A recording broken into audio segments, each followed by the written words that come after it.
Good morning, everyone. Welcome to the Trade Ideas Live pre-market show for Wednesday, May the 24th. My name is Barry Anderson, moderator of your trading room. Yes, thank you, William. You guys can hear me, see on my screen. Tons of action this morning. Wow. Um, the market is, I'm just going to look for the change from the closes here on the upside and the downside. Lots of action, boy. Lots of things up over 10%, lots of things down over 10%. Looking at my pre-market actives up and down list. So let's get at it. So GCT is an earnings play. GCT is an earnings play out of Hong Kong. Is that Hong Kong? Yeah, out of Hong Kong, China. So GCT is an earnings play. Huge move so far.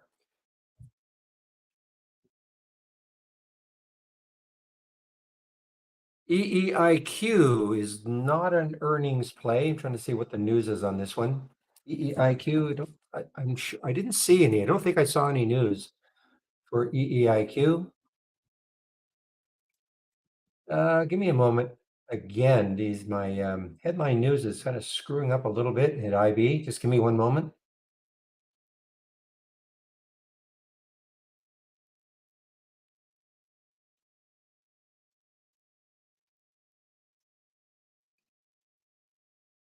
Okay.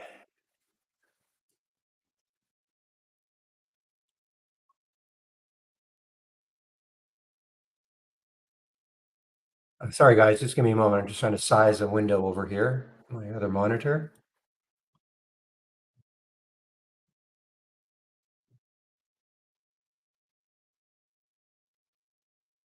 Okay. XPAV. So XPAV is an earnings play, which is dragging down the two other, at least NIO anyway. XPAV is an earnings play, China EV, and it's dragging down NIO, NIO, and I probably LI. Take a look at LI.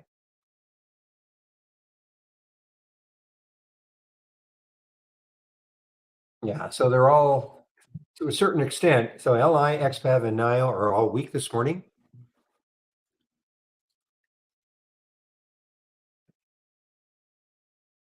PTCT. This could be the disaster du jour. We'll have to see. Um, so really bad data.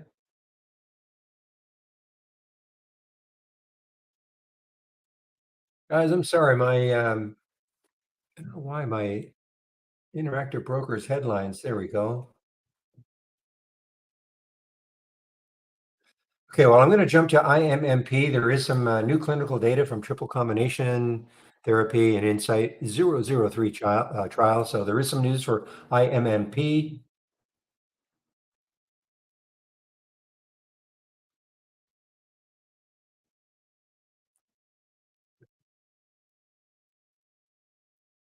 There we go. Okay, so yeah, PTCT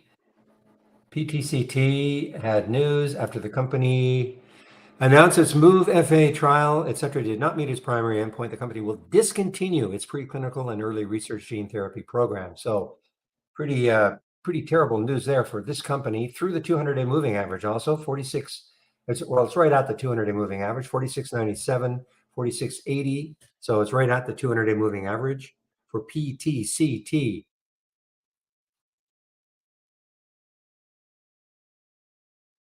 Zura, ZURA. The only news I could see is that Raymond James put a $20 price target on them.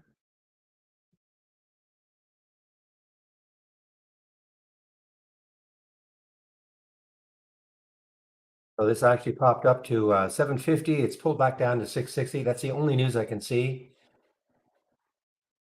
$20 price target put on them by Raymond James. Place, earnings play, PLCE, Children's Place, PLCE.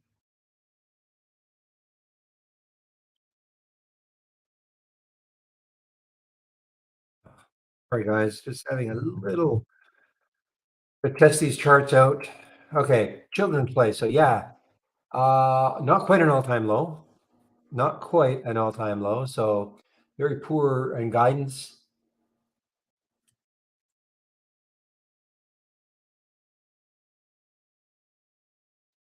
A is another earnings play.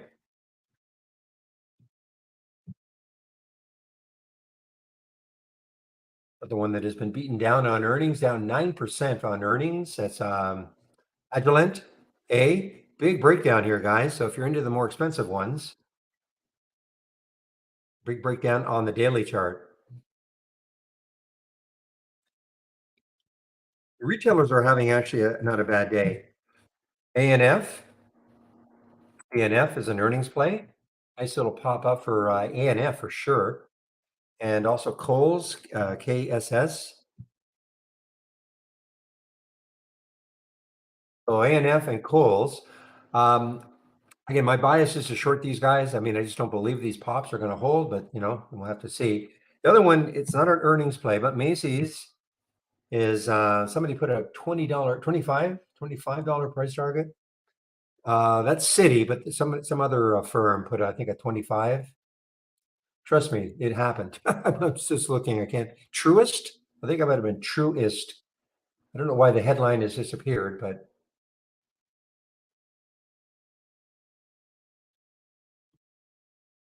yeah, I'm sure I saw a $25 price target put on Macy's.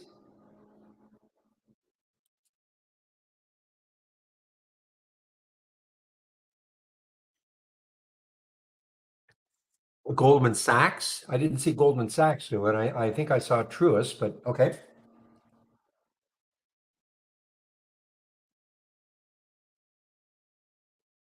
RTL, a necessary retail REIT. Okay. So anyway, this is up 17%, trading higher after the company announced. Oh, that's what Real was not Real, but William was talking about. Global Net Lease announced a merger agreement. So GNL is down on that news. GNL is down on that news.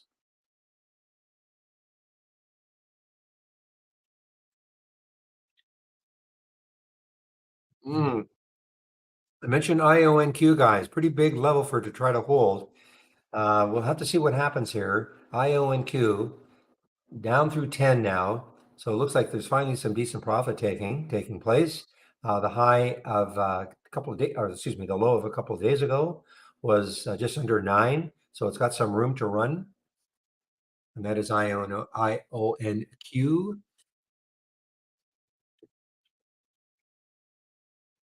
Psychedelics, ENVB was having a bit of a run this morning. ENVB, I think they had some news. Of course, this is the one 3 and 4 days ago had huge runs up to 450. It actually got through 450 briefly this morning. And I think it did have some news, upcoming US patent linked. So a patent pop. Is there another one of our patent pops, guys?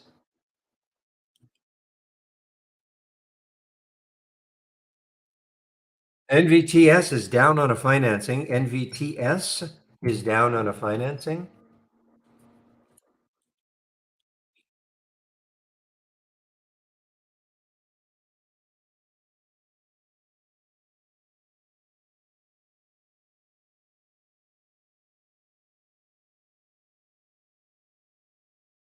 And I'm sorry, the financing is at $8 a share. So it's underneath the financing price. It is underneath at 739 right now, underneath that $8 financing price.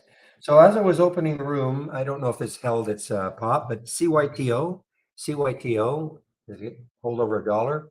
Yeah, so far reports positive top line data, clinical trial. Let's see what phase it is. Probably an early phase.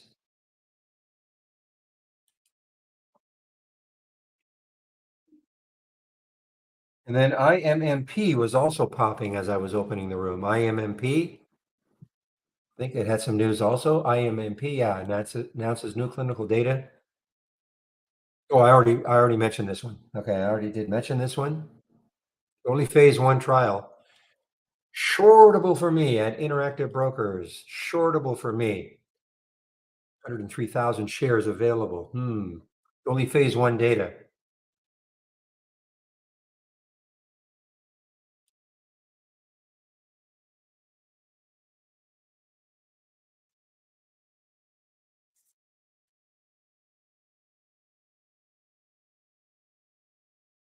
Oh, XPAV, yeah, look at XPAV. So XPAV, the next low looking left is 797. So a little bit of room still. Big float.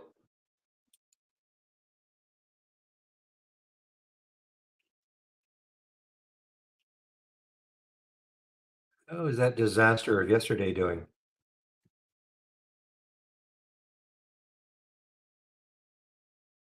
Still weak. Excuse me, IART is still weak. Not that much volume yet, but it's still weak.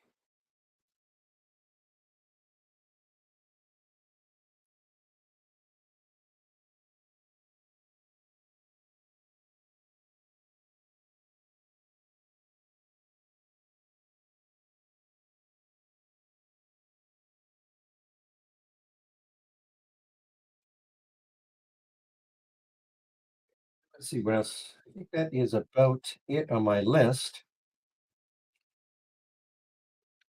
Other stocks are here too. SMFL, but it pulled back quite a bit, up to 315, back down to 249. News, launch of a new line of Sports Illustrated protein bars. Okay. SMFL.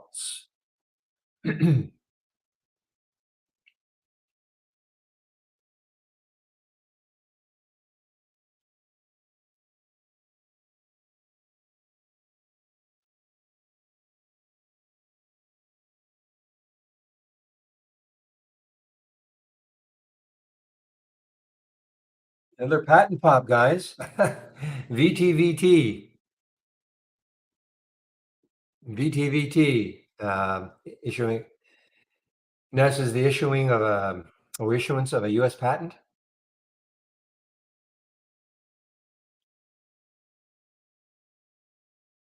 Elsie, thank you, thank you. I knew I thought it was Truist, but I thought it started with a T. Thank you, real $25. I knew I wasn't hallucinating this morning. I'm sure I saw that. GCT making new highs now, guys. GCT making new highs. Well, argument to be made. Not quite a red bar ignored on the 15-minute chart. Not quite that little topping tail, a little bit above that previous green candle, but almost. So argument to be made. You could have taken this trade around 825 ish.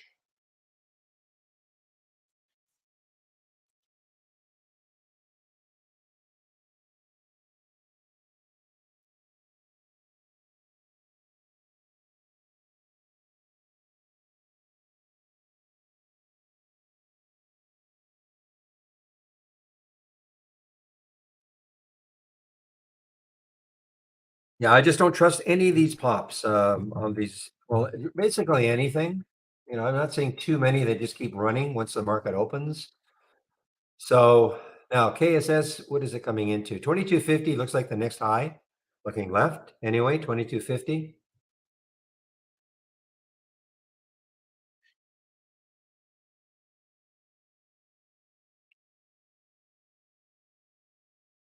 And the A&F is funny because I have trade. Actually, that's why. Yeah, A&F doesn't have a huge float.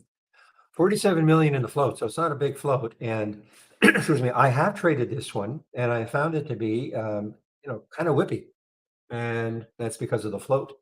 47 million. For a fairly big company name anyway. Not a big float.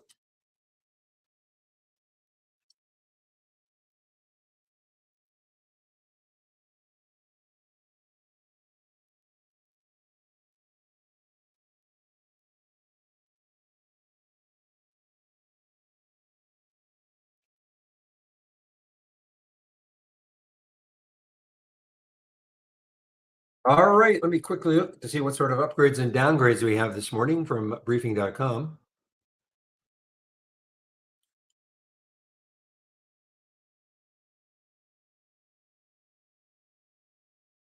All right, we have a few more upgrades and downgrades. I'll get them in now. See if there's anything interesting. You're there. Okay, at least we got one, well, yesterday anyway. Flying T.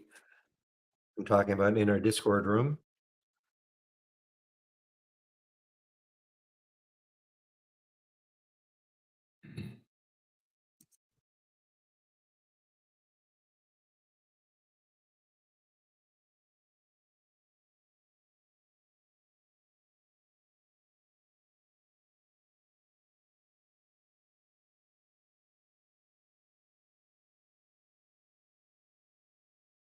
The retailer has an upgrade by Barclays, Urban, URBN upgrade.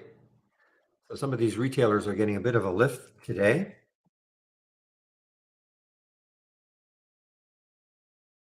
Okay, I do see an upgrade for RRC from Goldman. Let's take a look at RRC. I think it's range resources. An upgrade, not bad actually. I mean, 9,000 shares, 1.2%. So that upgrade looks like that upgrade is helping it a bit this morning.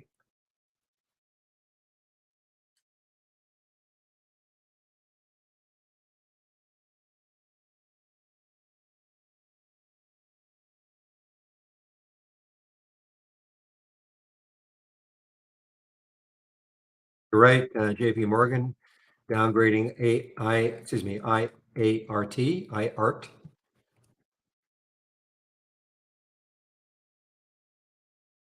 Goldman downgrading SWN.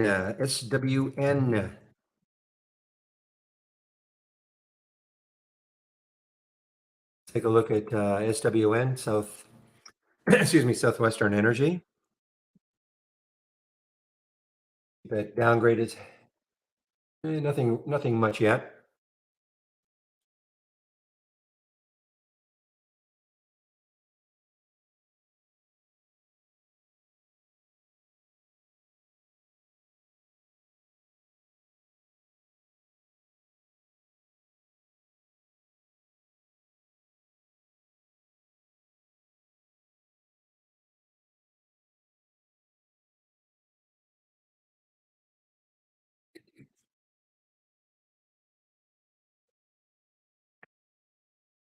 Finviz is good for that, Steve R.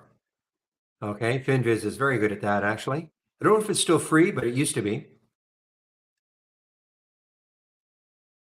Talking about inside purchases.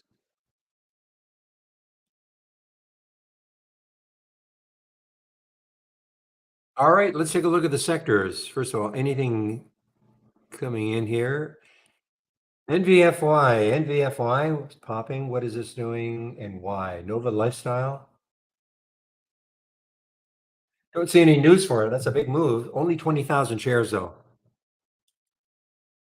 Yeah, if we go to the screener, I think that you just have to find insiders.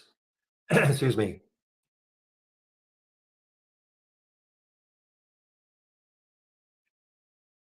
Yeah, so listen, yeah, the retailer is having a day here. Let's take a look at the sector right now. The sector was still underneath the 200-day moving average, but I'm going to assume XRT is going to be a little bit higher this morning.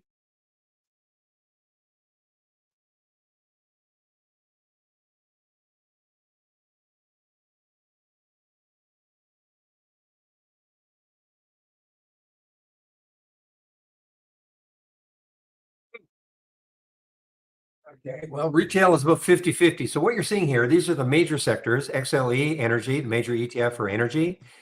90% green, what does it mean? It means that 90% of the stocks that make up XLE are above yesterday's close. Okay, that's what that means.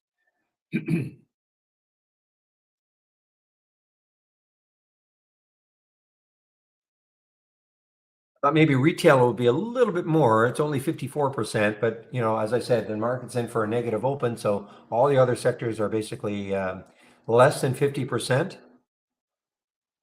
So right now, energy, and I'd be certainly keeping an eye on these retail stocks, but I'd be more inclined to be fading them.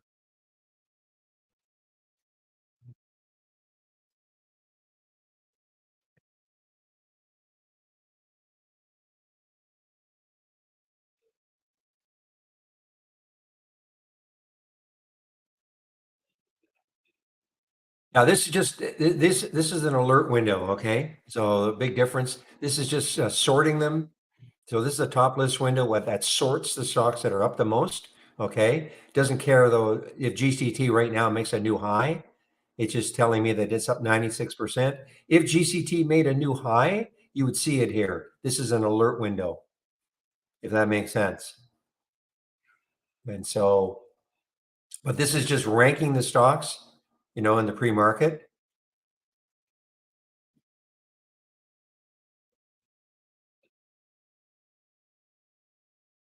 So there's KSS right there as an example. Okay, it's 16.3%. So it's sort of far down on the list, but it made a new high. If I look at 919, made a new high in the pre-market. I pay way more attention to this. This is why I don't really share this. I pay way more attention to this. The reason being is that you can sort on the different columns also. So for instance, what I typically do, I mean, the obvious thing to do is to look at the ones that are up the most from yesterday's close. That is the obvious thing to do at the beginning, the change from the close. That's good. So you'll see the stocks that are obviously up the most and down the most, okay, in these two columns. However, let's dive a little deeper and now let's look at the float. And I'm going to double left click on the float. Now I'm going to see the ones that are the super low float stocks and what are they doing? Because sometimes, I mean, this is up 21%. That is significant, but it could have been further down on that list, if that makes sense. When I'm looking at the actual change from the close, this might have been only up 8% as an example. My eyes would not have been drawn to it, but it's a low float situation. So, perhaps, you should take it'll sort of unearth some gems that you might not necessarily see if you just concentrate on the change from the close. Otherwise, you'd have to do this. I mean, I'd have to keep scrolling down on this list, okay, all the way down, and I can see some of the low floats here, but my eyes are not drawn to those ones just because I'm just looking at the ones that are actually up the most. But you can kind of see how can a stock be up 97%? Well, it's a low float. The way I've color coordinated this, I think anything under 10 million in the float is going to show up in blue in this column. I can't remember how I did. I've done this so long ago. Don't ask me how I did it. But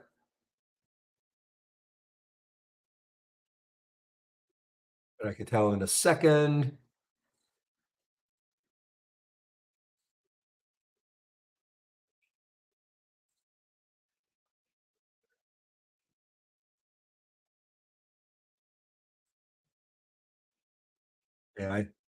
Yeah, I think that's what I did. I color coordinated it, so anything under 10. That's why you see anything in blue here in my earnings date column. Anything in blue means it's an earnings play today. Okay, so I can also do a sort on that. Okay, and actually there are a lot of earnings plays today. I can do a sort on that yeah, actually there are quite a few earnings plays. We talked about place, but there are other earnings plays. Woof is another one I did see. ADI is another expensive one. So that's the beauty of a top list. You can sort on the different columns, which so consequently I may not have seen these earnings plays because maybe they're not down that much.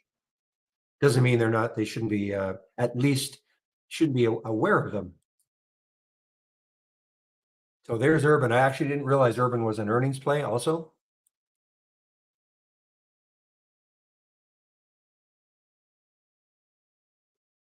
So yeah, we've got some good retailers this morning, but I just have this feeling that especially if the market is weak. I mean, we're going to have a week open, and if the market continues to be weak, hard for me to believe that Urban and KSS and Macy's not an earnings play, but it's being dragged along, and Abercrombie and Fitch are going to continue to move higher.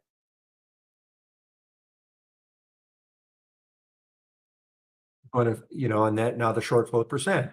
What stocks have got a high short float percentage? Look at Place. I mean, look at Children's Place, 35% short. These guys are ecstatic. Anybody who's in a short right now are pretty ecstatic on that PLSCC with this earnings release. I mean, it's a gap down 20%.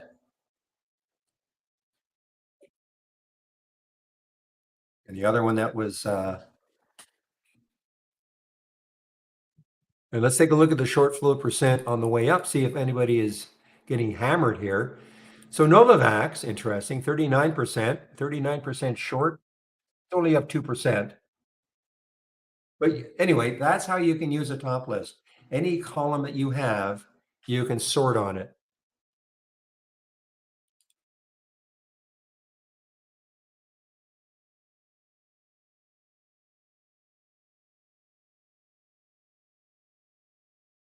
Yeah, anything with an A in, well, these two are A. These are A windows, alert windows. These two. This is, I used to pay a little more attention to this one. I just wanted to see the stocks that were down, up or down at least a dollar on some volume. Okay, that's a top list window also, and I've sorted it on the ones that are. You'll see the ones that are up the most in terms of a dollar move. There's the Rita up $8, Pandebit, Palo Alto up $8. And if I scroll down, CRMT is down $14, ADI 13, etc. Okay. So anything that a T is a top list, A is an alert window. This sort of I don't really pay that much attention to the alert window. It's just sort of to help, because I get a text to voice, so she just said actually I on Q just made a new low in the pre-market, as did ECVT just made a low in the pre-market.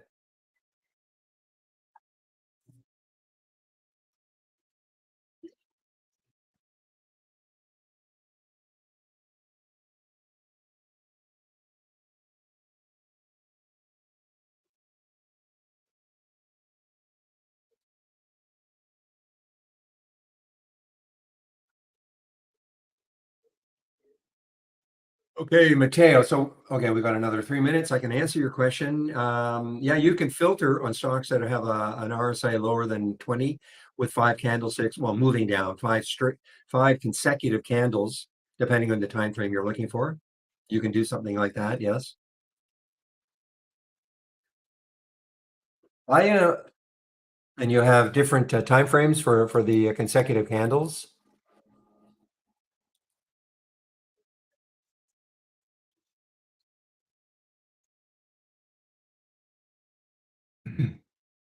So you can have 1 minute, 2 minute, 5, 10, 15, 30, 60, or days, okay? Consecutive candles down or up.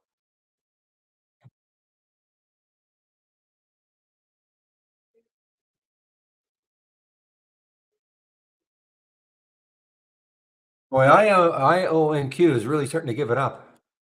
I was really considering taking it on that 10 break. I didn't do it, but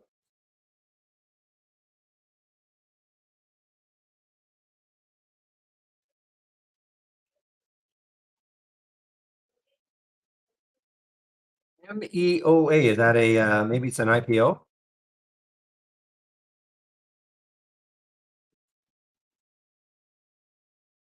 Yeah, it's an acquisition company, isn't it?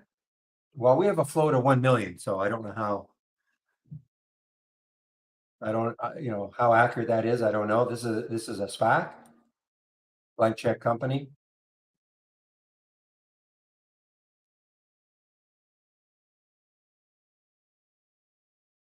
Okay, guys. Yes, less than a minute. What time is it now? Yeah, less than a minute for the market to open. Wow, well, this would have been a nice short right off that 10 break.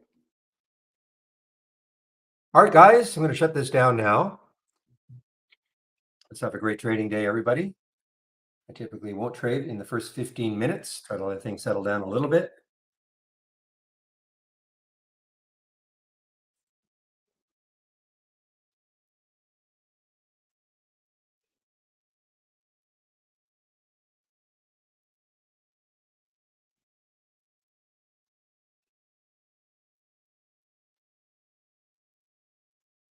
Wow, this is really starting to give it up. So IONQ, I mean, there's probably some support around 9.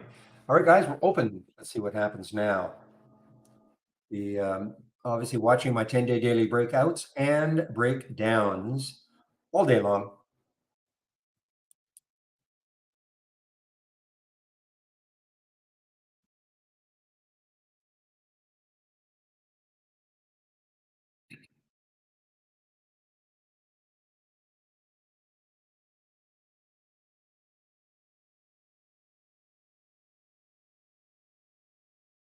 GCT guys just showed up on the 10 days. It's so early though. Just showed up and look what happened. Showed up, excuse me, it was alerted at 11:46. It got up to what? 11:40, got up to 11:82 and then immediately dropped.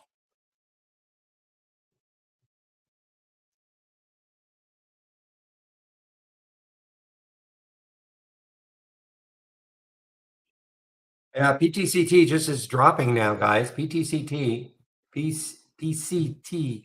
gonna get it right. PTCT is dropping now. Zura on that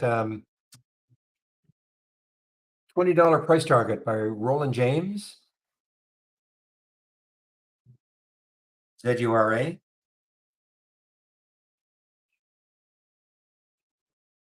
All right, ENVB had a big pop this morning, pulled all the way back down to 4, and it's now back over right at those highs of 1, 2, 3, and 4 days ago. Right at those highs of 3 and 4 days ago, but then it just dropped. So again, 1.86 million in the float. That's why things can be so crazy. All right, guys, Woof is an earnings play.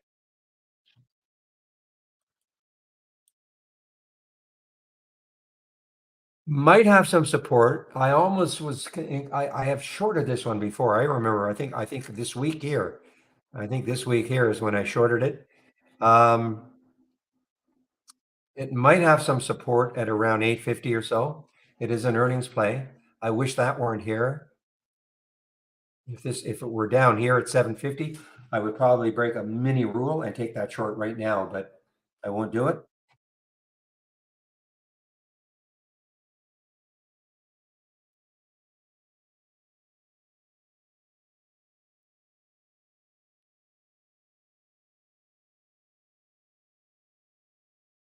Mateo, reversals and tops are very difficult for anybody, okay, including new people. Really hard to find to predict when something is going to reverse. Only thing I can say is practice in the simulator. That's all I can say. But you'll hear. I mean, you'll hear like William. William will try to predict tops and short tops, and maybe try to find bot. Not easy.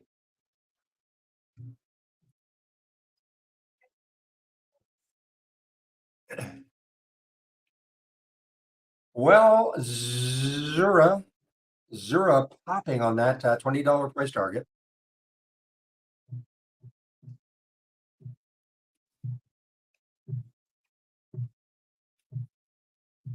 All I can say, Mateo, is try it. Use the simulator and try it. I know what you're talking about, an RSI less than 20, a bunch of consecutive candles down. See what sort of alerts you get and practice. Just see what happens. I can't tell you if it's going to be good or bad.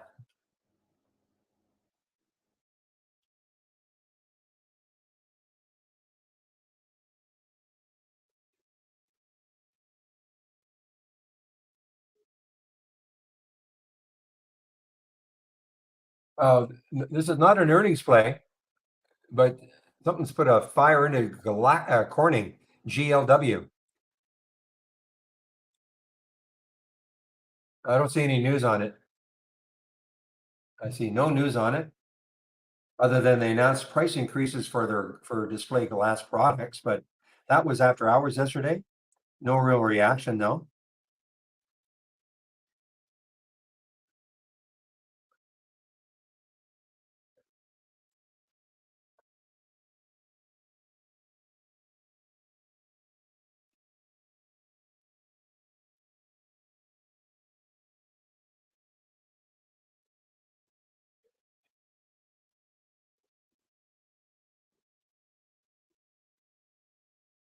All right, ENVB now is above. Let's see, Shady's in this one now. Is above that high in the pre-market, and it's just got halted. ENVB just got halted. Usually the first halt is pretty good. Zura is halted, yes. ZURA is halted. We've got a bunch of halts right off the bat.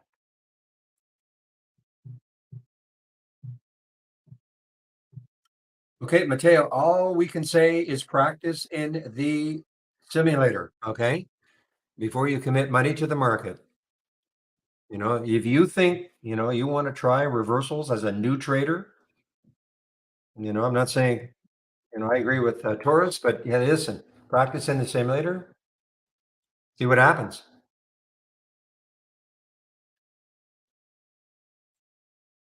Well, there's my conservative nature. I mean, Wolf just kept moving down. I thought maybe that might hold it up, but not at all. 853 did not hold it up.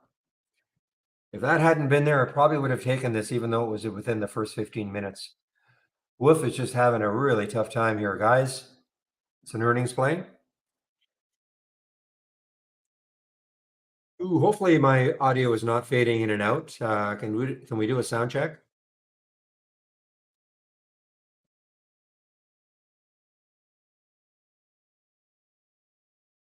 Okay, good.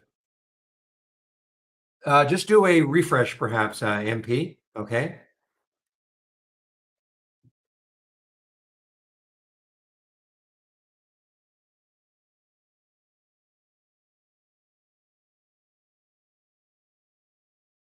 Oh man.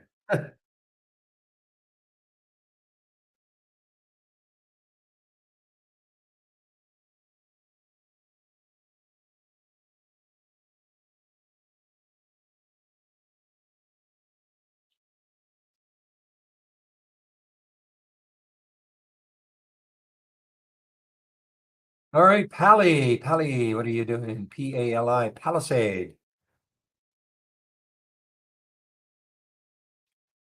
Another one. Now, is this an IPO? TYGO? Okay, I think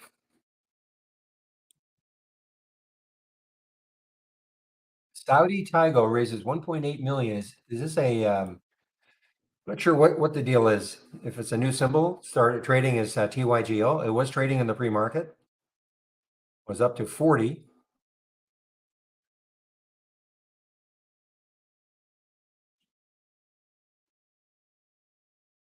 Oh, woof.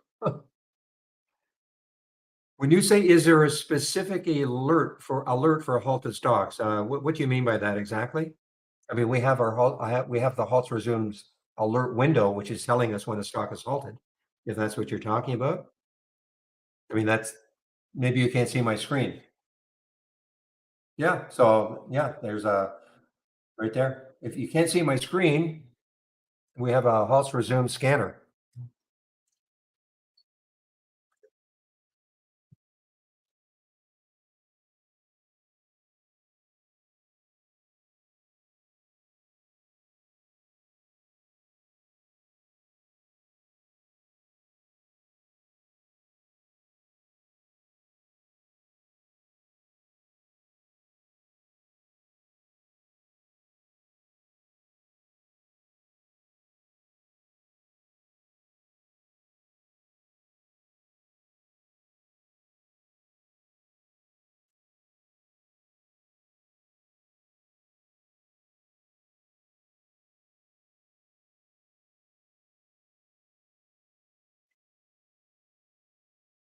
All right, APLM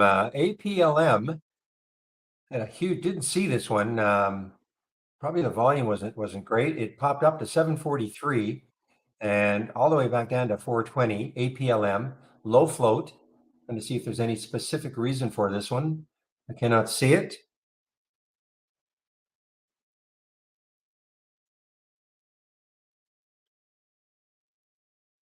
There's there's KSS. It had a bit of a drop now. KSS, bit of a drop.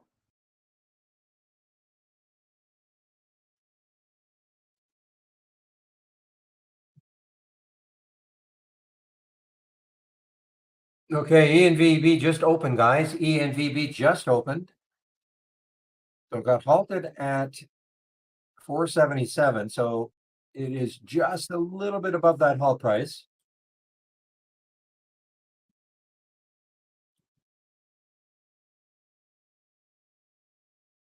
Buy break could be really get this going. I mean, it's already up 52%. I get it, but a break of 5 could really get it going again.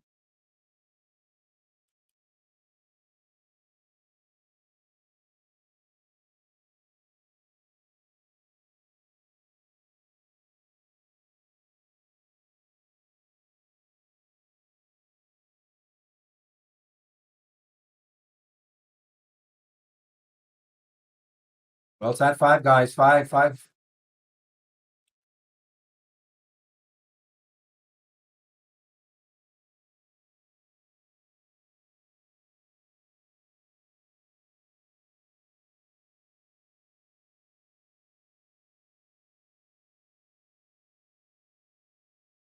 Just hanging over five now. ENVB hanging over five.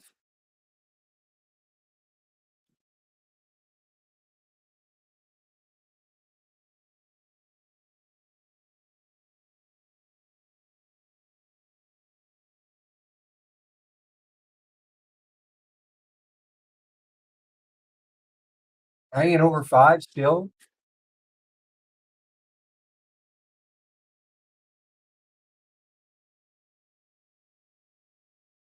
If you took this one, just be careful with that float. 1.86 million in the float.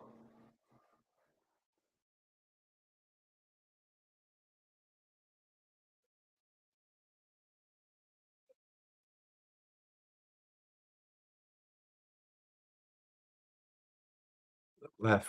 Where do we see any sort of resistance? So the next high looking left. Next high looking left. Boom. Not quite there. The next high looking left is 573 for ENVB. Meanwhile, oh my goodness, look at Wolf. I outsmarted myself again. I thought this, I thought that 750 mark or 850 mark might hold it up. Not even close.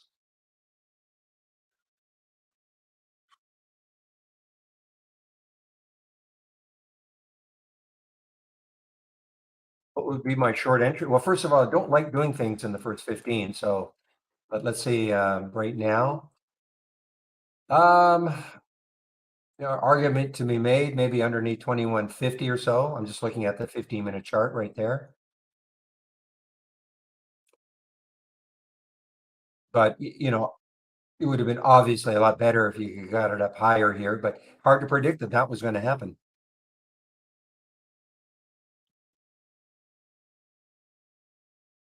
But listen, don't let me influence you. Okay, I'm not telling anybody that because I think maybe underneath 2150 might be a good short.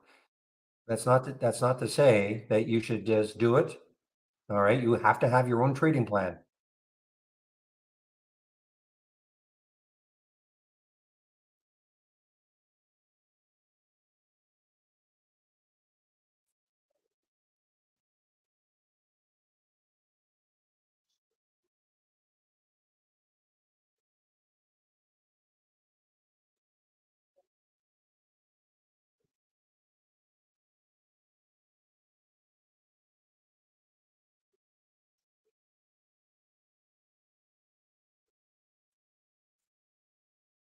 Just give me a moment, guys. I'm concentrating on something. You probably know what it is.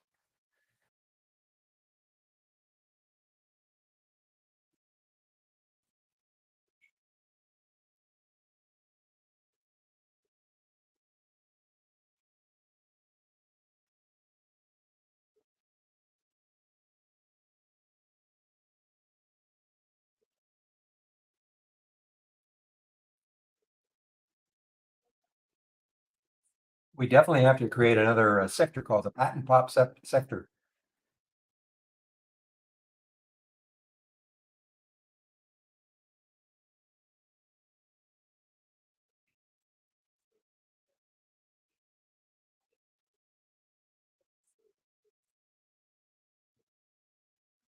Well, did anybody short Wolf?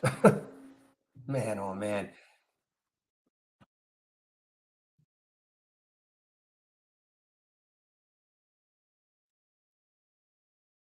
This is what I'm talking about, guys, right there. 931, a little too early for me, 885. If I hadn't seen that 850 that I thought might hold it up, I would have probably taken this. There's over $1 move on an $8 stock, and it's basically straight down.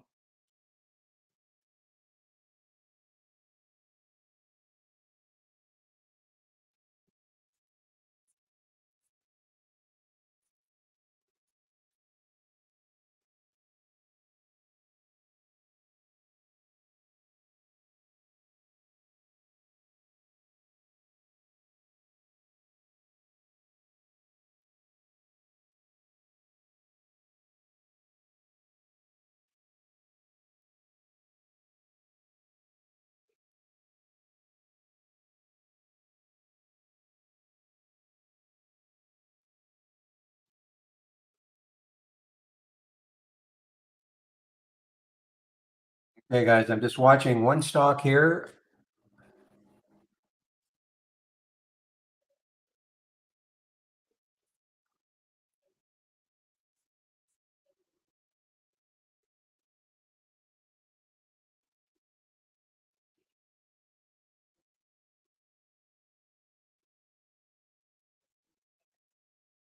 The other thing that happened with KSSS, I think I went through the VWAP. 22, 27, 28. Oh, sorry. 2202. So that was actually through the VWAP quite a bit earlier.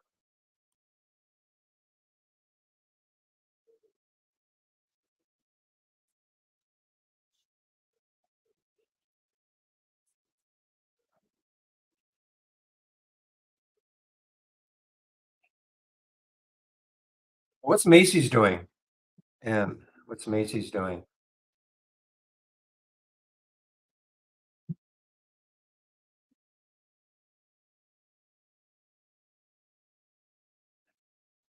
Yeah, so they're all fading. Shouldn't say all, but certainly Macy's faded. How about A&F? I mean, that was certainly my bias to fade these. Yeah, so A&F is, it's dropped, but it hasn't faded, not like Macy's.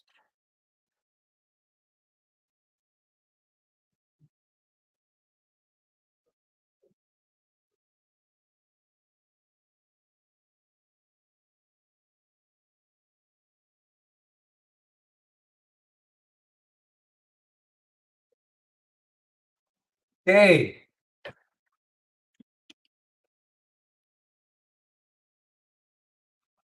Okay. You obviously know what I'm talking about. I'm not, I mean, it's ENVB, guys, ENVB concentrated like mad on that 5 break.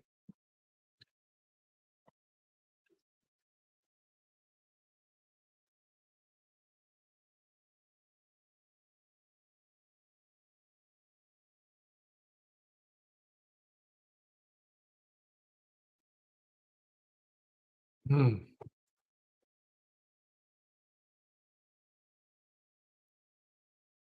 Okay. Now I can concentrate on other things. ORGO. Wow, look at Woof. Giant red candle, semi-giant red candle for Woof. And now this is an all-time low. Wow.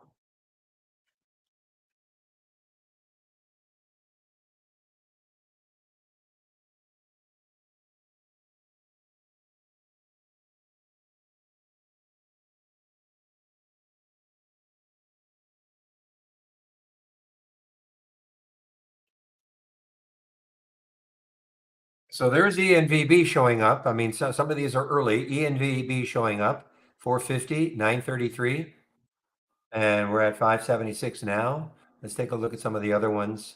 I don't think GCT ran. Had it run so much already. 1146. What did it get up to?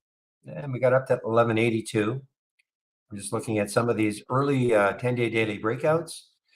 So the idea with these now is that if you've got this scan, and I'm sharing it, is that you can follow these stocks, see if they set up later on at certain levels. Okay. And for these, of course, for Urban and Kiss, my bias was certainly as a short. There's another one, ANF, even though these are breakouts, but my bias was to short these. Now, how about the EEIQ 281? What did it get up to? So that didn't move. So what I do is I'm just going to stick an alert up there, a price alert up there, and see if it takes it out later on.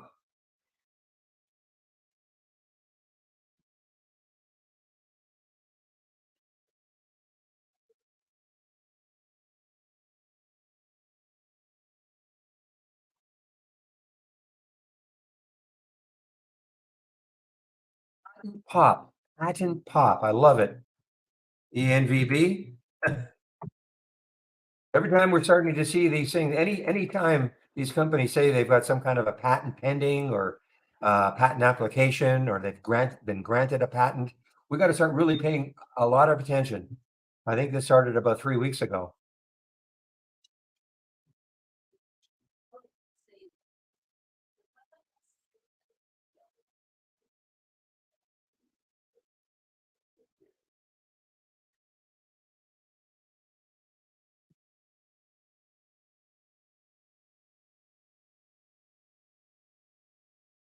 Yeah, yeah, we saw that one, Shady.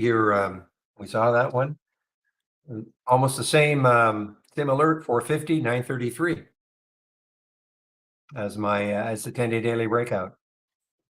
Yeah, so yes, congratulations, Shady. Congratulations, Shady.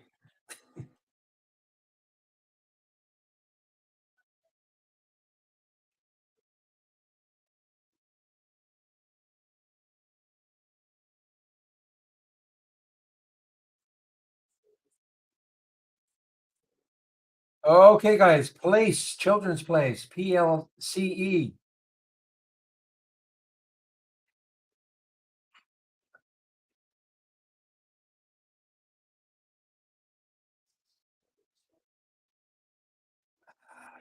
Oh my.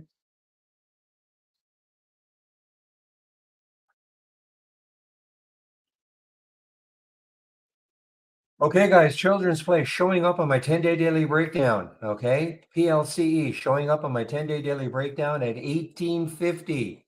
I couldn't get it quite there, but I am short this one now.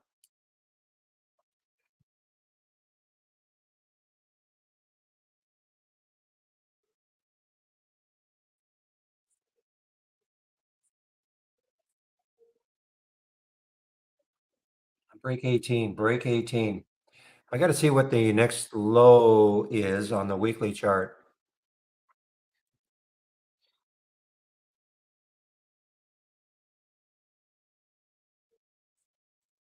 My goodness, I don't even know where the next low is.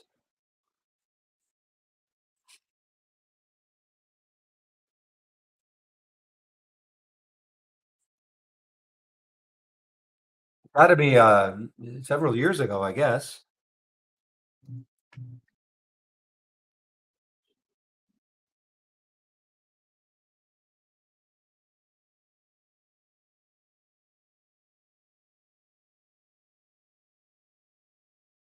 Level to break if it can break through 18 for a Children's Place, PLCE.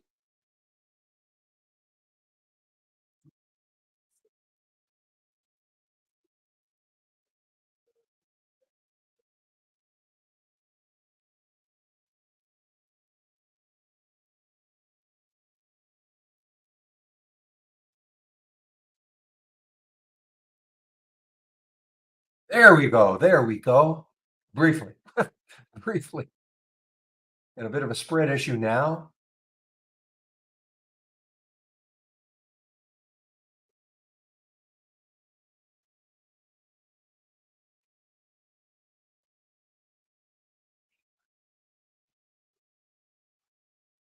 I'm just waiting on this PLCE to see if it takes out 17 again. It did get down to 1790.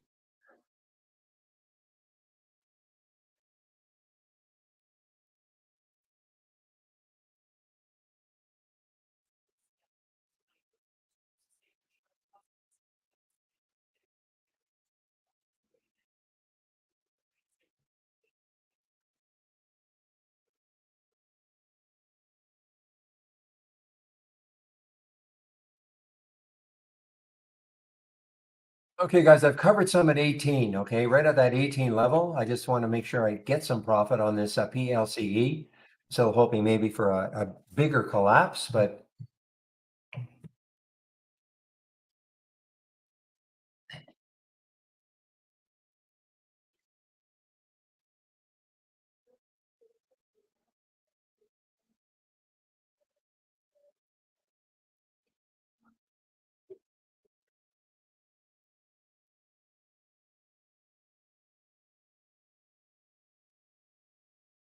oh, we've got two on this 10-day daily breakdown. Obviously, the wolf was insanely good, 885, and it got down to before it popped up, wow, 729. before it had a bit of a pop. PLCE 1850 on the alert.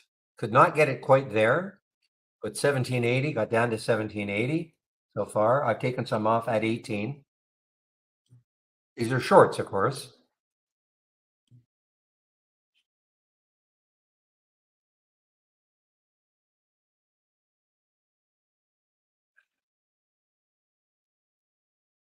Hmm. I couldn't concentrate on that KSS short, but good one. Kamikaze, that looks like a good one for you right now. Down to almost not quite a dollar move, but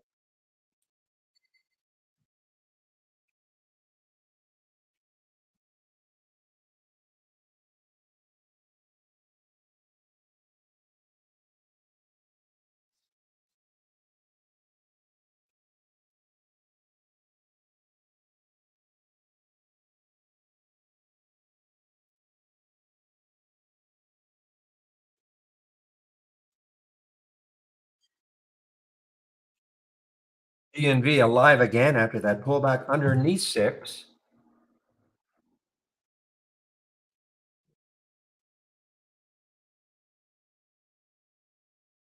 I have to refresh my memory. Where do we see that next area?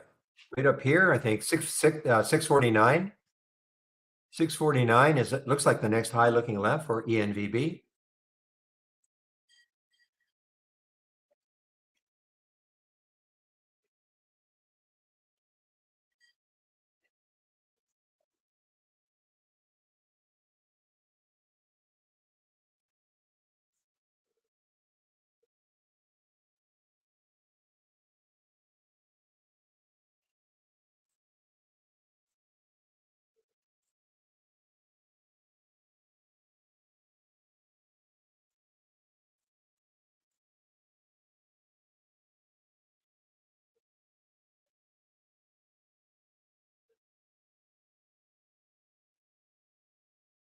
I'm afraid to look. EEIQ, EEIQ. Okay, so it didn't keep going.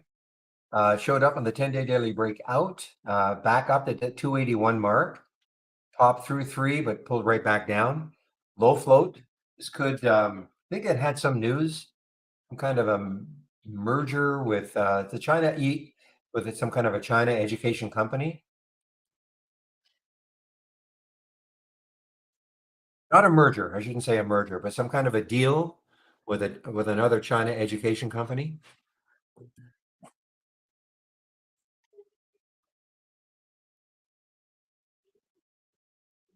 What's the next high other than the pre-market highs? The next high in a weekly chart is way up here, 364 or EEIQ. Again, we're not saying it's getting there.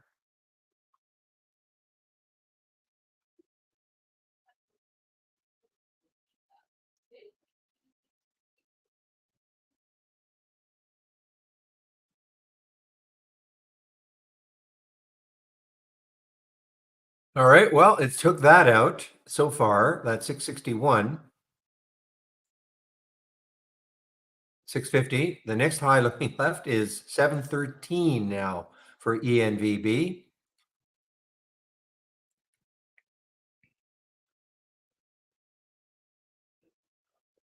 Wonder if there's a way to do a search on patents.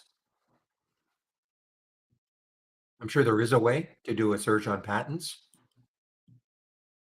Any company releasing anything that says patents right now is doing extremely well for a while. Okay, then I assign you the task, Wigglebot, to you can start doing that tomorrow. Let us know what's. I mean, obviously when I see a stock moving in the pre-market, I do a search and see what the news is. But there could be other little gems there that are patents I'm just not seeing. For whatever reason, these little companies putting any sort of patent information over the last 3 weeks have just gone crazy.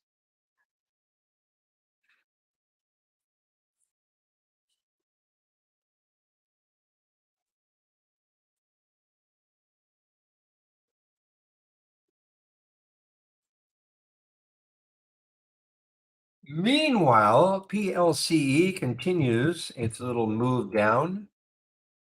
I took some off at 18, but I couldn't find. I'm gonna have to go to a monthly chart to see where the next lows are.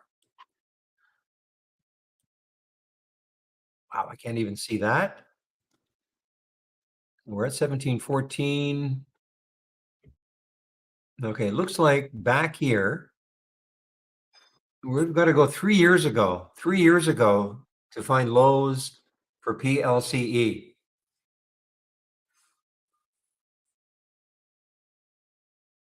You know, the low was $14, okay? $14. And that is 3 years ago on a monthly chart.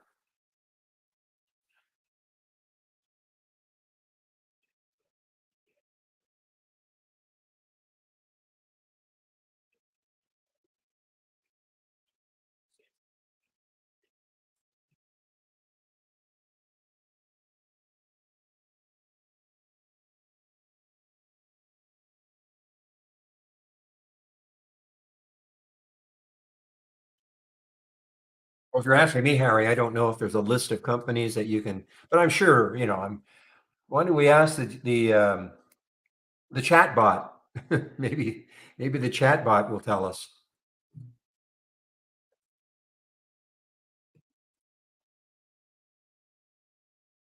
All right, guys, I'm now completely out of the PLCE and is it approached 18 again. I'm gonna wait. I'm gonna wait on this one though, in case it takes out 18 again on the way down, of course.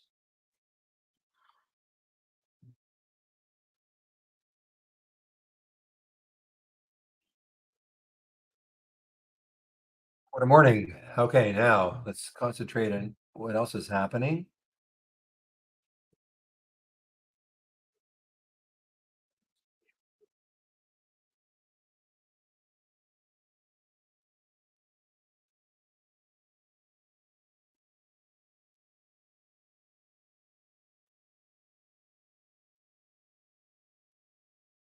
Again, I draw your attention to these two top list windows, okay? I draw your attention. What do you see? I mean, I find this just amazing. I mean, I know the market is being semi-clobbered today, but none in the 20-day range high, none. And look at all the ones in the 20-day range low. And all these stocks are within 5% in the position in the daily range near the five, no more than 5% off the bottom. And not one stock is meeting these filter requirements.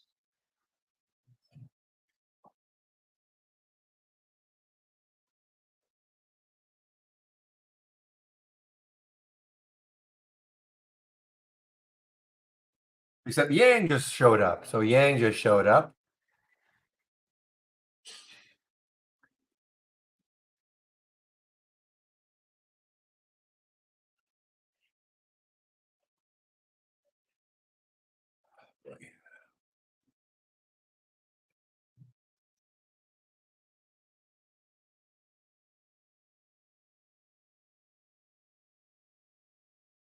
Good afternoon, Roger. I don't know where you are in the world, but obviously not in North America.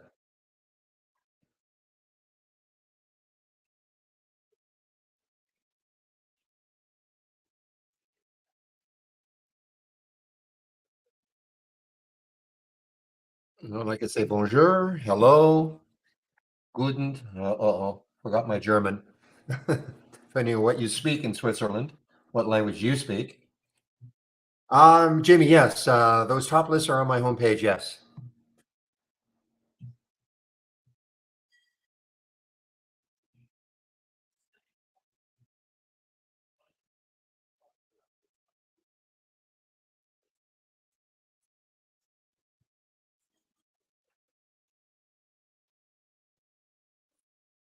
Look at Lyft, guys, all-time low. Lyft is an all-time low. LYFT, an all-time low.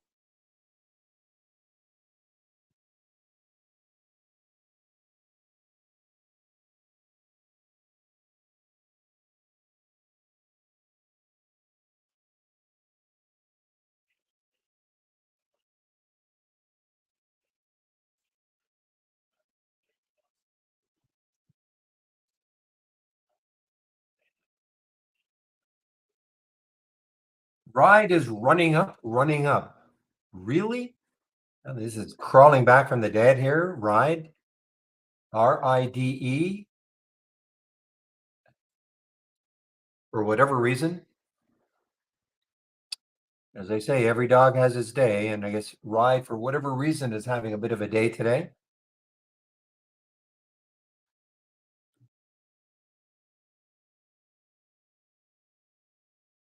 Reverse merger, Ride? Really? Getting a little ticked off with my IB headline news. I'm not seeing reverse split. Aha. Not seeing a lot of information in my IB headline news like I used to.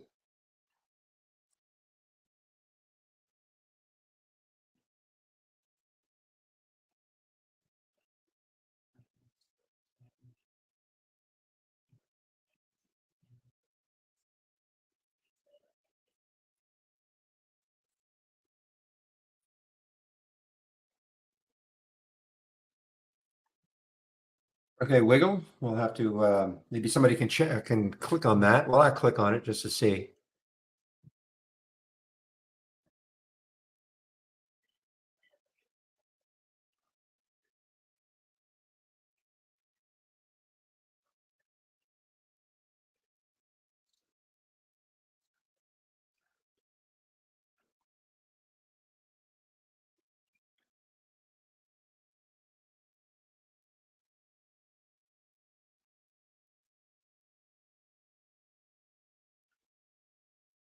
Christian, y'all, how y'all doing? Oh, I can only speak for myself. I'm doing well.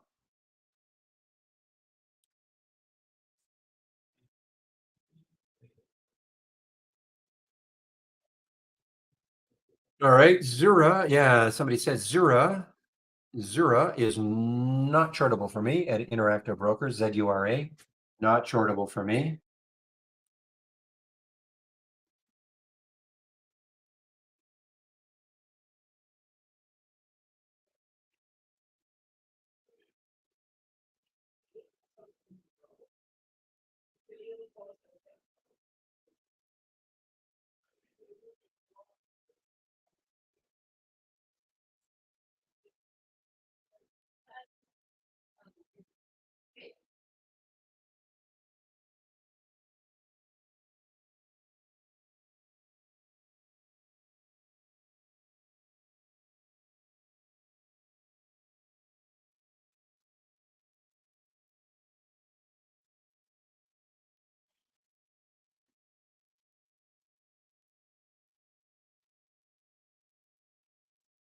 Okay, guys, I am short-lived. I don't know what to really expect. I mean, it's an all-time low. I am short-lived. I was surprised, actually, YFT. Let me just take a look. Okay, it wasn't down 10%. Okay. Yeah, I got it pretty easily, actually. 791.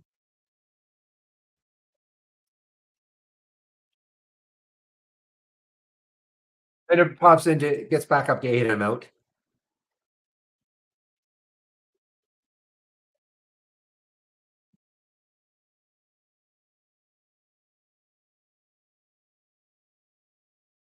And where did I see lift? I saw it on this 20-day low, 20-day range low.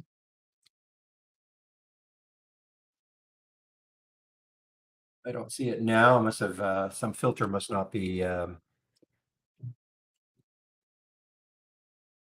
some filter must have is preventing it from showing up. But anyway, that's where I saw it.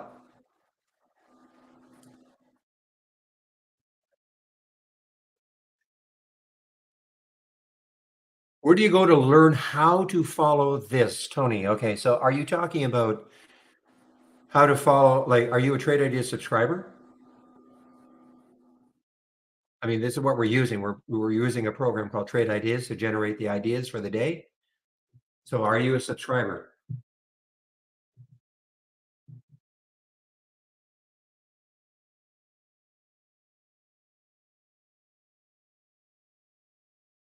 Can you hear me, Tony?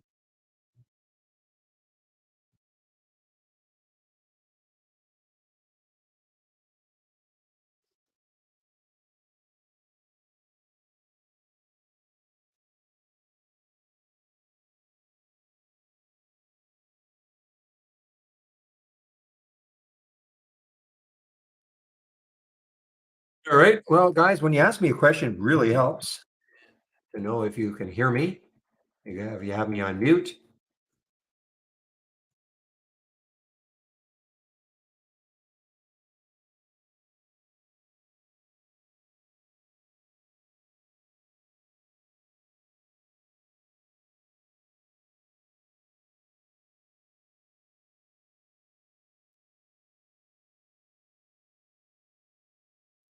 This is the one that got hammered yesterday, MVST, because your government took away a $200 million, I'll call it a grant, because of potential ties with China.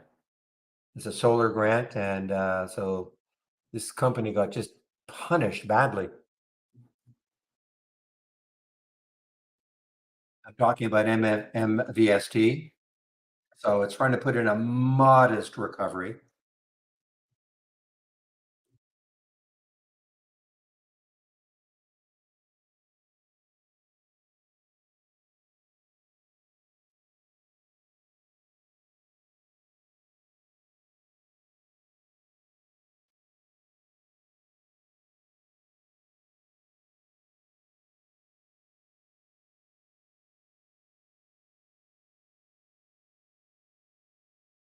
All right, guys. Well, I think to settle down a little bit now, not getting too many new alerts.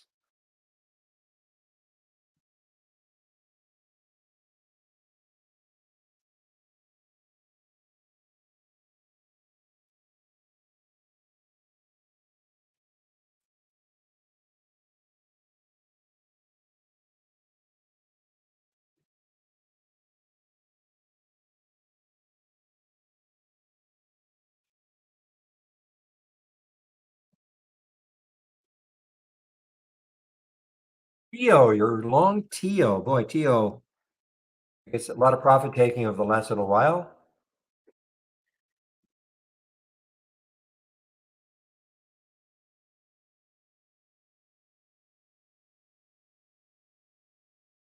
Yeah, boy, you're trying to cash this falling knife. Okay, well, profit taking still is in effect.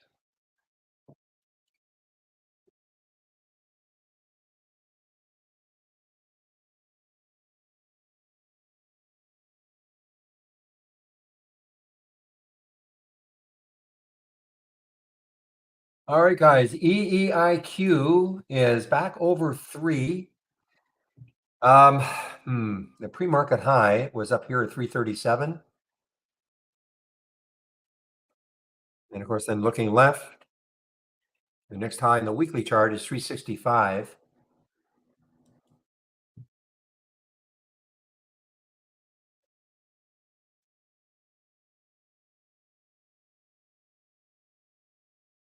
Other low float, 3.4 million in the float.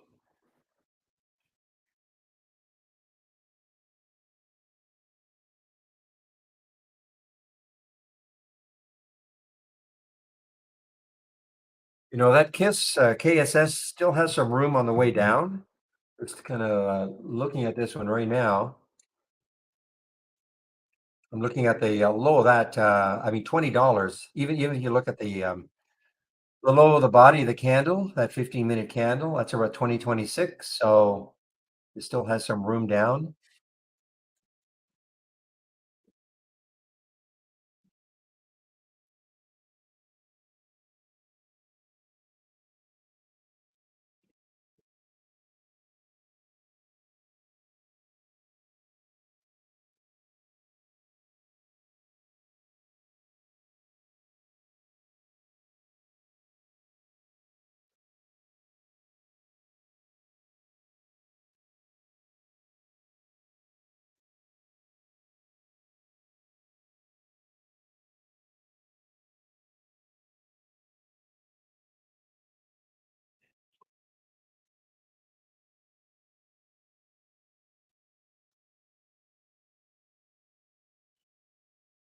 All right. Well, this ECVT, I kind of looked at this one. It's on my momentum down scan, and problem I have with it, it's probably for me anyway, too close to 10.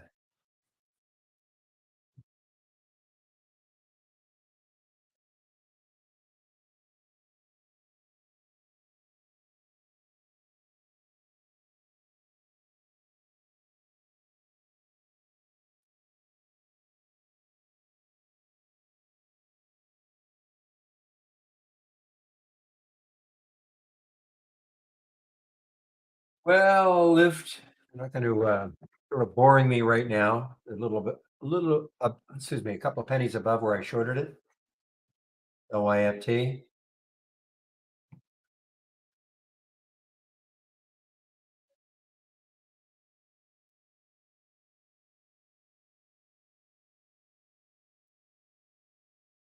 So if you're a VWAP player, you might be wanting to look at ENVB and see what it does close to the VWAP.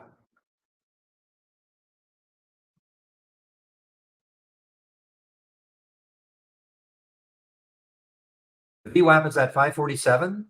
So it got down to 575. Let's see if it can even move further down and maybe hold the VWAP and bounce from it.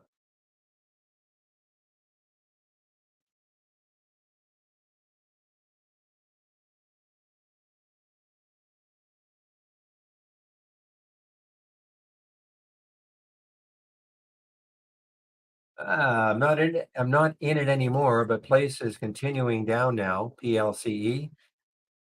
I thought I might take it maybe on a second break of 18. Just me.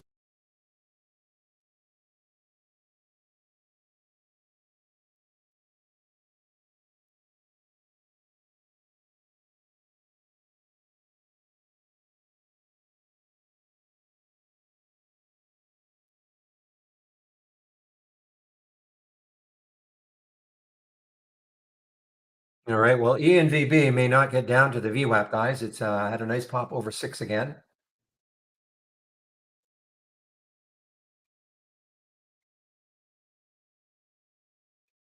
I mean, with place, there's really not much holding it up. I think I had to go back 3 years, over 3 years, to see a low on a monthly chart of around 14 for place. So,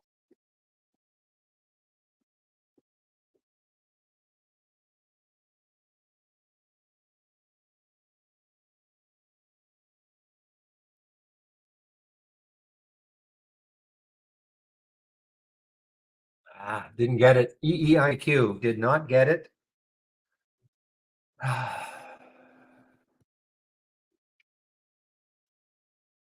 There was the alert at 281. It broke down through 281, came right back up. Thought it was just a little too whippy, but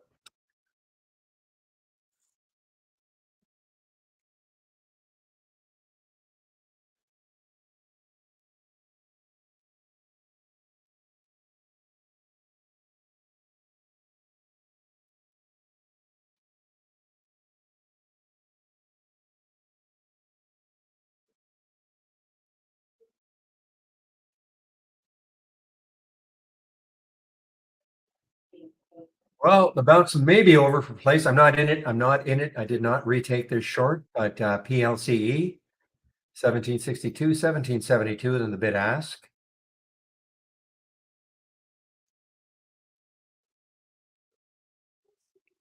Bud from Shady, BUD.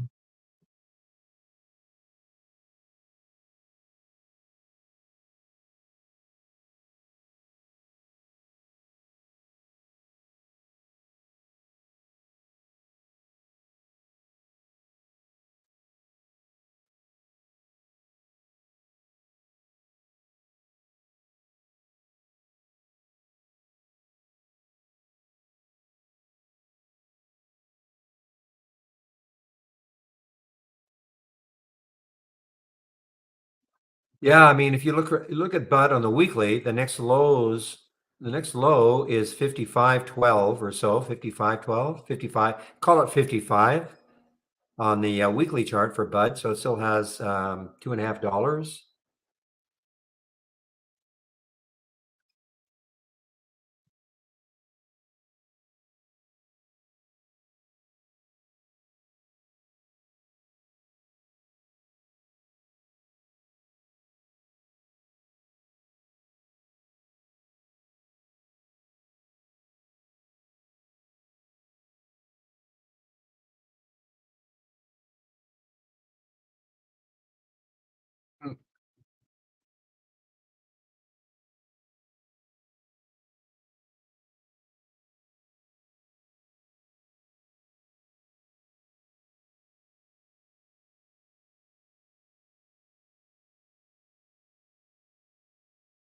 Rocky one here, this APLM. Wow. I mean, it got up to 750, right back down to 4. It's gone negative, actually. I don't think there are shorts available for me. If it actually goes big negative,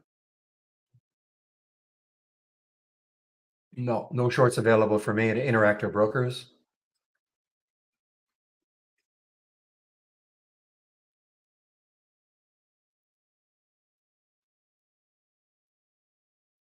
All right. Well, listen, ANF is kind of bucking the trend. Okay. I mean, this is actually starting to move higher here. ANF on earnings, bucking the trend of the other retailers that kind of fell, not kind of, but did fall.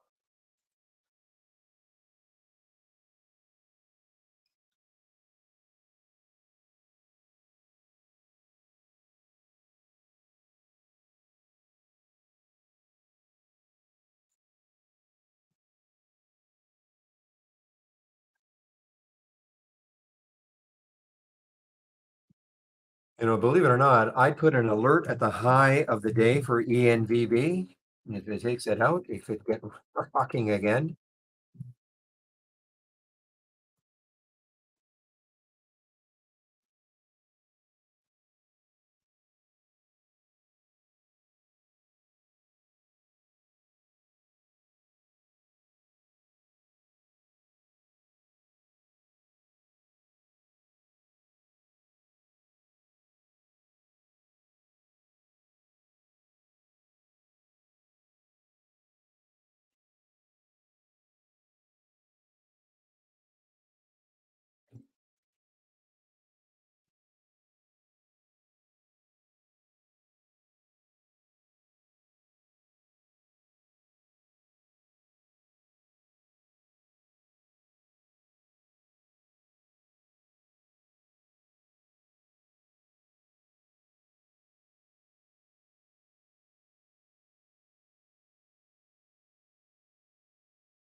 Hey guys, sorry about that. I'm just again internal. All right, lift, little move. Yay, I'm up a couple pennies.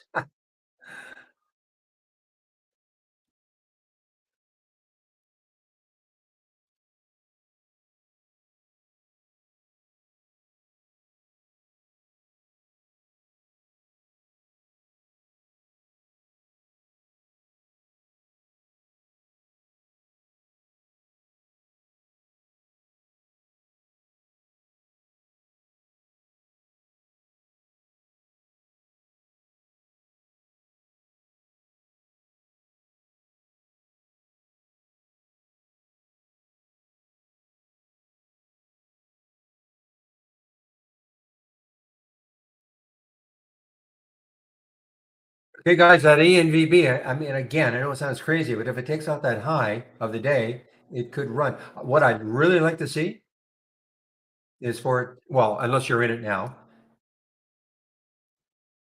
is for it to kind of rest around that 6 level for a while, like several hours, and then in the afternoon, break right through that high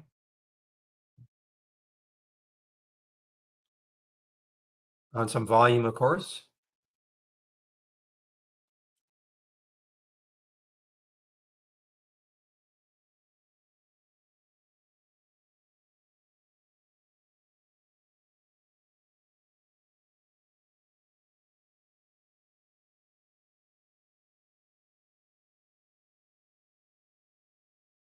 Oh, here's another one. Leslie's LESL, another all-time low. Another all-time low.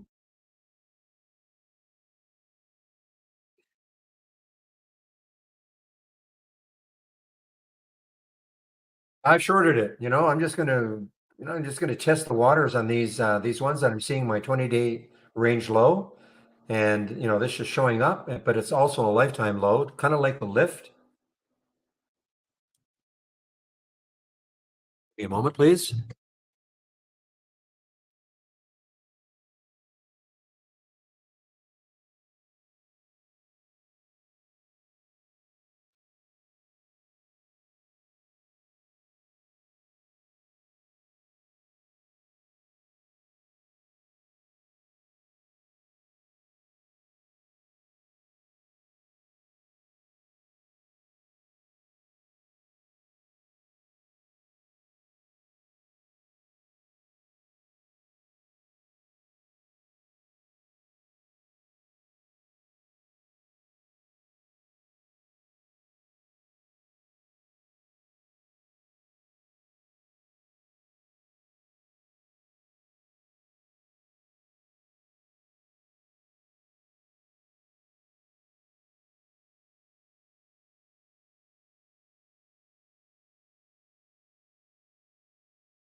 Shoot!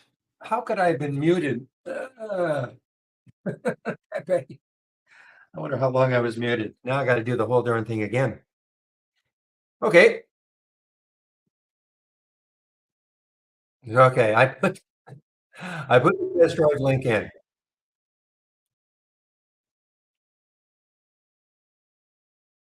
So there's a sign up for it. Okay. So if you sign up right now, what you're doing is you are pre-registering. Okay. You're not going to get live data until the 5th. This runs from the 5th of June to the 20th inclusive. It will cost $11.11.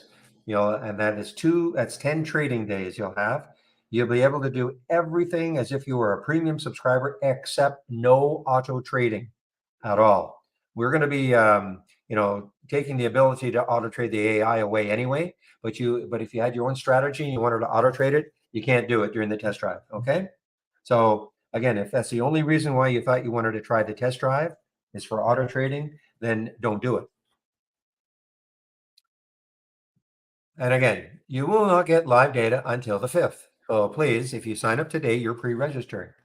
So please don't bug our support people saying, hey, I just signed up. Where's my data? It doesn't start until the 5th.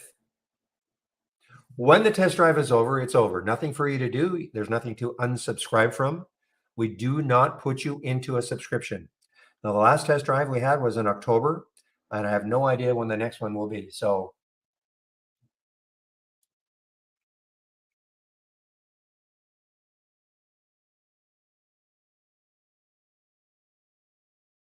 hey guys, so that is the test drive.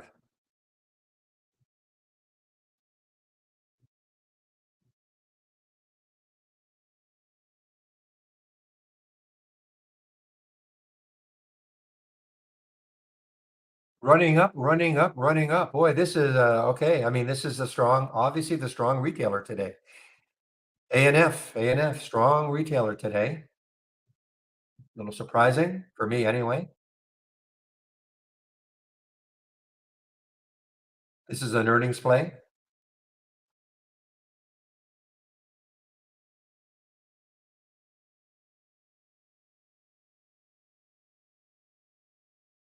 Now, if you're going to take the test drive, I'm going to create a sample layout. Okay, so you don't have to create anything from scratch if you don't want to.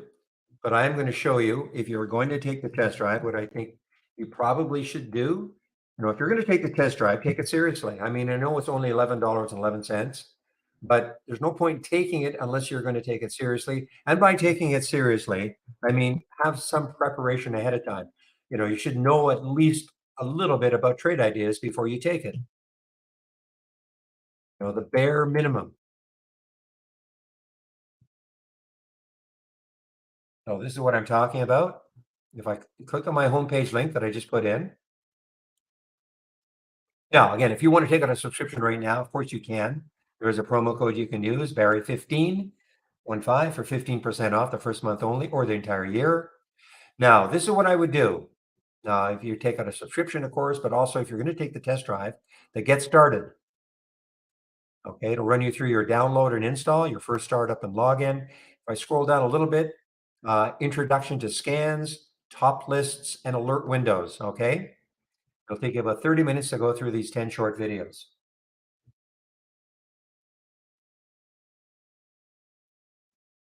Aber A&F, wow, good move. If you're new to trading, we have a course for you, Trading 101. If you're new to trading or you're looking for a refresher, Trading 101. This is put together by Michael Noss at Trade Ideas. This is not third party. I do a stock of the day video that you can sign up for. Trade of the week is sent to you before the market. It's free, sent to you before the market opens every Monday morning. Let's see how it's doing. It's Valvoline, VVV. I know it triggered barely on Monday.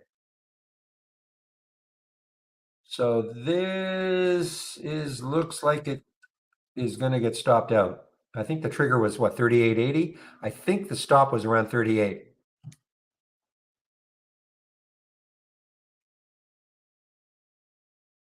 Education. There's a big education section. So again, if you're going to take the test drive or you're just starting out with trade ideas, there's that click on the user guide. Click on the user guide. Now, you don't have to learn everything that's in the user guide, of course.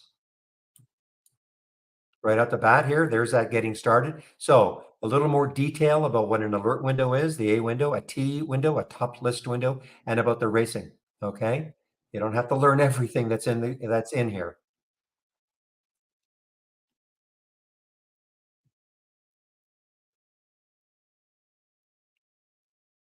Here again, getting started. You can see we're really hammering this point home. If you don't do this, I'll freely admit. I mean, if somebody says, "Well, I don't know what an alert window is," did you do the getting started? No, I didn't. The only time I'll probably lose my patience a little bit. Okay, if you can't spend like a couple of minutes looking at a video about what an alert window is and what a top list window is, I'm not sure how I can help. Daily support. So I take a break between 12 and 1 Eastern time. And one of the other traders takes over for me in our YouTube room. And today's Wednesday. It should be Jamie. I'll confirm that before I take my break. And last on my homepage. So if what you're looking for are my scans, so when you click on my homepage link, scroll down, and here are the scans that I'm sharing. Okay. So this is what I use in the pre-market. The pre-market actives up and down. This race you see here, the biggest gainers from the open, is right here. You hear me refer to my favorite two scans, actually, the 10-day daily breakout and the breakdown. They are right here. Now, you'll notice that this is sort of what we call a docked version. Okay, I've got all four of the scans in here, but in my homepage, they're broken out. You can have the individuals. Some people don't want to short. Okay, that's your choice. If you don't want to short, then you don't have to take a look at these two. The DR stands for don't repeat. So you'll notice, for instance, the don't repeat means this. So there's ANF. The alert was at 9:33. The price was 27.77. That's the only time you're going to see it in this window. But in this window here, you will see it over and over again. So you can see this is actually pretty fabulous. The alert was at 27.77, and now ANF is at 29.24. This is the repeating version of this. Okay. Again, you may not want this, they don't repeat. Maybe you want to see it over and over again. Up to you.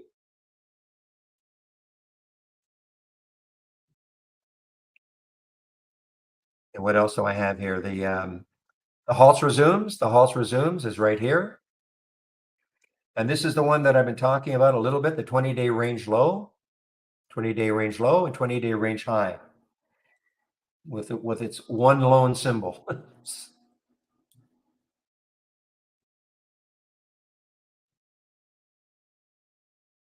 And I do have some other scans. This Momo scan here, this is, wait a minute. So there's a dock momentum up and down. Okay, so this one right here. Now, again, if you don't want to short, if you don't care about that, then just have to X out the momentum down, and then all you see are the ones that the momentum up. This one here, this Momo, is sort of the repeating version of this. So again, you would see the stock over and over and over again. It's up to you. So these are the scans that I'm sharing. So if you do take out a subscription, I would appreciate it if you use my homepage link. Then you can click on the promo code here. Also, if you save my link, my homepage link, then you can take a look at my scans and that education section anytime.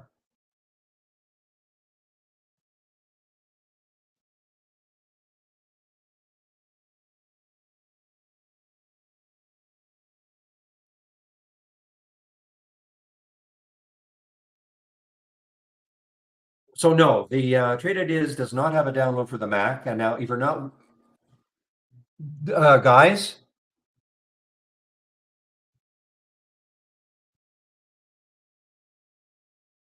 give me a moment.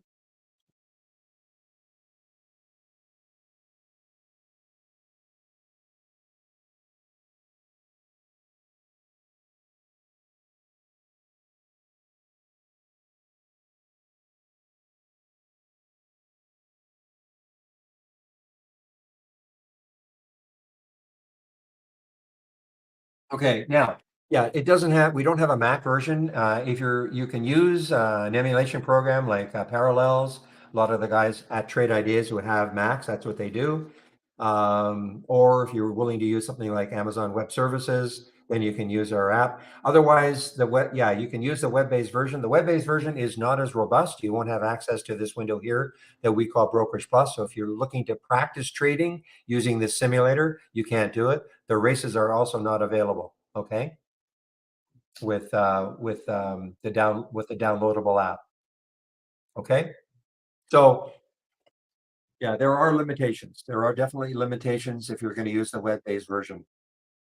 If you don't care about practicing trading, then it may not be a big deal.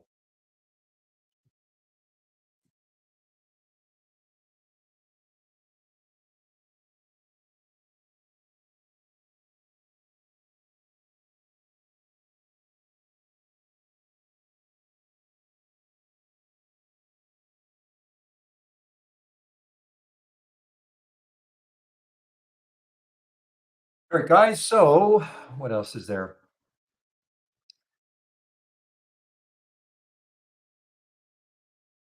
So what is Trade Ideas? We are a scanner. There is a difference between a screener and a scanner. We do screen, of course, but we're also a real-time alert scanner. So what do I mean by that? If I click on new from our toolbar and then click on dock channel bar, and then I'm going to click on show more. These are all theme-based channels, okay? Theme-based channels. I'm going to show you the momentum channel.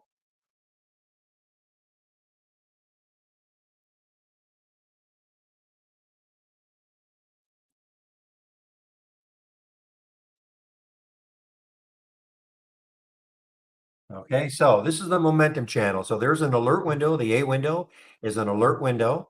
Now, you can see at 10:43, ENV hit a high of 689. That was a real-time alert, okay, for ENV. And here's that. Somebody mentioned this ME. Okay, this is just hitting right now. MEOA. And you can see what's happening. Look what's happening to it right here. Okay. So why are these stocks showing up? So with my scans, and of course any scan that you see here, most of these are just scans. If I right click, configure, and summary, this is going to tell you what the scan is looking for. This is the screening aspect. So if stocks are between $1 and $50, current volume is at least 3, meaning it's trading at least 3 times normal up to this time of day.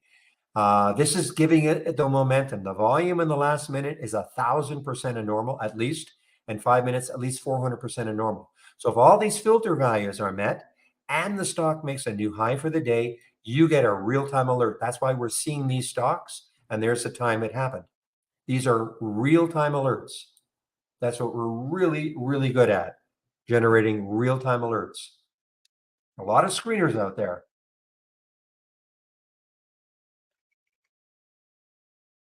Well, MEOA is a SPAC, okay, a blank check company. So that's what that is.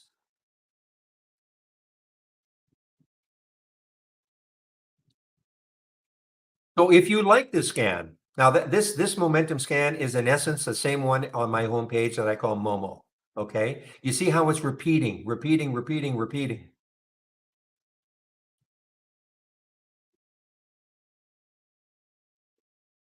Now, MEOA probably didn't make it in here. There's a filter that's blocking it, okay, in this one.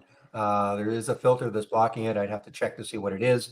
But there's the ANF, you see? And that's what, so in this particular case, every time ANF would make a new high, you will see it at the top. You'll see the time, you'll see the price. You just won't see it as a list, like every single time as a list like ANF, ANF right here. It's just a different way of presenting the data. It's up to you.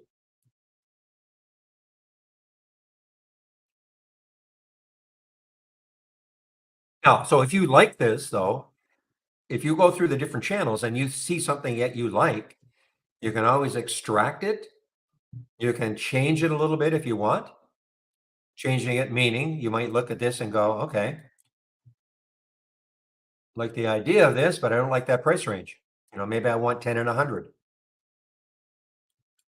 Oh, you just go to, you click on the price, and I'll just make the change.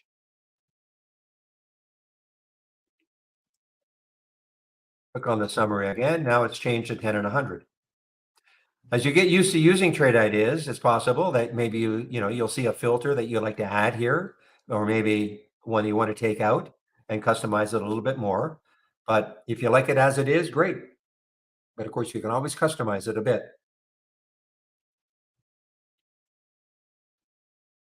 Now, a word about that. If I make a change in the channel and then I leave this channel and then I come back to it, that change is not saved. The reason it's not saved is because, again, these are for everybody. The channels are for everybody. So the fact that you might want to make a change does not necessarily mean that's what everybody else wants. Okay.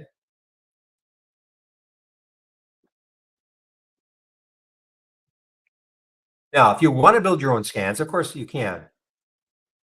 This time I'm going to right click on the alert window.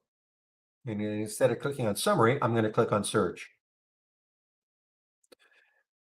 So these are all our real-time alerts. You can see right at the top of the list, the two most popular ones by far, the new high of the day and the new low of the day, real-time alerts. But we have a lot of other real-time alerts. You want new 5-minute highs, new 10-minute highs, new 5-minute lows, things like that. We've got a lot of real-time alerts that you can choose from. And then when you get to these icons, these are all the filters, the screeners. Do not get hung up on how many we have. If you're looking at this and thinking, man, how can I possibly learn all this? This is going to be so hard. Well, you don't have to learn all these alerts and filters. The only reason we have so many is because when the company started over 20 years ago, they felt that most people probably would not want to have to learn a programming language in order to create a scan. So of course we had to create, well, I wasn't around with the company, but they had to create enough alerts and filters so that, for the thousands of customers we've got, they could combine them with all the different trading styles. They can combine them to give them the type of scan they're looking for. But if you're starting out, you don't have to learn how to make a scan at all. We've got a lot of pre-programmed ones, and I'm sharing a lot of mine.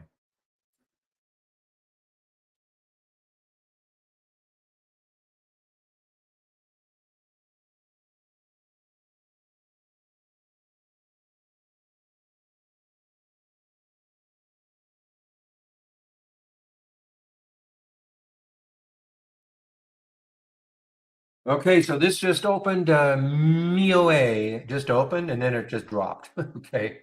Awfully risky, guys. This is one of those SPACs. If you don't know what a SPAC is, you can look it up. It's an acronym, SPAC. You can look it up. Blank check company. Basically, what they look for is that they've got money in this, and then they look for some kind of an acquisition, usually a private company that they'll take public. The craze really got rolling in, I want to say 2018. We went through a SPAC mania.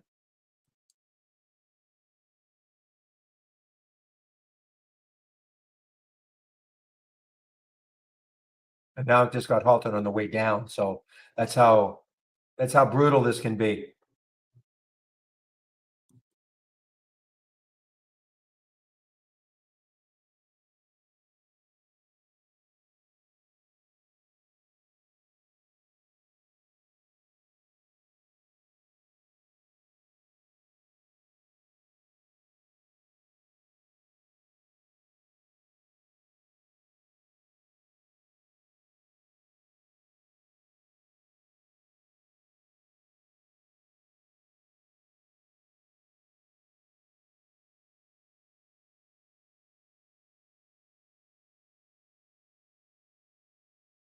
All right, guys. So Lyft is working modestly well for me. I mean, I'm in at 791. It's at 786 now. There's no real reason for me to dump that short.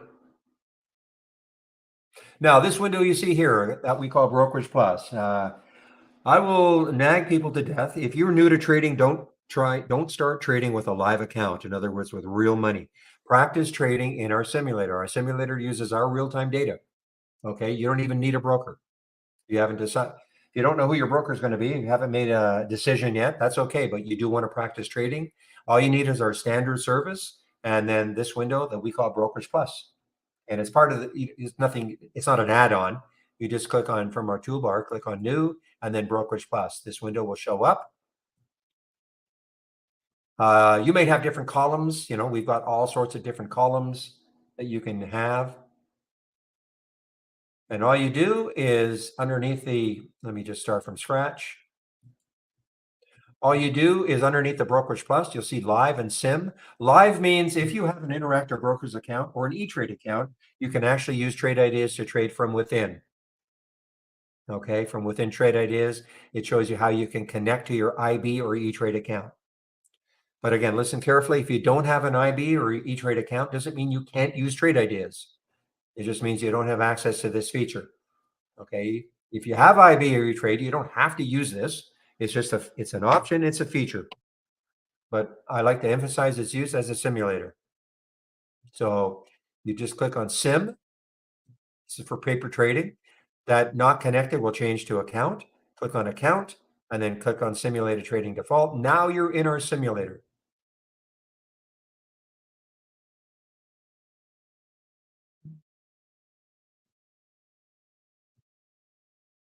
Now you can practice trading. So if you saw something you liked, let's take a look at ANF.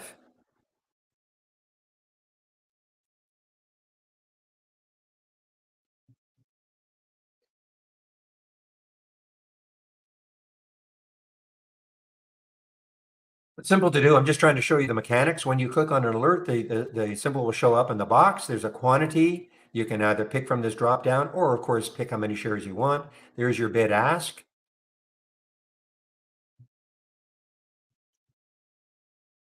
Let me take ENVB just for fun, okay? Let's take a little bit of ENVB, see if it has another run in it. And we'll go a couple hundred shares. I'm not going to go over money management at all. I'm just going to buy it right now, send it just to show you the mechanics.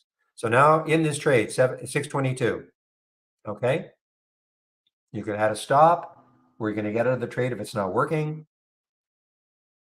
I just wanted to show you the mechanics. If you want to get out of this trade right now, you just flatten it, you highlight and flatten, or you can get out of half your trade, or you could double your position. These are just very, very basic hotkeys right here.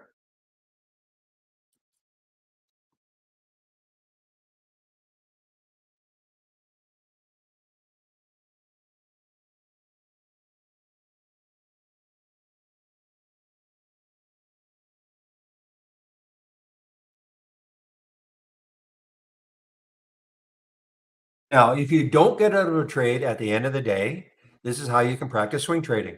Okay, so if you don't exit a trade at the end of the day, you can practice swing trading using this window, Brokerage Plus window. Okay.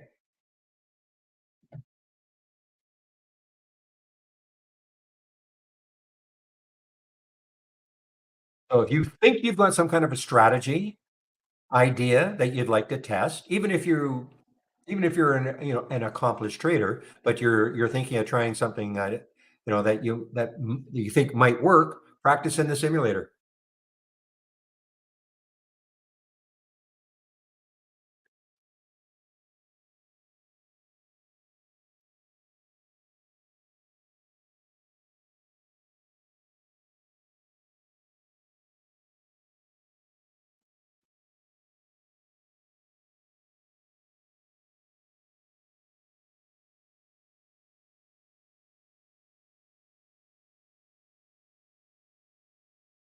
So I'm still in these two boring shorts, Lyft and LASL.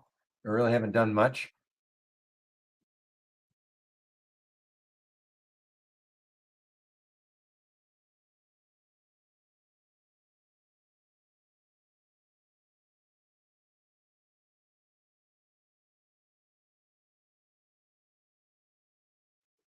Yeah, I would not have guessed that ANF would do this. I really would well guess. I wouldn't have predicted this at all. I would have thought a nice fade. Now ANF is coming into maybe some resistance right around here, around the 30 mark. So it's still got a dollar. Still has a dollar before it hits that high on the weekly chart. Not saying it's getting there, but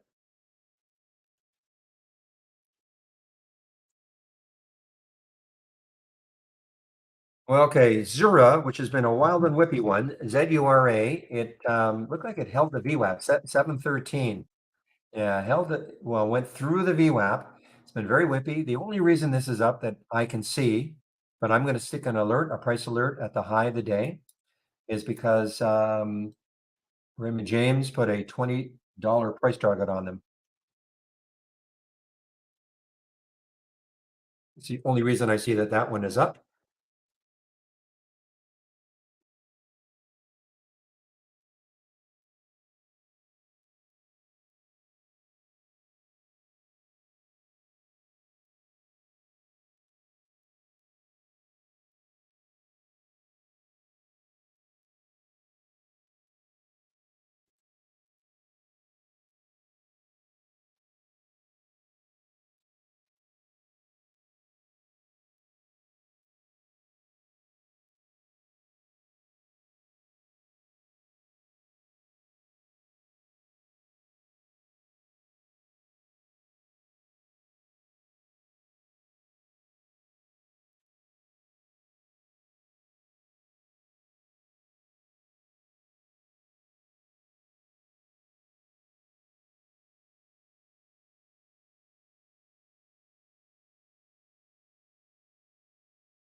All right, guys. Time is it now? 11 o'clock. So in about an hour, I'm just going to confirm, I think it is Jamie. I'm just going to confirm with Jamie that he will be taking over for me in our YouTube room in about an hour.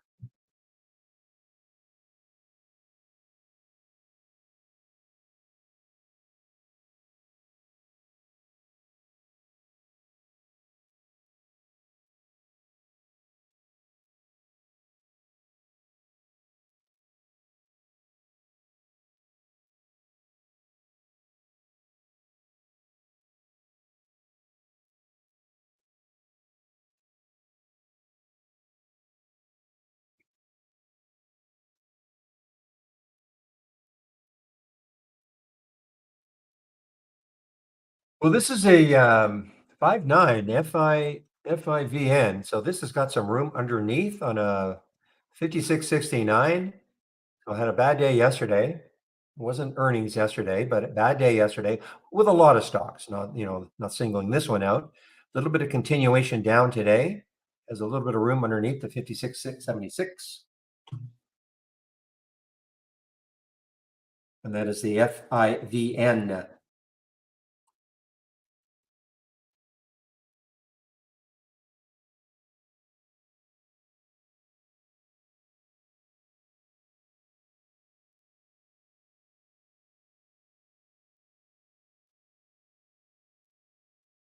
Boy, talk about a wild and whippy one right now. MEOA, I mean, just shy away. I mean, 1 million in the float. It's all over the place. Terrible spread. See if they have determined who they are going to be merging with. 524. Let's see what they're talking about.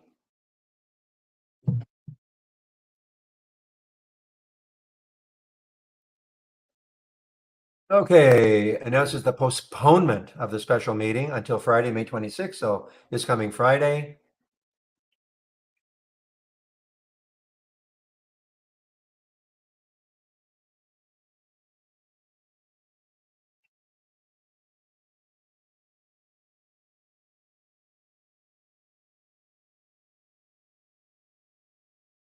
Oh, I don't know how to read this when it says 52,000 public shares shall remain outstanding. Okay, so they are basically taking DTGI out of the OTC, I guess. That's what they're trying to do.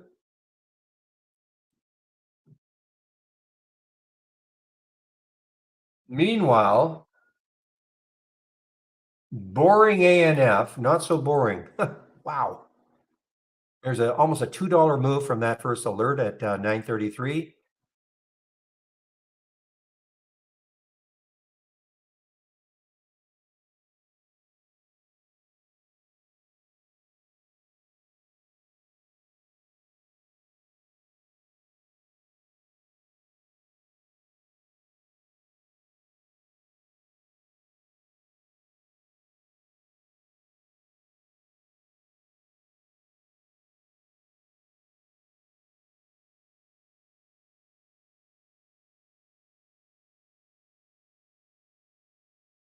Can you display more than one chart for different symbols at the same time? If I understand your question, okay, so what you're seeing here, these are all linked. I have the same symbol because that's what I want. I want to see when I click on a symbol, I want to see these time frames, 15 daily and weekly on the symbol, but the SPY doesn't change. Is that what you mean? Because it's not linked. So you can, if you have our premium service, sorry, if you have our standard service, you can have 10 charts. If you have our premium service, you can have 20 charts. So I think, so the answer is, I think to answer your question, the answer is yes. Yeah, you just unlink them. If I right click and go to properties, symbol linking is either checked or it's not checked. Okay, so if I uncheck, if I uncheck this right now, come on, I don't want to, but this is the SPY is unchecked. That's why it doesn't change. You can't see it over here, but yeah, the SPY is unchecked from symbol linking. So pretty simple. You either link them or you don't link them. Okay.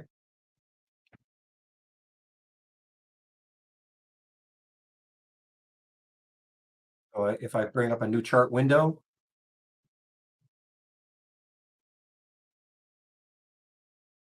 so right now, right click, properties, and symbol linking is checked. So if I click on an alert, MEOA, this is going to change to MEOA. Okay. If I unlink it, just uncheck the symbol linking. And now when I click on another alert, this will just remain. Okay. So it's pretty simple.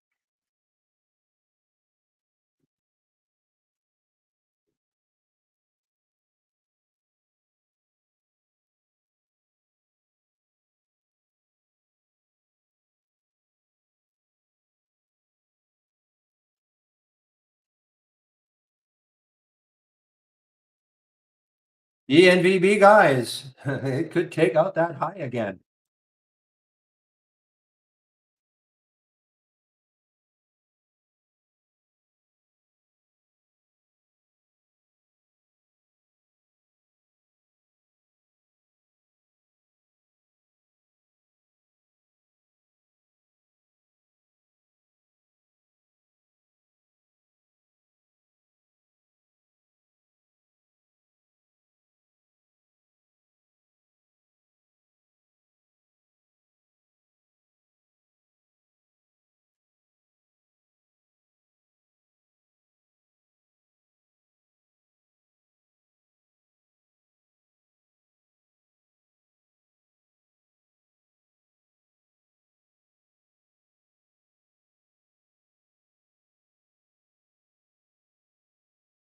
I want to get out of this right now. I just have to flatten it. Okay. I want to get out of this trade right here. I just flatten it.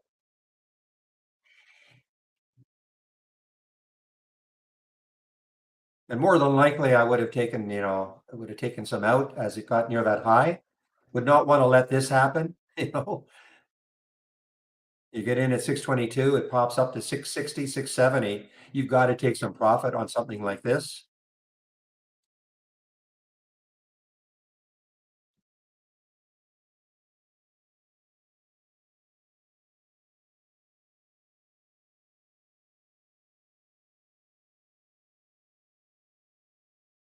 Yeah, well, here's the volume right here on the chart. Right here. These are the volume bars on the chart. Can you show the volume on the chart? These are the volume bars on the chart. And each individual one, of course, you can see the volume of the individual candles. If you left click and you're gonna this will pop up, it'll show you the high, low, close of the candle. What's the volume? But this is the volume bar. This is the volume. Excuse me. These are the volume bars on the chart right down here.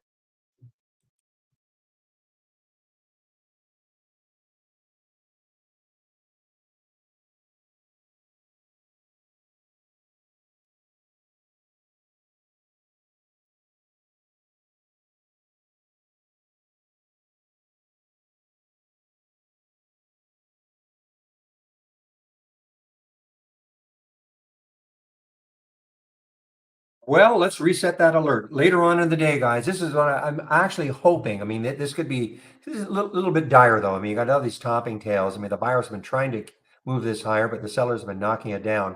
This is not shortable for me. I don't know how many brokers have shorts available for ENVB, but what I'd really like to happen is maybe hang around the 640, 650 mark for a while, especially in the afternoon, and then boom through the high of the day, and that could get it running again. Okay, but, I just have my price alert set up in that area.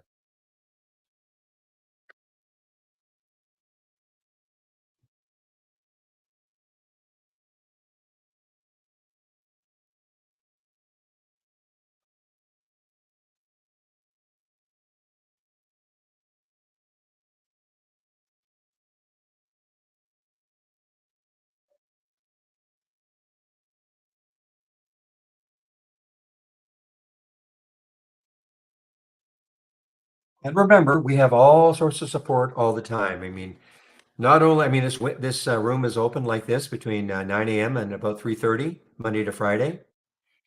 One of the other traders, as I've mentioned before, takes over for me in our YouTube room between 12 and 1 while I have a break. The other traders have different trading styles from me. So it's always good. You want to head over there between 12 and 1. Before I do take my break, I will put the YouTube link in.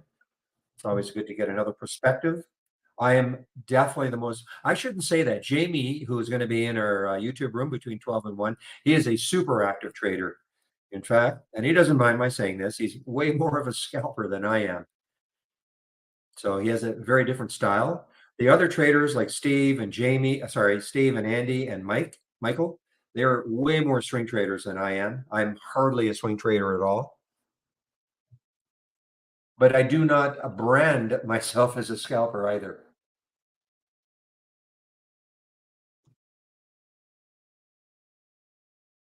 EALI is a patent play. Okay, thank you, Ori.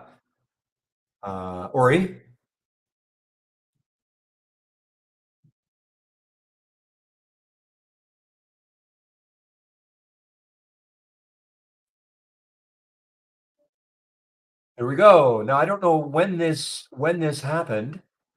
There was some news about this, the clinical trials, but now I'm noticing here at 11:05 has received a decision to grant a European patent. Okay, I don't know if that happened earlier, but I am seeing in my IB headlines, and that might have just happened. Thank you, Pally. Thank you, Ori.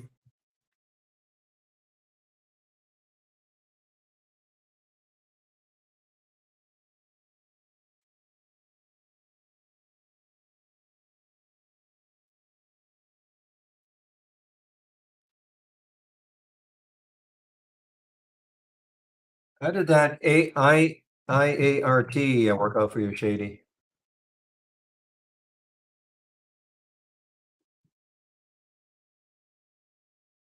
Speaking of,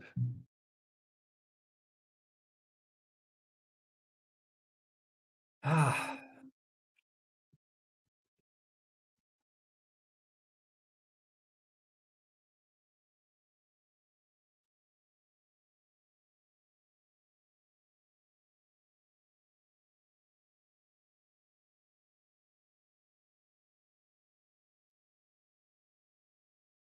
what did you say your trigger was for IART to short it?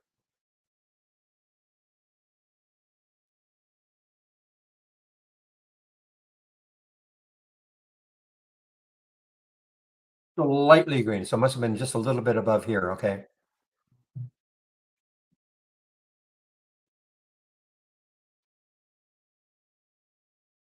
39.58. Okay.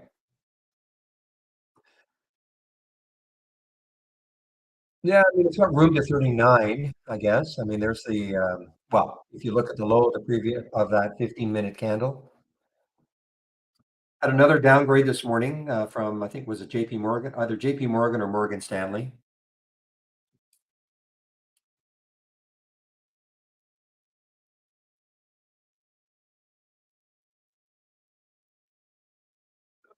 Too bad. No shorts available for me anyway, for G, C, T.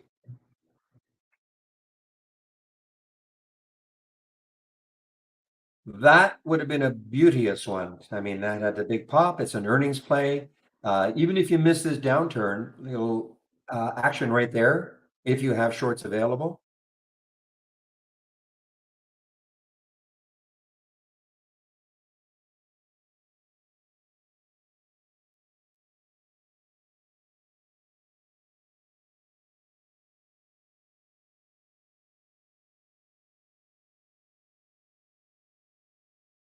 Well, so far, my short for LASL and my short for LYFT are kind of balancing each other out. Definitely not moving very much. Balancing each other out, meaning I'm a little bit underwater on lift, and I'm making a little bit on LASL, so they're kind of balancing out each other out. I'm gonna hold on though. There's no massive reason for me to get out.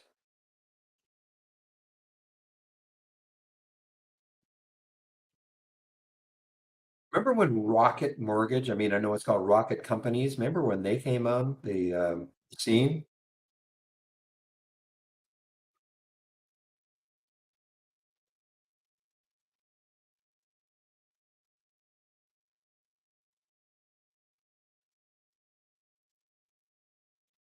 I think this was a meme stock that day. Yeah, look at this. Yeah, that's when a little after the memes really began.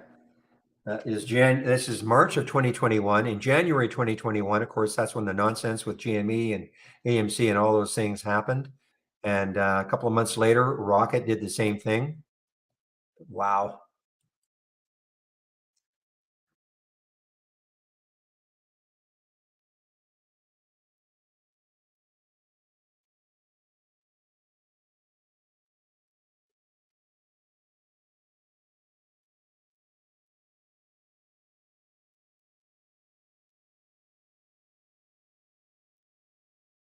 All right, guys, give me a moment. I'll be right back in about 5 minutes or so. Correct? Yeah, Jamie will be in our YouTube room.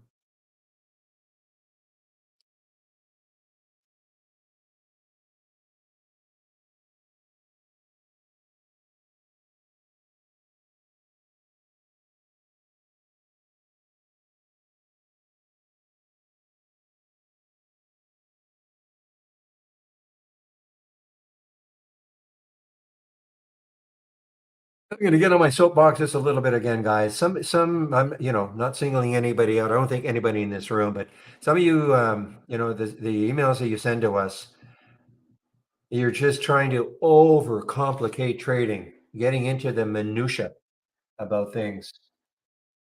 Always amazed.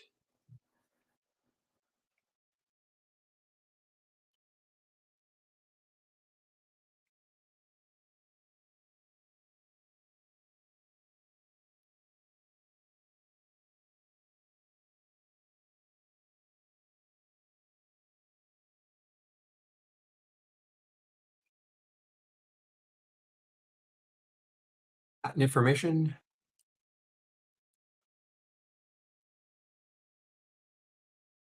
Ah, thank you. So patent grants. Cool. Cool, cool, cool.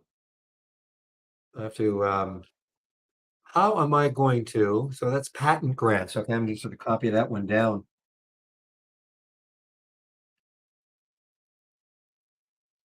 Thank you, Wiggly Wiggly,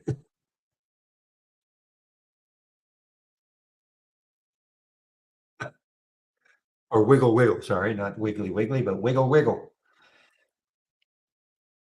Yeah, so we have indicators you can add to the chart. Okay, so these are the ones we have. I don't use MACD, but so I'm not going to add it. But if you right click on a chart and then go to indicators, these are the indicators that we have, and one of them I'm sure is MACD. MACD, okay.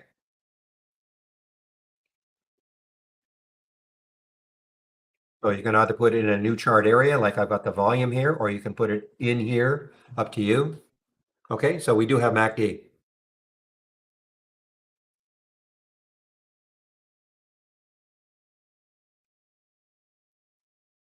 So again, if you're looking for the indicators that we have, you just right click on the chart. You probably don't have trade ideas, but if you right click and then click on indicators. This is a list of the indicators that we have.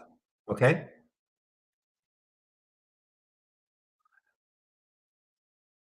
None.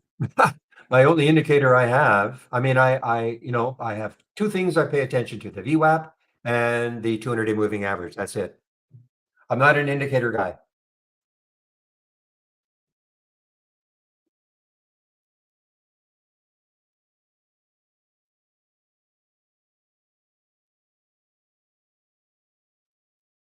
How long have I been with Trade Ideas as a subscriber? I started in 2010, and then as a contract employee, I think I want to say 2013, but I started out as a subscriber in 2010.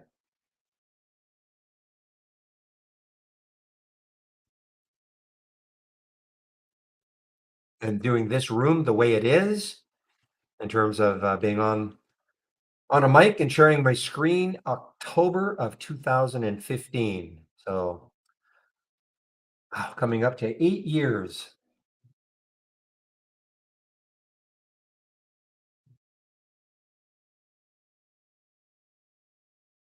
Well, it just resumed. So MEOA, it just resumed. Wow, look at this. Look at this. It's nonsensical, okay? But look how whippy it is. Spread is like a dollar.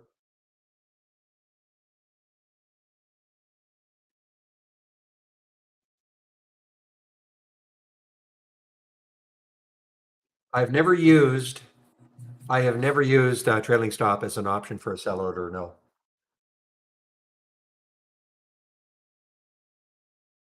Luis, the VWAP and the 200-day moving average. I mean, I think universally the 200-day moving average, if even if you're not an indicator guy, is kind of universally recognized. And I think the VWAP is pretty close.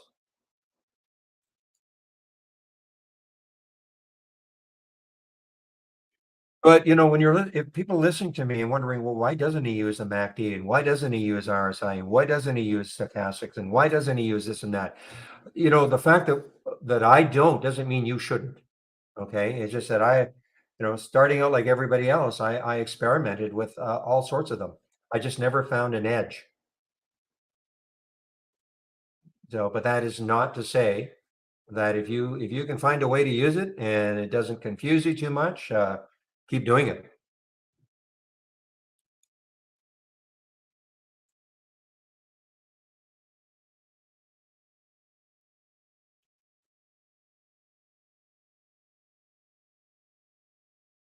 Telling you guys, I think this, don't lose sight of the ENVB later on. I mean, it may not take out the high of the day, but don't lose sight of it. If it takes out this high later on, it could run again.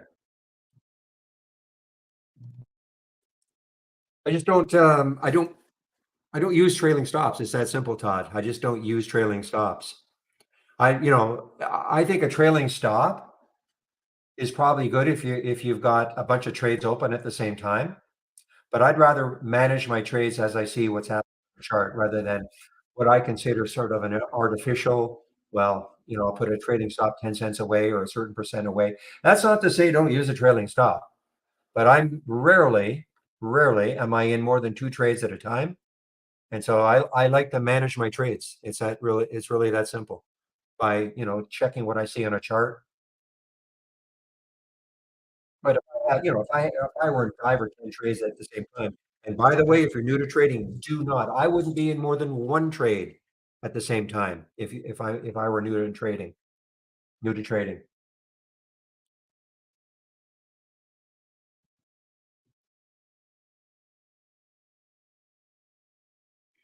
Well, again, Todd, yeah, I mean, if you wanna use a trailing stop, that I'm not against it. I'm just somebody who doesn't use it.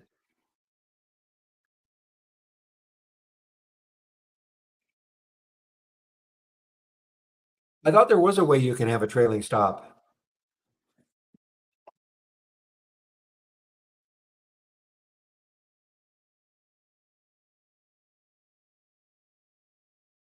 It has to be in the strategy.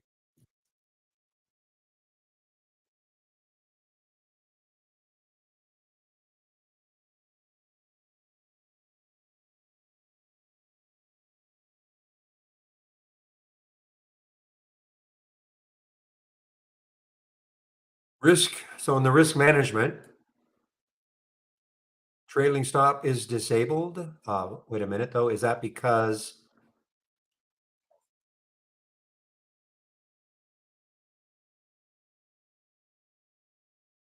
a moment?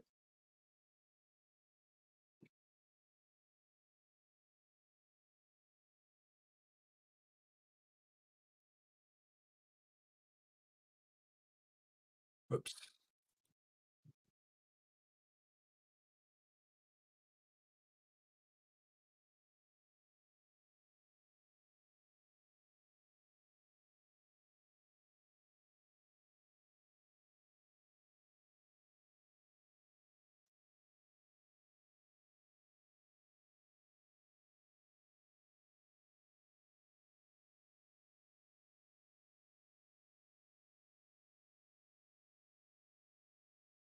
Okay, I guess trailing stop is disabled. I didn't know that. I obviously with a, I guess with a live account, it isn't, but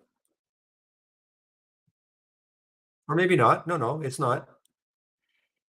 I just had none here. So it looks like you can put a percent, dollars, or a filter of some sort as a trailing stop.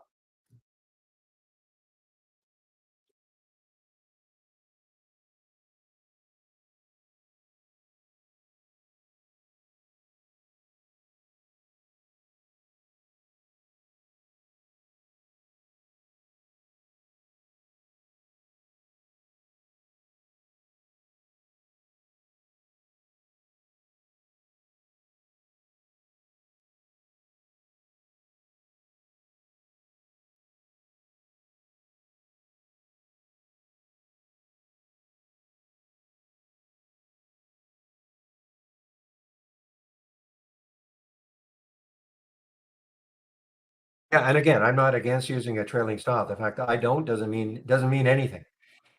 And well, and Tank is using it in a slightly different way. He's using it actually as a stop. I mean, I have a stop, of course, that I obey religiously, but he's kind of, I guess you're kind of using it as a, I mean, you must have a stop also and then a trailing stop. But I don't think can you have both in Thinkorswim?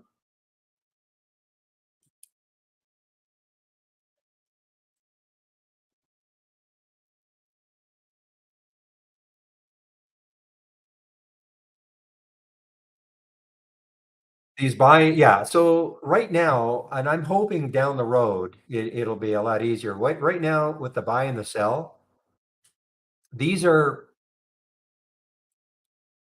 you have to have a strategy, okay? And I think these are default strategies, and you have to turn one of them on for your default buy and one of them on for your default sell. So this one, $5,000 at the market, stop at the low. Okay, this is the strategy.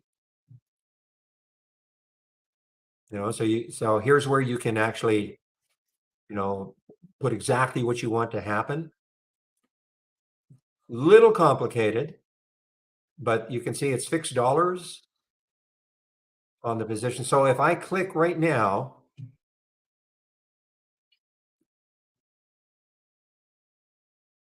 probably should bone up on this. I don't use this at all. Okay, I don't use the buy or sell buttons at all. I just go within Trade Ideas or my Interactive Brokers account. But I guess if I click the buy button, bad example because I'm already in this one. Let me do another one.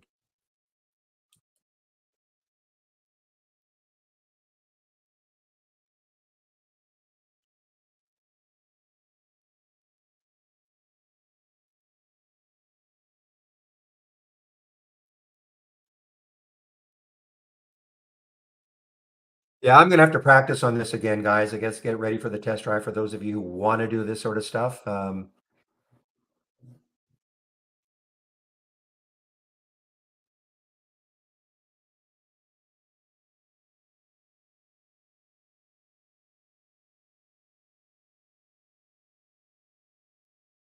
Dude, this one is starting to move too soon for me. This NVB. Look at this though. I mean, it is. The trend is up. I mean, there are all these little bottoming tails, but we have topping tails too. So a lot of indecision. But if you drew a trend line, the trend is definitely still up for this one.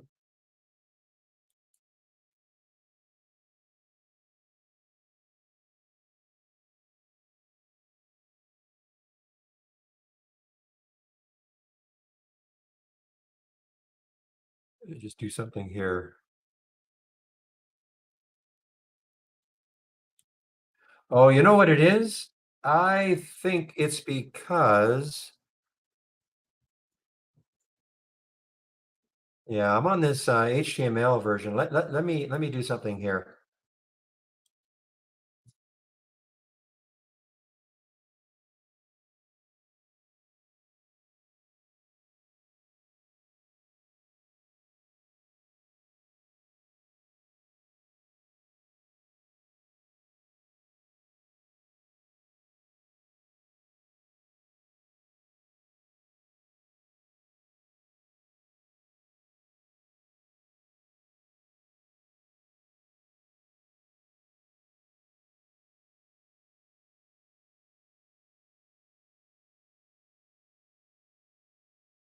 Okay, so what I did was an order to buy note at 229 and the stop is at the low of the day.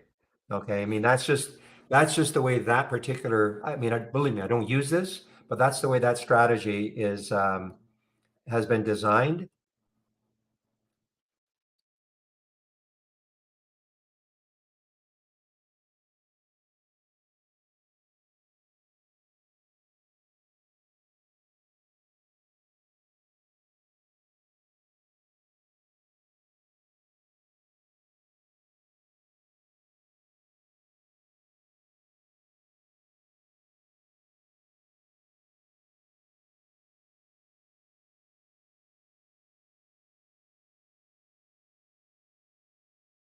You moment, guys.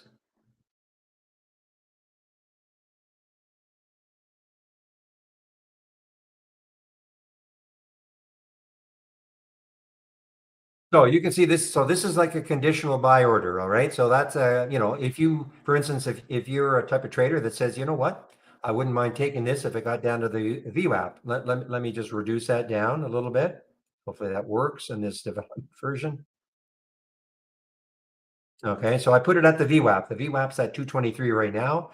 So if I were a VWAP type trader saying, okay, I want to take this trade, if it moves into the VWAP, I want to have that execute as an example.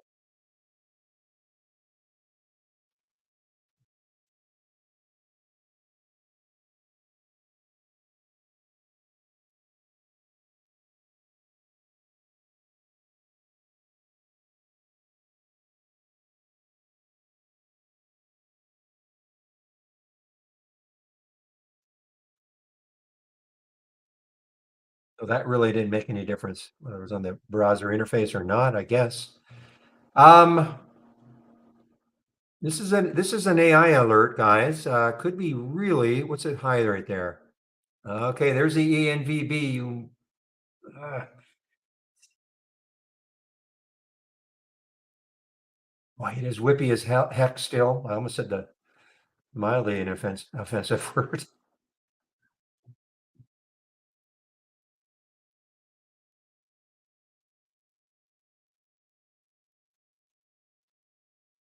I don't use the 1 minute chart at all. I do have a 5 minute chart on another screen that I glanced at, but I'm all about the 15 really. I don't use a 1 minute at all though. Again, that doesn't mean that, if a person can use a 1 minute chart and find a way to use it and make money, great. If I were new to trading, I would never be using anything less than a 5 minute chart. I'd probably even just use a 15 if I were new to trading. The reason being is that, a 1 minute chart, it's so whippy, up and down, up and down, up and down.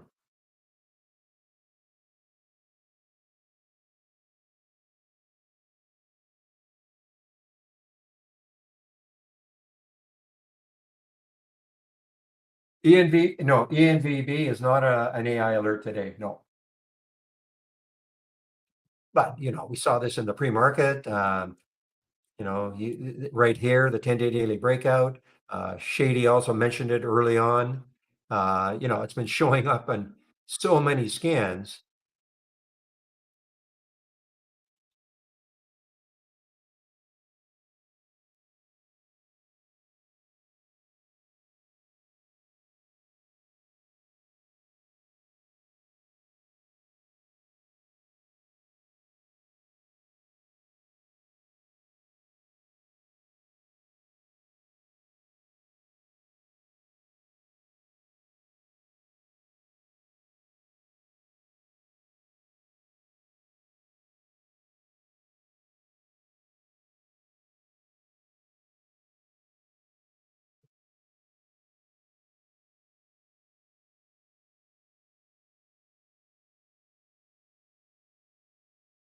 All right, guys, I am, you know what might be bouncing here a little bit, guys, is GCT.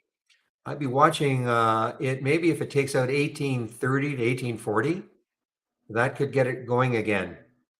And that is the GCT. Let's take a look at it.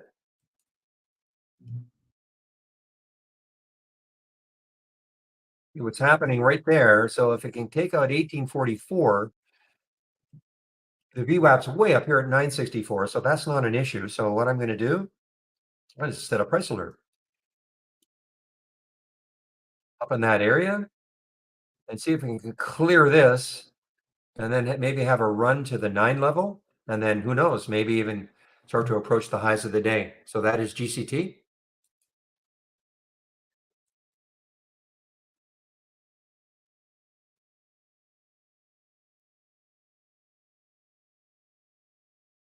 Hilarious. I'm up exactly the same amount in LASL that I'm down the same amount in Lyft, I think. Right around the same.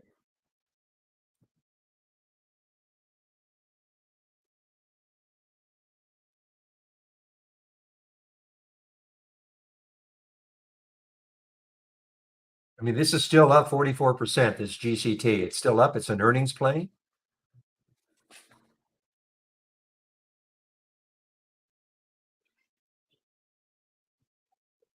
Give me a moment.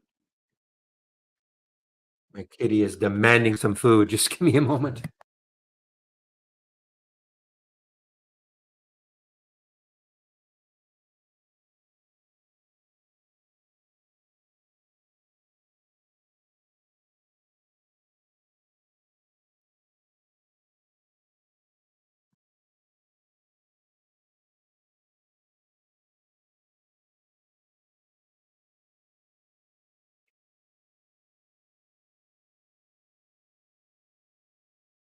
Anyway, guys, I was looking at the RETA here. The RETA. This is an AI alert. Um, and again, the high looking left is, that can't be right. 92.22. So boy, if it takes out 92.22, maybe not today, but tomorrow, I mean, it's got a big, big void to fill. RETA. Can't remember what happened here exactly. This was while I was on vacation. I had a big down day. May 10th. So this must have been an earnings play. This was an earnings play for Rita.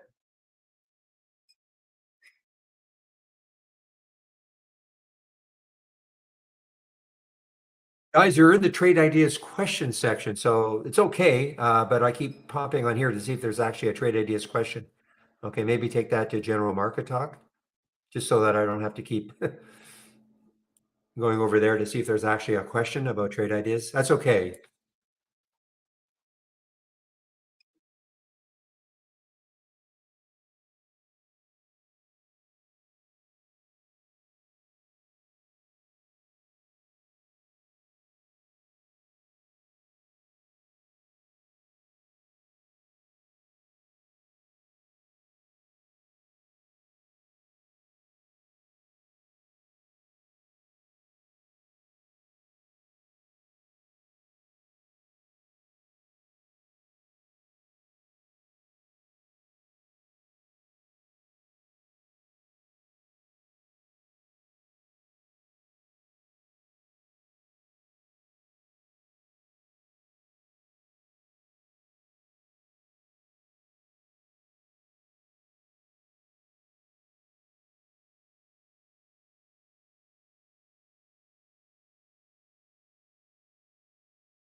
Okay, guys, sorry about that. Just again chatting within Trade Ideas.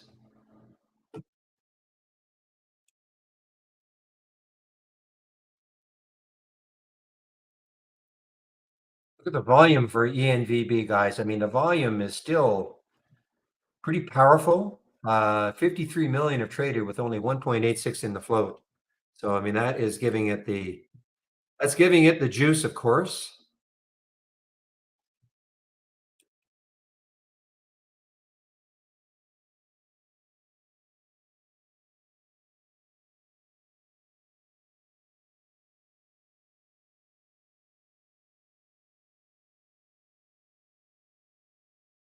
All right, guys, there's the GCT. GCT at a pretty important level, in my opinion.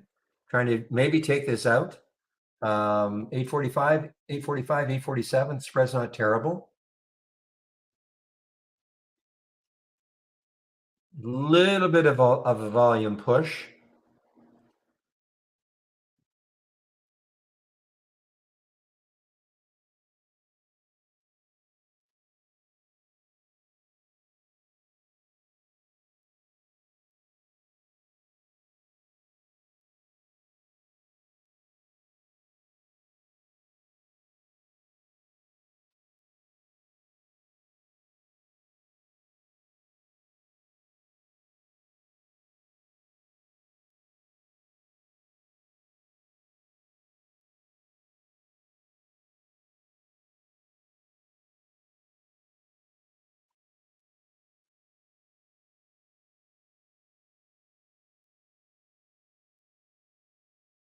Hey guys, starting to move here. GCT, sorry, GCT starting to move.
Okay, I'm taking some off. Oh, just took some off. Just took some off the GCT. No, I would never wait for the 5 minute to close because by that time it could be too late. So I've taken some off of the GCT. I mean, fantasy area would be over 9. I don't know if it's going to get there. Good volume came in, at least. Decent volume came in.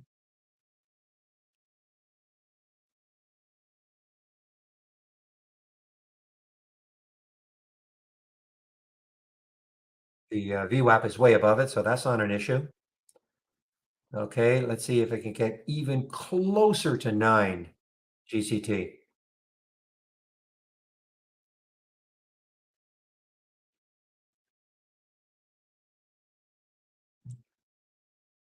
But again, PS, that's my style, right? It doesn't have to be your style. But for me, if I waited for the 5 minute to close, it would be up here. So, I wanted to see on that break of 850.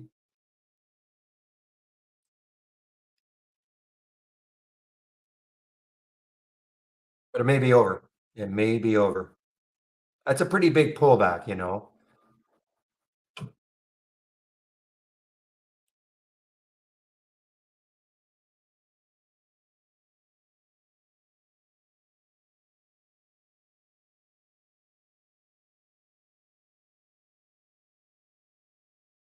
In that particular case, yes, not in all cases, PS. It's just that it crossed at a level that I liked when I looked at, not in all cases though, but in this particular case, so there's no, just because I get a price alert, like right now, I just got a price alert for Zura, right?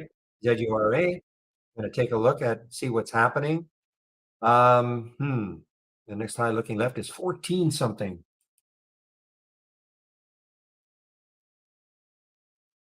I'm going to watch to see what it does around 8 a bit. But the other thing is I'm going to be taking a break pretty soon, and there's no way I can take this one while I'm on a break because it's, the float is so low.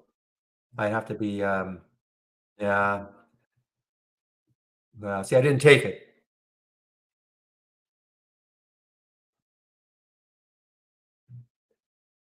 In this case, maybe I should, I'm fairly conservative though when it comes to trading. I get the price alert. I wanted to see it broke down through 8 again. Probably, a little less conservative. I would have taken it on the second break of 8. The problem is, where am I going to put my stop?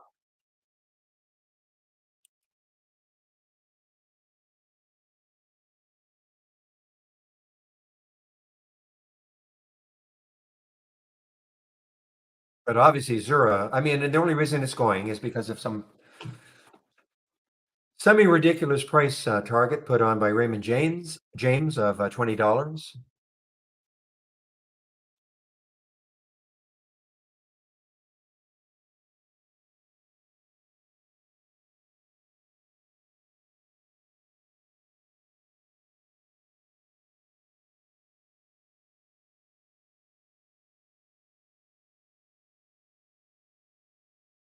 And of course, it got halted. Yeah, sorry, it got halted also. I was wondering, why isn't it moving? So it got halted.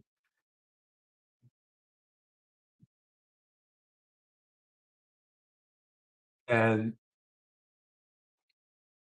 so there's the halt.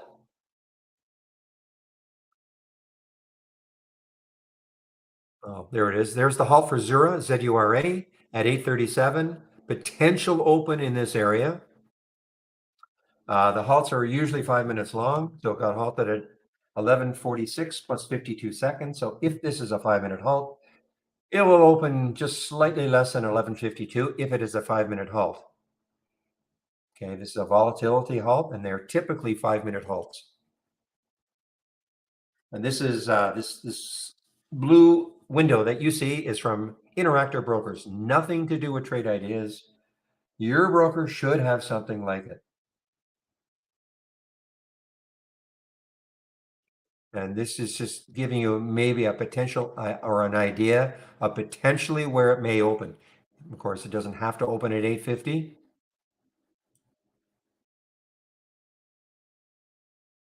Meanwhile, back at the crazy MEOA, which got up to $38.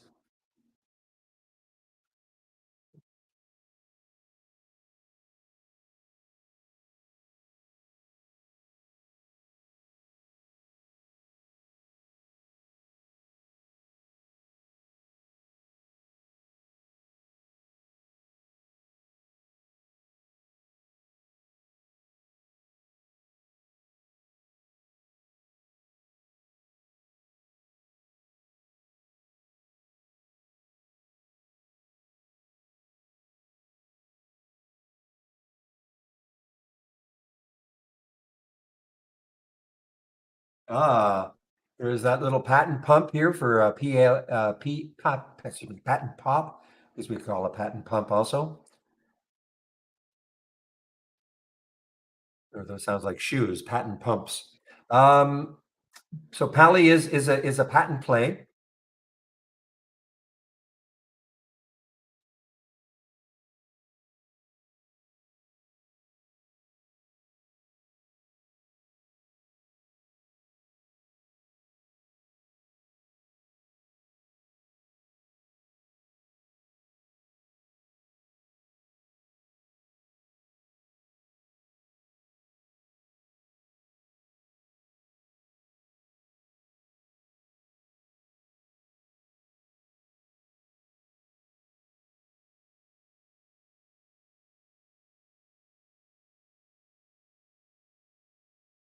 There's Carl stock, IEP, continuing to make its way down. What a crushing. Who was that again? Was that Kerrisdale? Was that Kerrisdale that jumped all over them? This was 3 weeks ago. Thanks, Tank. So that was Kerrisdale. So when we see something from Kerrisdale, we should definitely follow to see what they're talking about, what company they're trashing.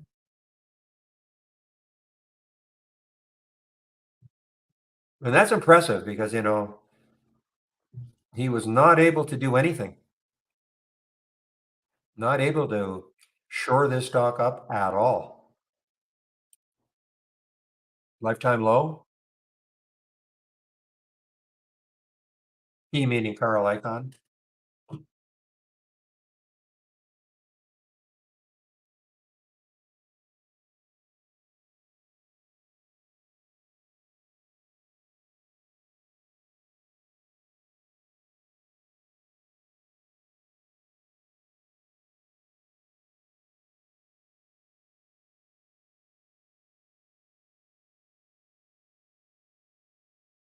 Okay. Wow. See, my conservative nature prevented me from taking that right away. Look at this though. Zura, Z-U-R-A, guys. Look at Z-U-R-A. Next high looking left on the daily chart, never mind a weekly chart, is 14 something, 14.11.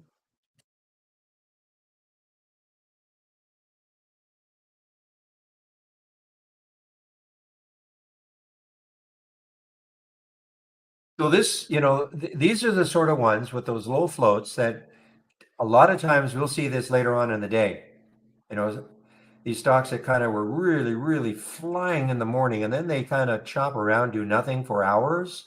And then maybe, 1:30 to 3 o'clock, all of a sudden they get rolling again. This happened just earlier, quite a bit earlier. And that's why, I do not want to lose sight of the ENVB. Looking at ENVB later on in the day, if it takes out the highs.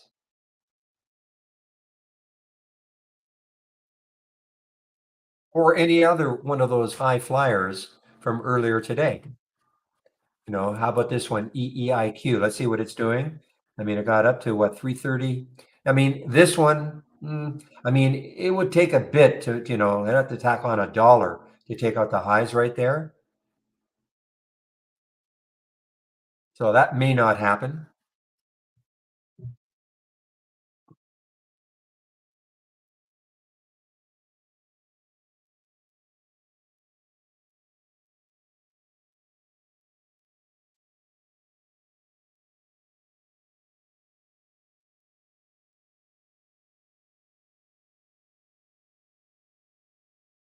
Okay, let's take a look at Pally from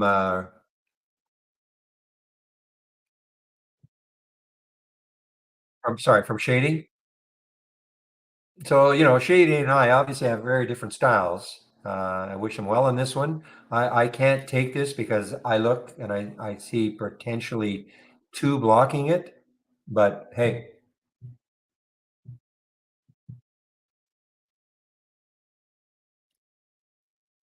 but don't let me. Oh no, Shady's not going to listen to me, but don't listen to me. I'm very conservative.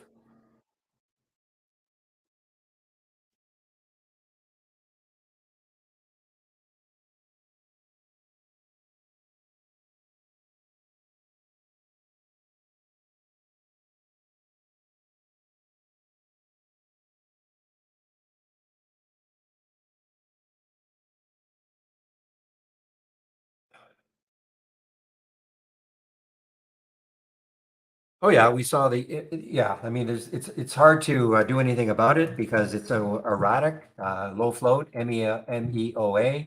I mean, it looks like yeah, we were all been extremely rich if we had all taken it at 1844 and dumped it at 38. Understanding, of course, that it got halted several times. The spread has been a real, you've got to really guess well with a spread like this. Sometimes it's a $2 or $3 spread. It's a SPAC.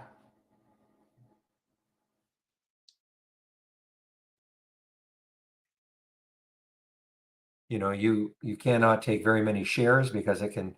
I mean, if you had been seeing this earlier, I mean, this could drop $5 in a second, could go up $5 in a second.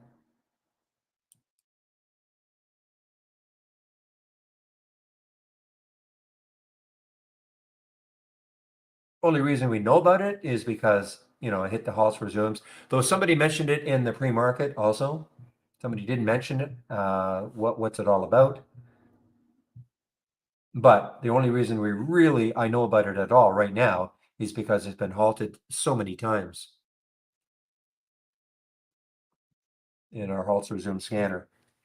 All right, guys, I'm going to put myself on mute in the main room. I'll keep myself going in our YouTube room.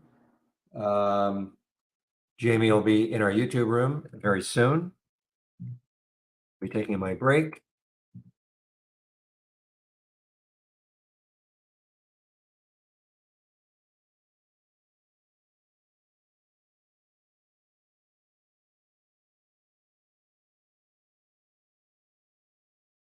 And I will put, no, I'll take myself, no, I'm not on mute yet. I'll put my YouTube link in so you can head over and listen to Jamie between 12 and 1 while I'm on my break.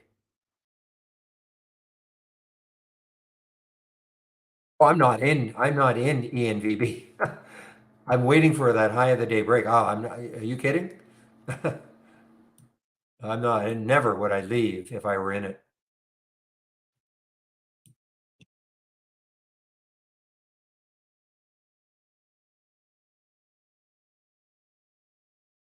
But I did take myself out of Lyft, guys. It's just not, still the only one I'm in right now still is the short of LESL.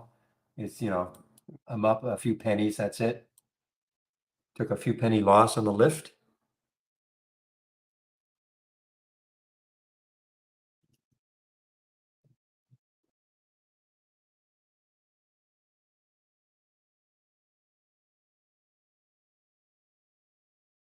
Oh yeah, this is a simulation trade I have running. Yes, yes. Oh, I see what you mean.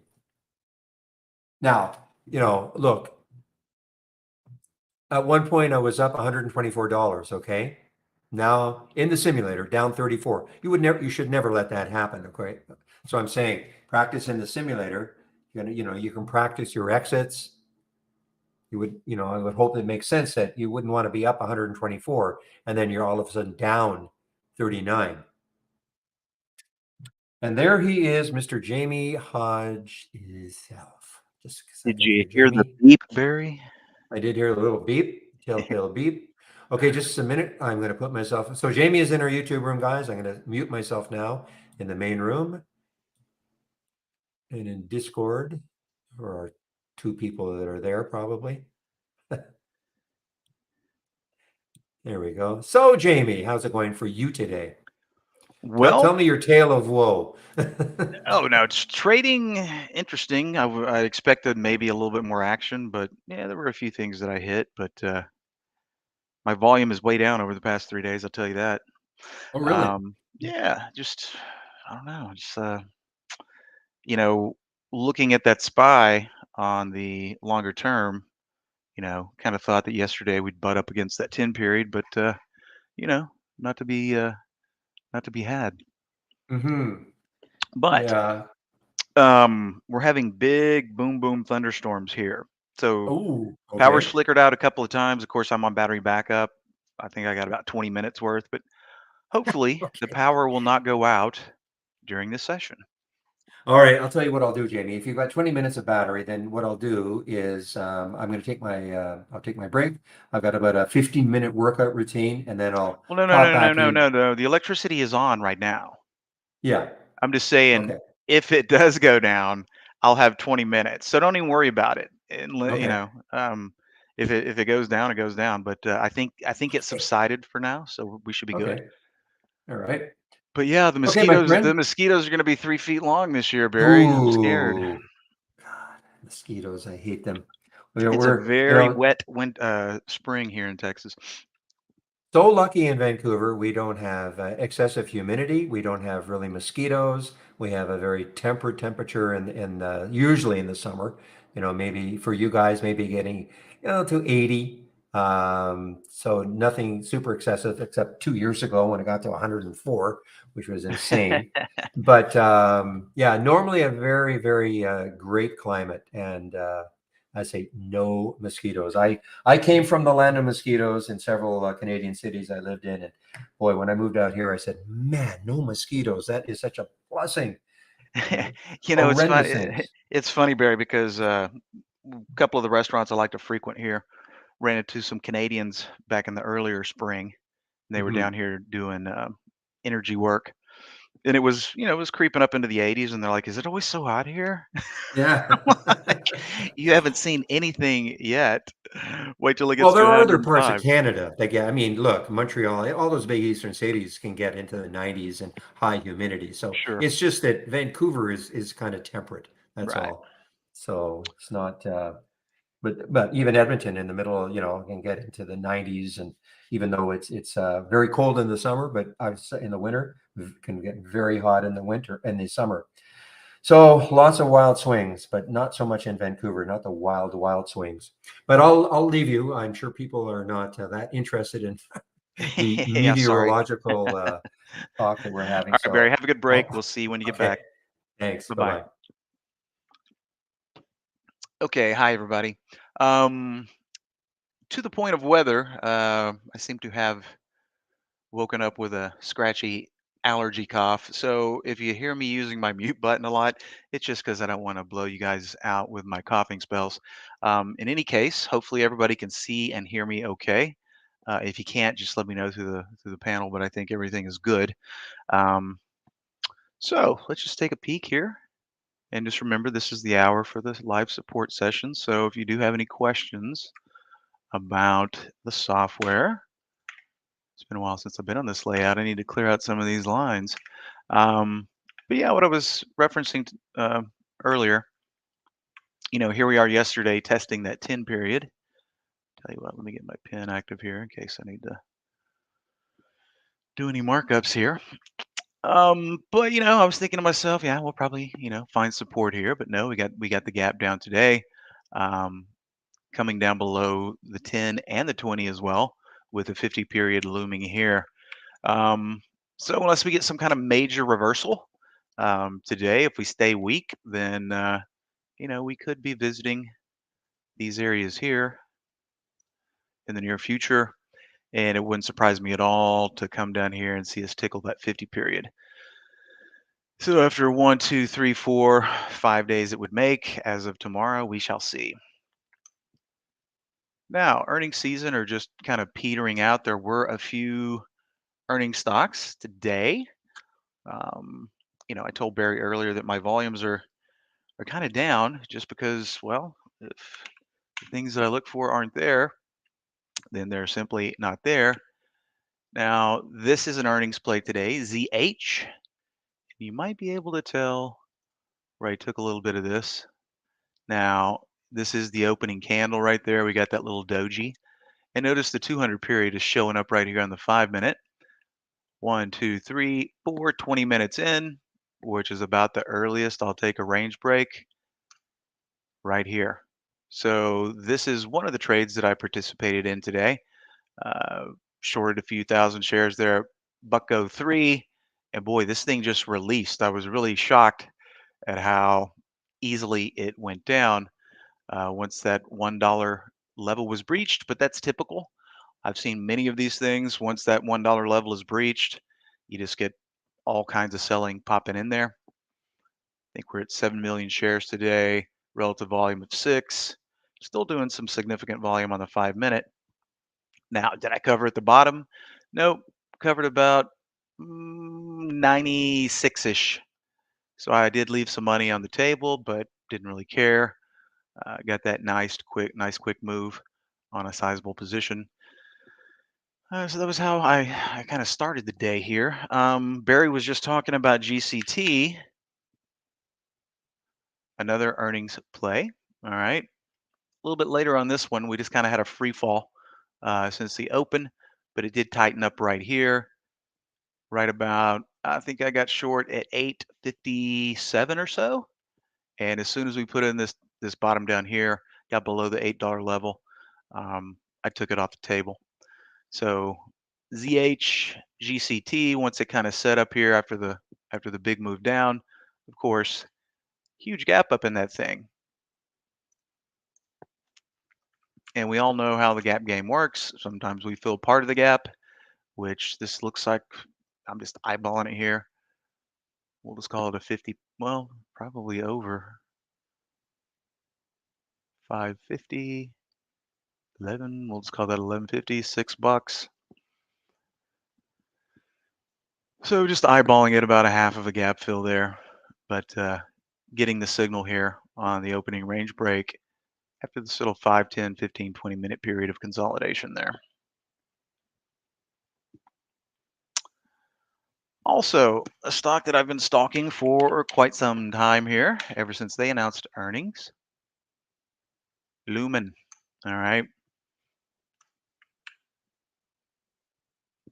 Believe prior low was right back here. Come on, give me my, well. I forgot to change my charts to browser interface. That's what's going on there.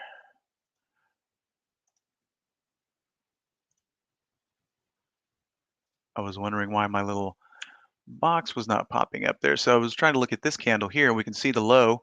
Prior low was 213. Earnings a couple of days after, thought it might come down here and test that low, but nope. Got a reprieve, spike back up to 270-ish, and look what's happened ever since the 17th. 1, 2, 3, 4, fifth down day and breaking the all-time low. Of course, for some reason, I can't drop a line. So I tell you what, just for this instance, we'll reference this area here. Now notice what Lumen did in the pre-market. All right. Nice little tail in the pre-market. Hold on one second. Coughing spasm out of the way. Nice little breakdown here right around the 211 area. Piecemealed into a small bit there. Beefed up the position here. So it looks like it's, who knows what's going to happen for the rest of the day. Still in this one with a pretty good stop area. So if I do get stopped out, I'll make a little bit.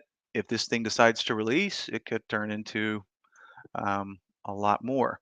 So as far as activity for me today, really all I've traded is GH, GCT, and LUMN. Let's take a look at Ericsson. I was in some small amounts of Ericsson, but kind of got tired of it, waiting on it. Okay. It seems my charts are not cooperating. So we're just gonna have to go back to the old school here, which is really odd because on my main trading layout, working pretty good, but for some reason when I switch back to this one, they are not. Okay, Ericsson, look what we have going on here on the daily. And I think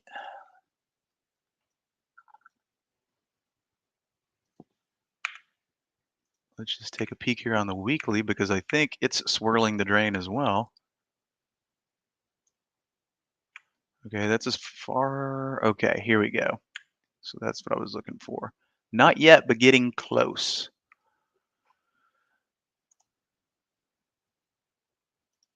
All right, so here we are. And we just got a little bit more room to go there. So it looks like the low there is 483. All right. So we're currently at 512. All-time low would be 483. So a little bit of action in Ericsson short today from 514, but nothing really to write home about. A whopping 2 pennies. It was just a little late to the party there. Would have been better up here, but oh well. No harm, no foul. But Ericsson will be one to keep an eye on moving forward unless it gets a big bounce back up as it grinds down to all-time lows. And of course, these being some of the more liquid names.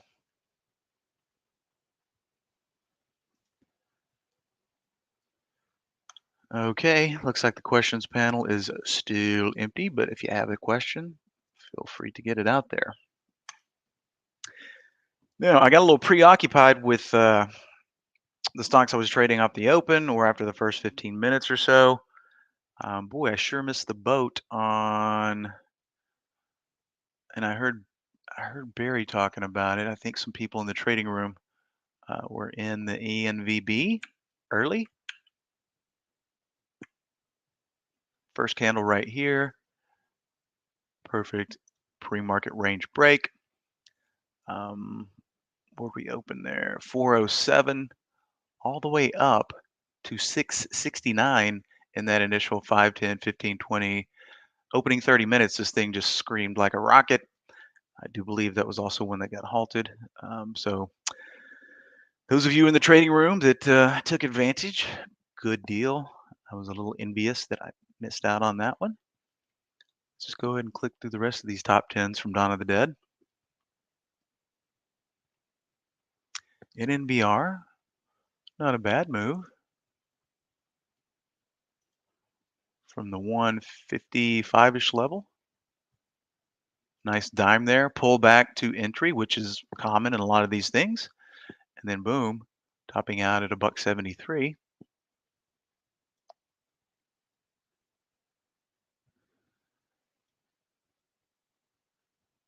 Hello, H8. Let's see, looking at ENVB, do you think it'll come around in the afternoon?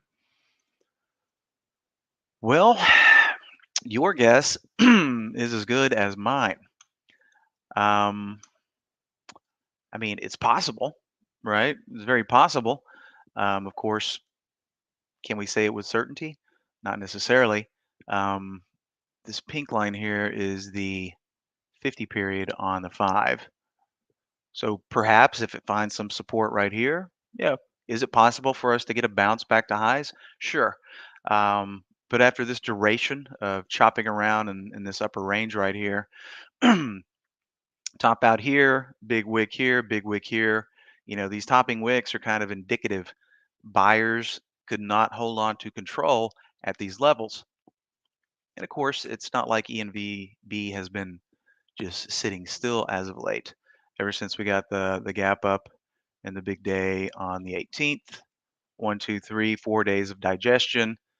We could basically call those all not quite inside on that guy. Let's see here.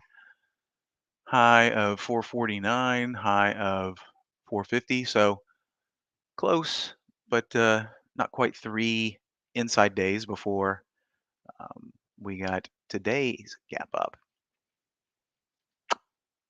So yes, it is possible. Is it very probable? Can't really assign probability to it, but it definitely looks like, to me, it looks like the top has been put in, just due to the fact that we have all these wicks.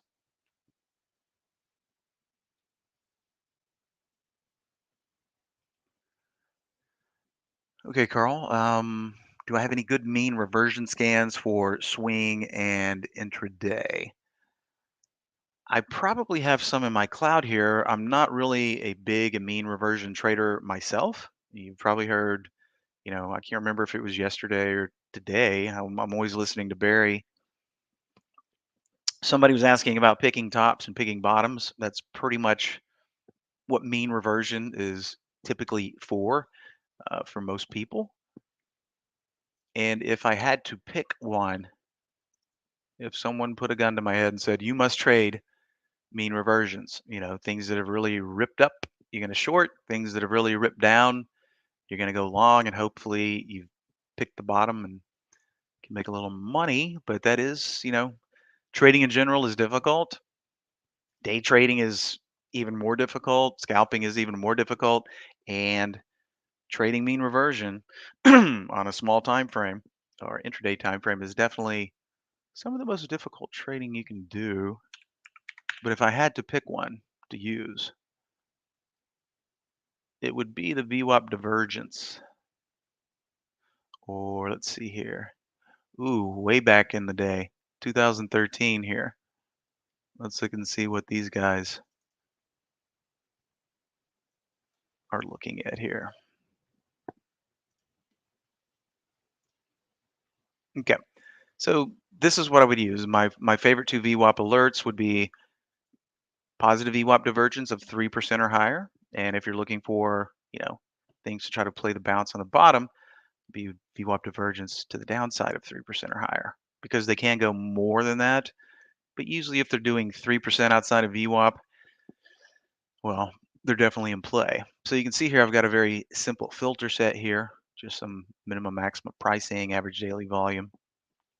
And of course, it's no surprise to see VIPs on here.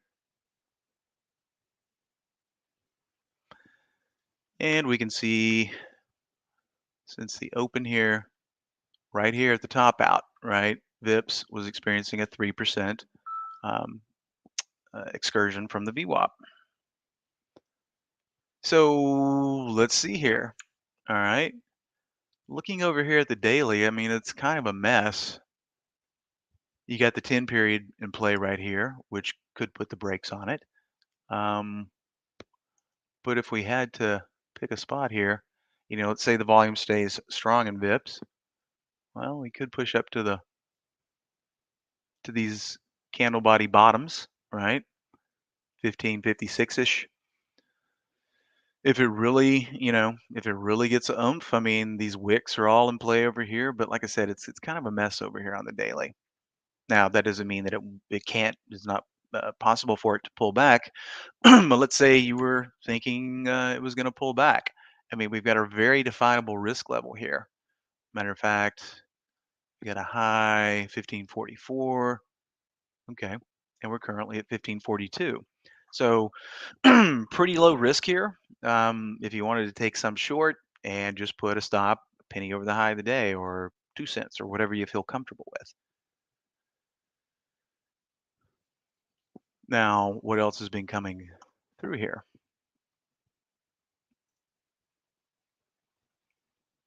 You'll notice I've got the quality column displayed here. Pardon me for a second. Goodness, this coughing's going to kill me. But we can see the actual level, 3% minimum. We can see that ANF, when it was topping out right here, was 4% above VWAP. Now notice what ANF did. It looks very similar to the way VIPS is kind of slowing down and flatlining up here. So very similar. ANF, once we got the signal here, we got another 10 minutes hovering around that level. The high had been put in at 29.59. So we could have easily put a stop right outside of that high. Got short.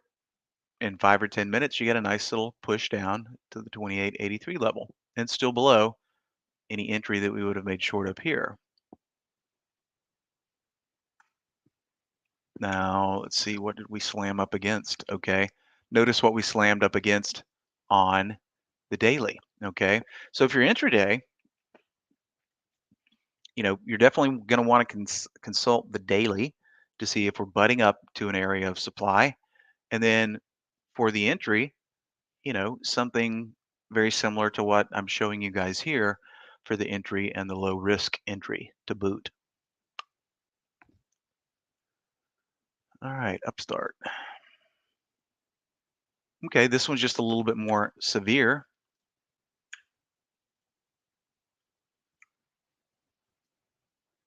We can see running into this area of congestion back from, last year on the daily. A little bit more of a severe spike here, right up through the 200 period on the 5-minute, and a nice wick back down.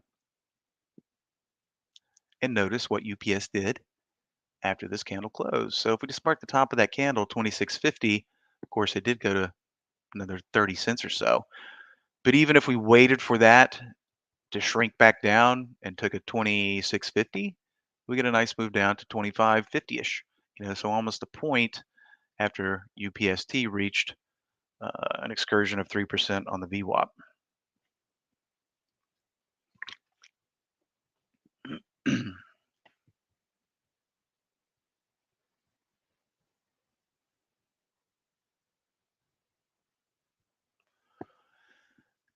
Right, good plan, Carl. Good plan on the 1 to 3 risk to reward. And as that risk to reward goes up, yes, your success rate typically comes down.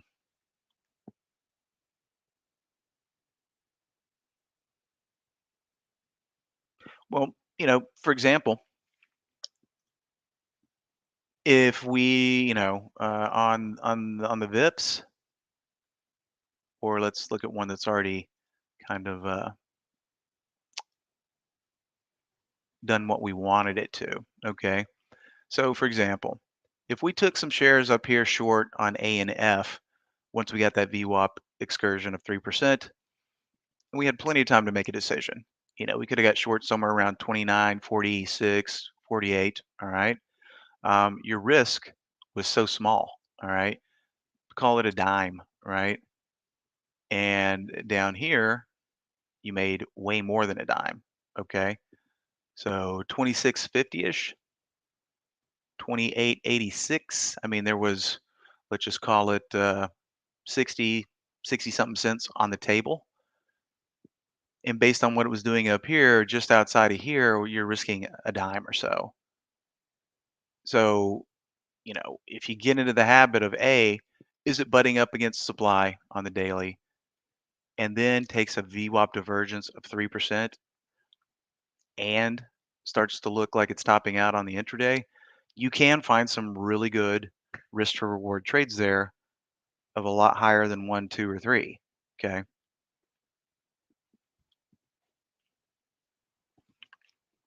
On the upstart, even if we waited for the wick to be put in and use anywhere in this candle here, even if we took the low, 26.30 would be the low.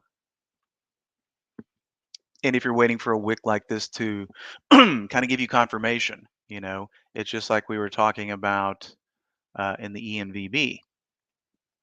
When you see wicks like this, it's a sign that the buyers cannot maintain control.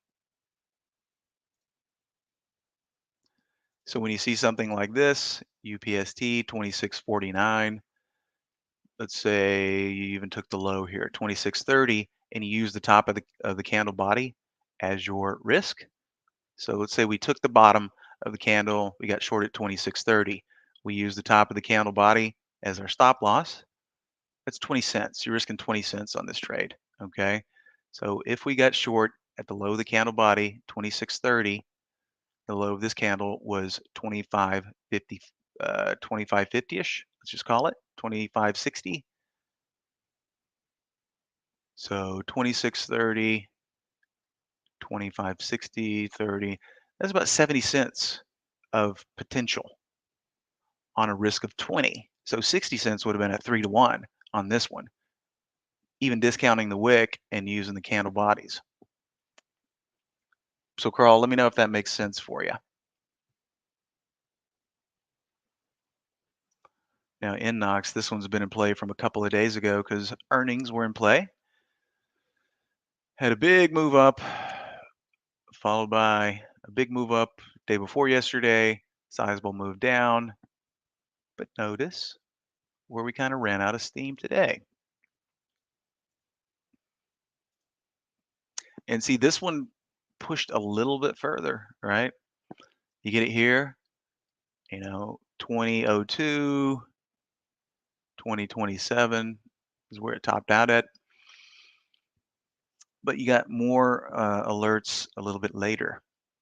So for example, once again, if you got the alert here and then you pulled up the daily and go, okay, we're topping out right where we did that big day before yesterday with earnings. This could be a stopping point. You've already had this candle form. You see a topping wick. We know that that's a sign that the buyers can't maintain control. You see this candle close, and that would have been 1992. Once again, buyers can't maintain control. We close at 1992. We could have gotten some stock maybe 1990 short. And on the first run down there, a point is on the table, right? And once again, with approximately 2003, let's just call it a 30-cent risk, right? 30-cent risk to the top of the wick if you use wicks, or once this candle closed at 1992, could use the candle body. Would have gotten a lot more bang for your buck as far as risk to reward goes. Okay. So once again, a lot of people like to overcomplicate convergence to the mean, which is typically looking at VWAP. Um, but just waiting for the right signal on the short side, making sure it's butting up to what could be supply, obvious supply on the intraday, and then waiting for that high to be put in on the daily. And when we see these wicks, it gives us a little bit more confidence to put that trade on. And of course, for the downside plays, it would be the exact opposite. KSS, not too shabby, but a little too close to the open there. So we haven't had a whole lot of these alerts, which is actually a good thing. Now let's take a look at the other side. I'll pull up the downside version.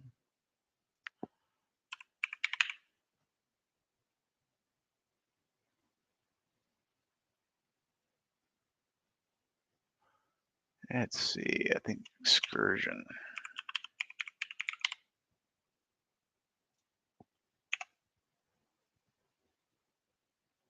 Huh.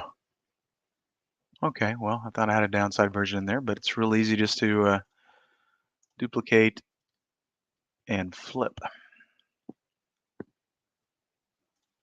And all it's going to do is flip the flip the alert. Okay, interesting. This one just occurred in the last 5-minute block, or about, I don't know. It's relatively fresh. This new 5-minute candle has started. So what's going on with IEP? Well, if that's accurate,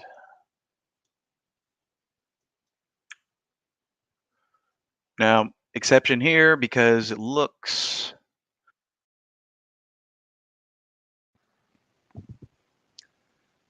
like this one is in the hole at all-time lows. So I typically, when something is at an all-time high or hitting an all-time low, in my book, it really does not even become a candidate because there's too much going on in the form of no apparent support anywhere.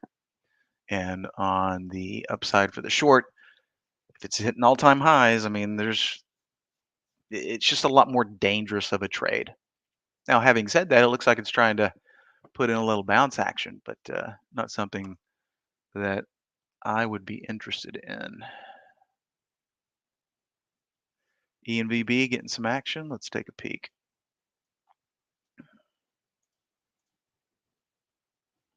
Yep, it's trying right off of that 50 period. Next, so this is when I like to look at the 15-minute chart and consult the green line, which is the 10 period. All right, it's about to go test it over here on the 5.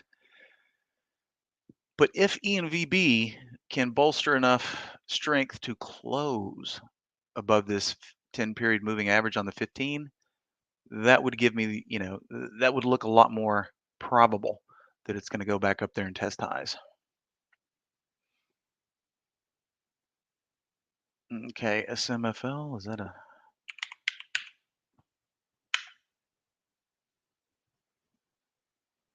the old AI trade. Yeah, it's had to,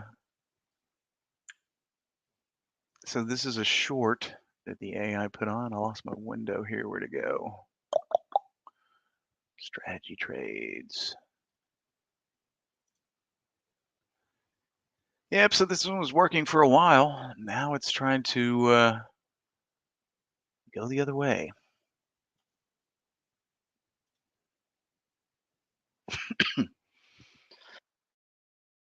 Pardon me. All right, Stuart, let's see. How about a filter to scan for pre-market and post-market from the prior day?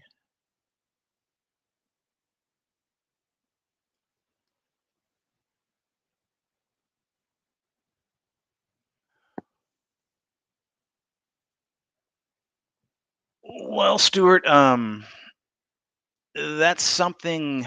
It's not necessarily a list that we could manufacture and email to you, but let's see here. Earnings for the prior day, and that's what I do too. I like to watch earnings that are reporting today, pre and post, and earnings, stocks that reported earnings yesterday because, there's still potential action in those things.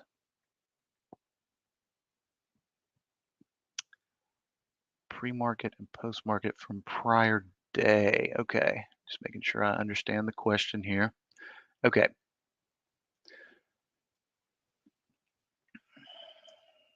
I think this is a different list here.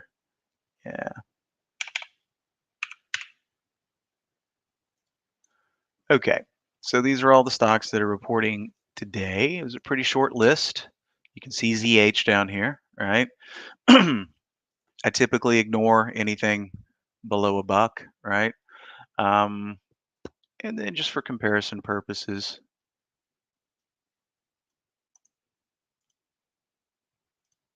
for yesterday,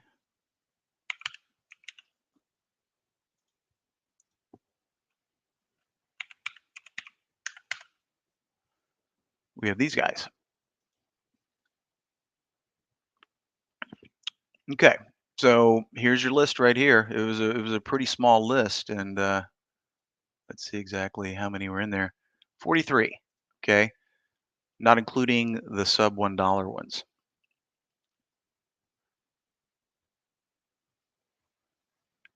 I'm just going back to your question there, Stuart, because you were wanting to know on these stocks, pre and post market from the prior day. Okay, maybe I just imagined that earnings were in there. I don't think there was anything about earnings in your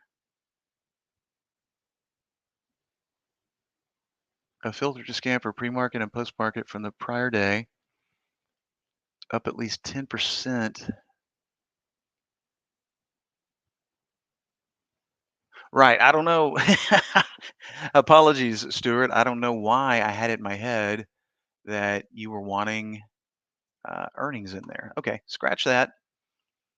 Okay, so the biggest factor, 10%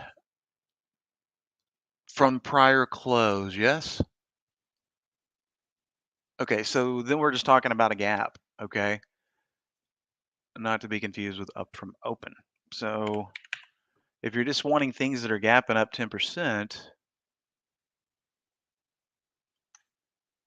now does it matter if it's over 10% or do you want 10% exactly?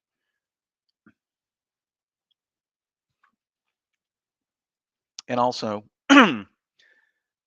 okay, yes, 10% or higher, or yes, 10% exactly.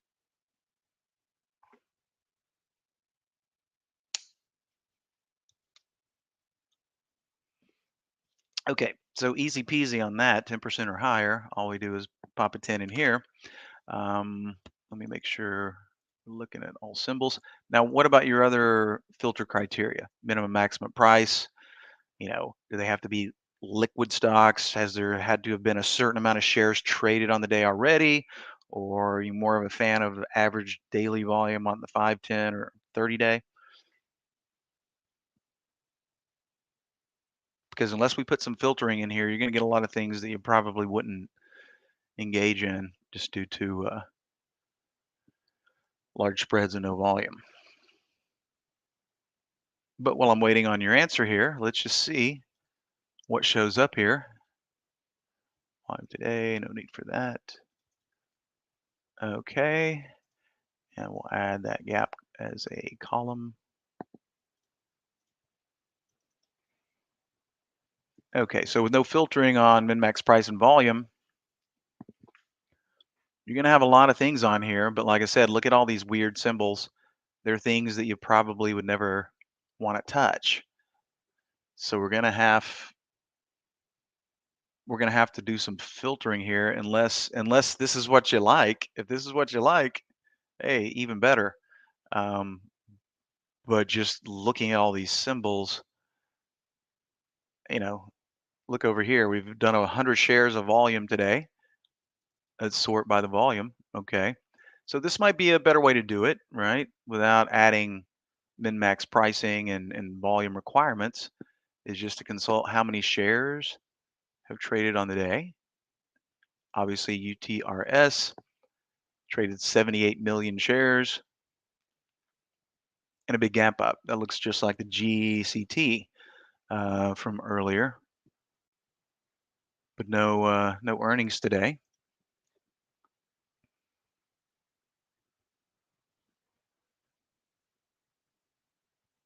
That is correct, Stuart, because when something moves up in the pre-market, we closed here and then we started trading higher in the pre-market.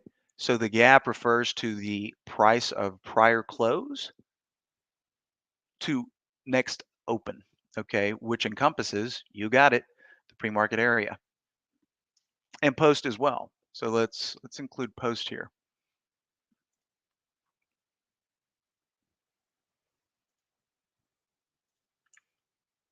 Okay, so you can see it was actually the post market yesterday. Boom, boom, boom. I mean, crazy action in the post and the pre, and then the change from here to the opening candle today is the gap. So, always like to reiterate the gap never changes. Marks closing price of prior day, opening price following day. That's the gap. It never changes. So this metric right here is what we call static.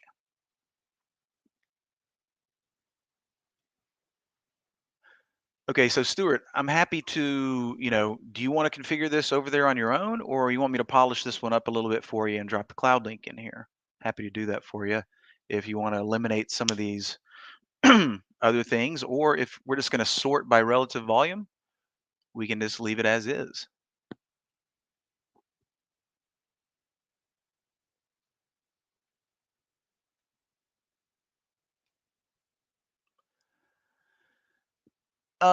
Good question, Trader Tim. Do I stop trading after the first hour or two?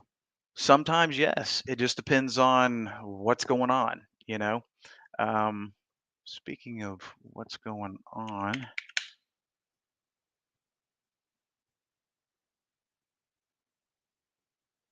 nothing's going on. This used to be a fun thing to trade, but it has stopped moving. So obviously, I don't really trade it a whole lot anymore. But I need to check in on Lumen real quick. Okay, still looking good for some additional downside release. But yeah, Tim, especially with earnings winding down, there's just not near as many candidates. So I'm kind of just back to my normal stable of stocks that I like to watch for moves. A lot of those guys are getting sleepy, not having any upside action or downside action. So there's also some feel in there. Usually by the first couple, 2, 3 hours leading up to the 12 o'clock Eastern hour, if I'm not already up pretty, I'd say pretty much average what I'm typically up at that level, I'm not going to push it. Today's a good example. Only traded 3 or 4 names. You know, Usually by midday, I will have probably sent out 300 transactions or, a lot more orders and 300 transactions or so. And I'm well below that today, yesterday, and the day before. So, that is one of the aspects of trading is knowing when to cool your jets, because if I got in there and started grudge trading a bunch of stuff, well, it never works out well.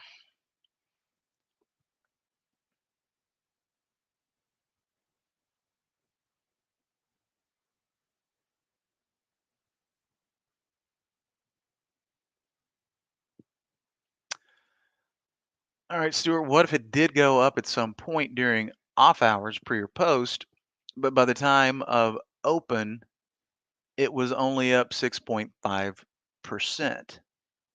Okay, so keep in mind, you know, these are all showing up pre-market. So in my opinion, based on what you just asked, you should be able to eyeball that. There's no way to string all those questions together and articulate it into the system. We do have pre-market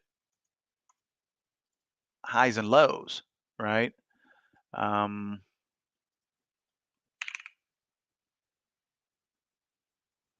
we might be able to get a general idea of where it is in the range, right? Position in pre-market range, but we don't necessarily have. Let me see if I think we have position post-market volume, change post-market, change post-market.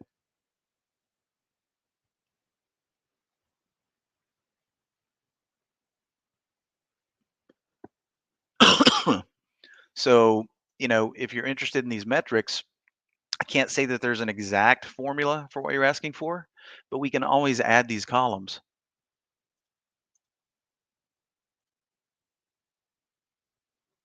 Oops, that was the wrong window.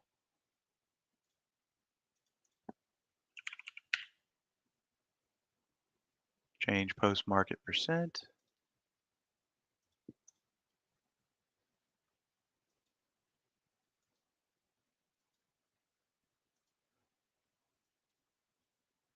So you could quickly get a glance there.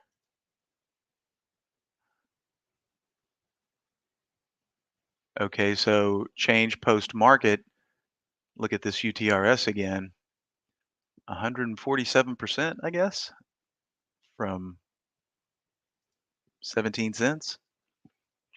And then we can also plug in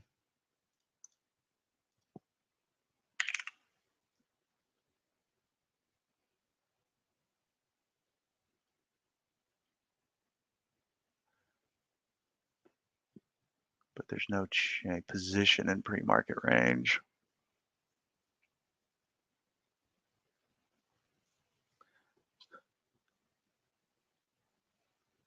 Okay, yeah, position in pre-market range, say 50%.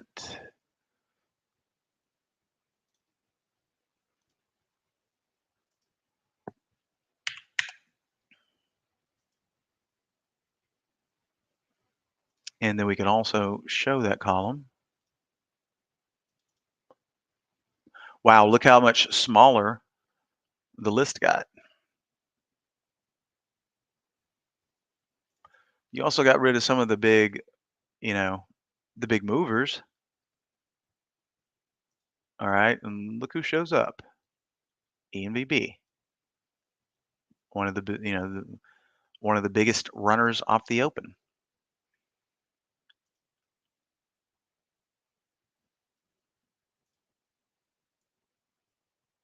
Okay, so I tell you what, I will give you this. I'll drop this version into the chat for you, Stuart.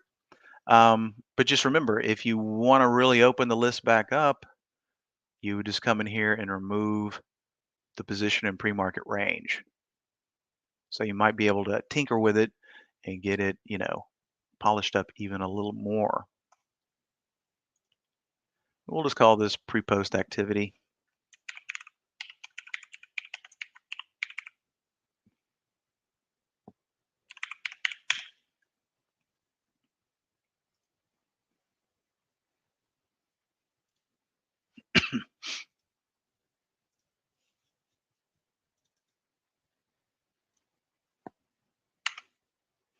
Pardon me.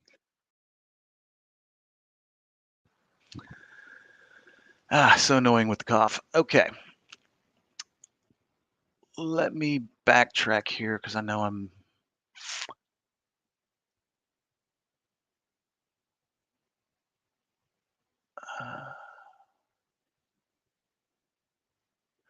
backtracking to Carl's comment.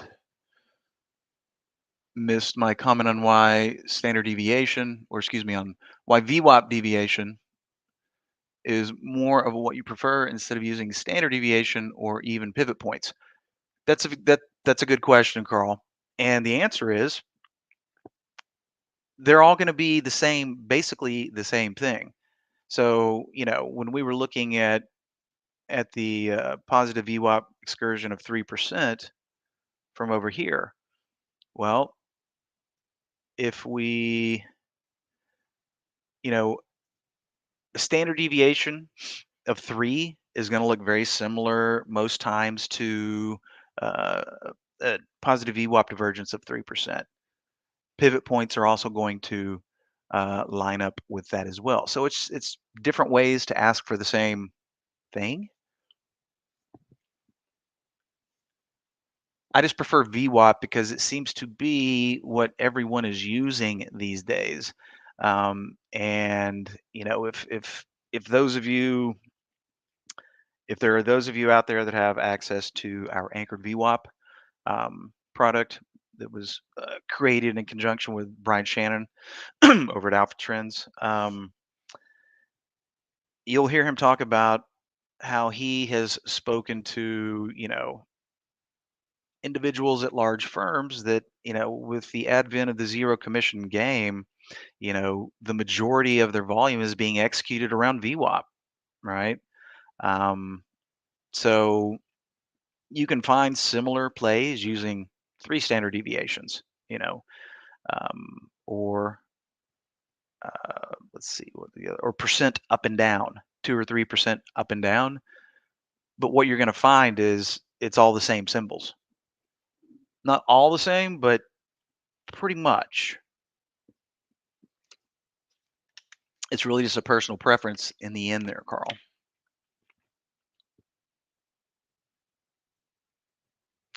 And Lewis, to your question, what do I think the most successful strategy for day trading like scalps? Well, for those of you who, are used to hearing me, go on the opening range break, right? That's that's my favorite. Okay. Now, of course, I like to see, volume as well, and you have to be timely with the entry. And more importantly, you have to be patient and wait for the things to set up. Okay.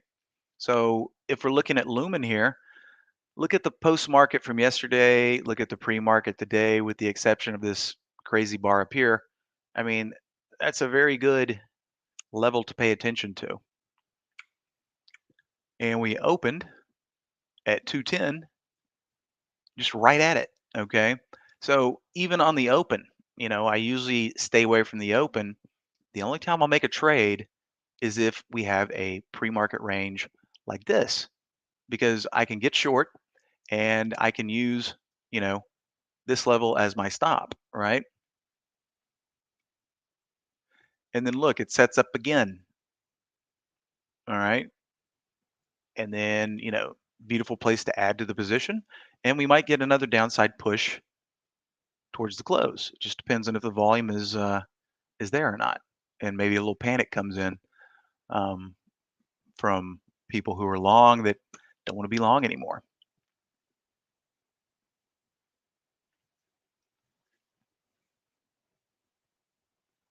Yeah, no problem, Carl. Is that the VWAP 1, 2, or 3 filter? Well, actually, in this example here, Carl, we're using the VWAP divergence alert. Oops. So just using positive VWAP divergence with a minimum of 3% there.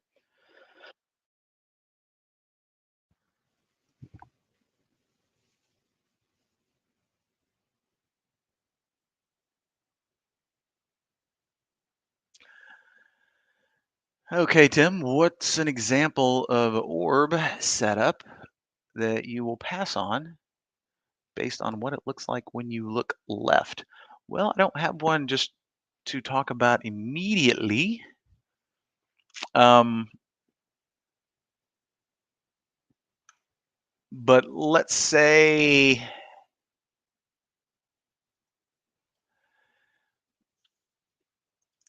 if there's even the most minute amount of room on the daily, okay? So, for example, yesterday, I still scalped Lumen for a little bit of cash, just never really went more than 2 or 3 cents. Um, but that's fine. Sometimes I'm trading for for pennies, right? You always want to get as much as you can, and then you cover when the momentum shifts. But to your point, I knew that Lumen yesterday and the day before was making its way back down to potentially test its all-time low. Now, on one side of the coin, we could think to ourselves, I'm not even going to bother shorting it because it's going to bounce here. But we never know if it's going to find support there. And we never know if it's going to motor on through, right? We have to be prepared for both scenarios. But if I can get into it and get up 1, 2, 3 cents, well, as a scalper, that's already a successful trade. And then we just wait and see, okay, this is an apparent area that could act as support. But if it doesn't, well, look what's happening, right? So I'm in this stock right now. I'm in some from early on. I added to the position here.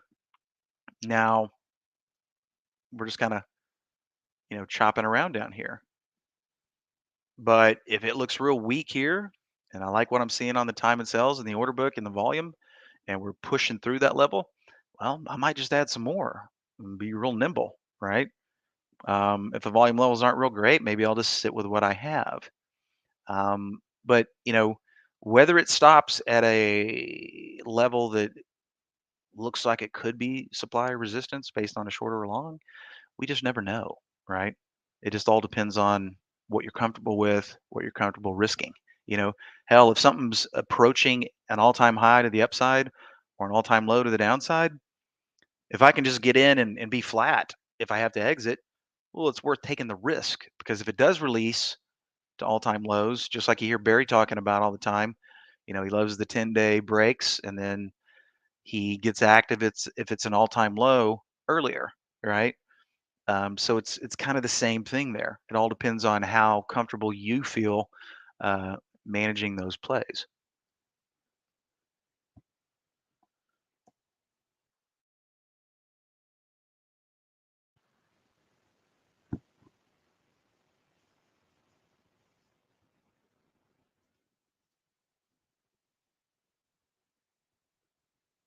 And you're welcome, Stuart. Hopefully you got that cloud link and everything works.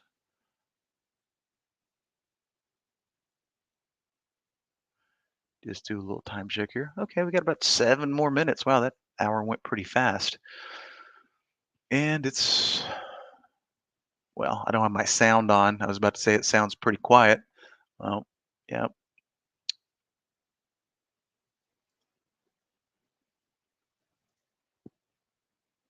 I was not in this one, but not bad action. From W Key, 266. First run up to 295. Not a bad percentage move.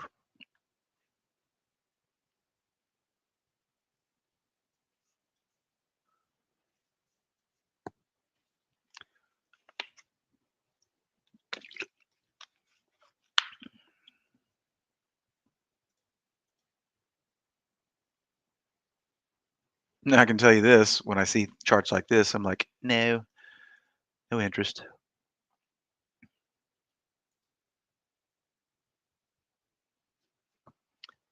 Stem can be good sometimes. Eh.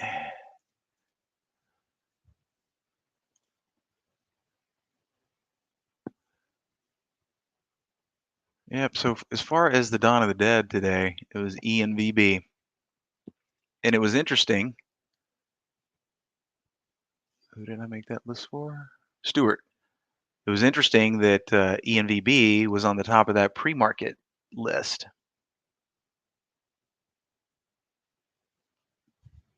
What, I closed that one out already?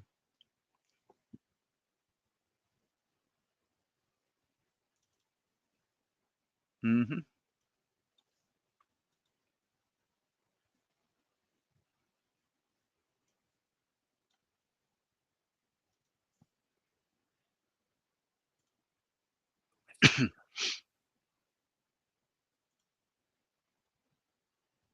And ANF too, because I heard Barry talking about ANF. He's like, I did not expect that from ANF. And I was like, yep, me too, because early on started coming through, I didn't think it was going to continue. I didn't think it was going to 27.91. continue. Yeah, Hi, yeah. Jamie. Hello. Hi, Jamie. Jamie. Yeah. Jamie, So I Jamie, was. Jamie. Can you hear me? I can hear you. Can you hear me? Yes. Oh, okay. I'm sorry. I didn't want to talk over you. Oh no Yeah, I no didn't think no. ANF would go just because I thought with the other retailers like Uh huh. Macy's and KSS and Urban and some of the other ones, they were just they had the pops and then they dropped.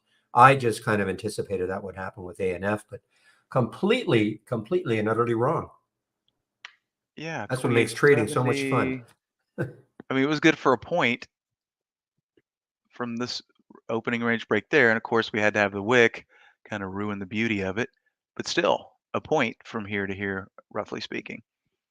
For my 10-day daily breakout at 9:33, the price was 27.77, and it got up to 29 something, about $2 from there. But I Yeah. couldn't take it that early. I don't like Hmm. taking things in the first 15. I'll tell you what I am waiting on, Jamie. It may not happen, but I'm still waiting on that ENVB to Hmm. maybe take out the high of the day later on, Yes, we and were just discussing that earlier, yeah. and it's trying to get above that 10 period on the 15 right there, so that would certainly be a good sign. Hmm. Hmm. It's been holding the VWAP pretty well, I think. 585. Well, wait a minute, because I know the VWAP changes. The last time I looked, it was 587. So it's been kind of holding that VWAP, not badly. And but yeah, I've got an alert. I think set around 680, which is not the high of the day, but if it gets up there, I want to know about it.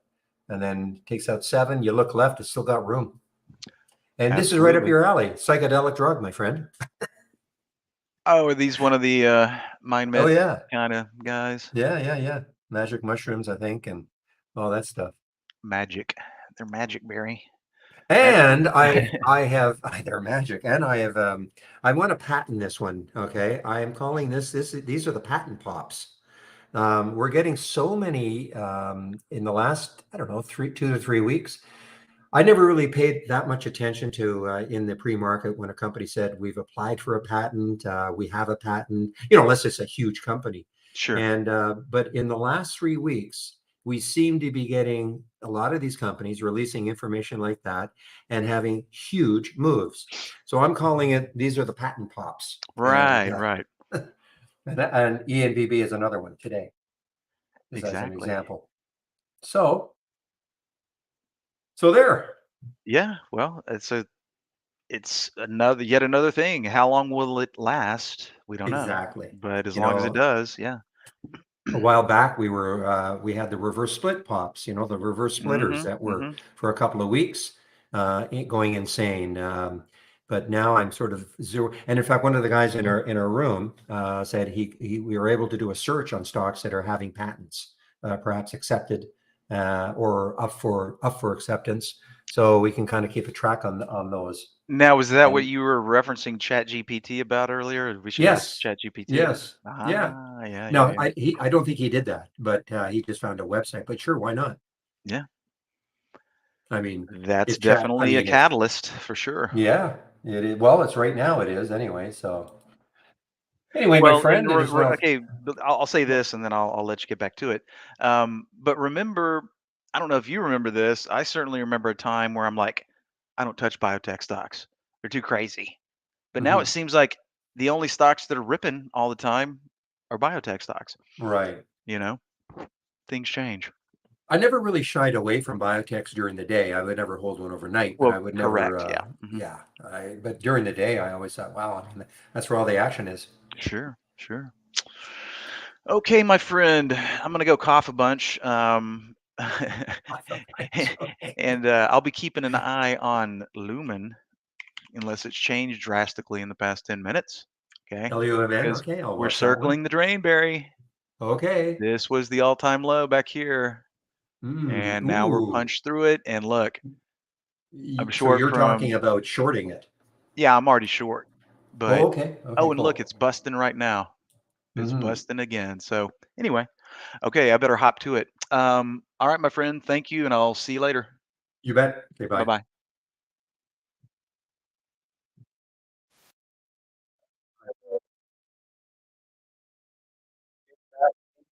all of the rooms. Let me one more thing to do before I'm in every room.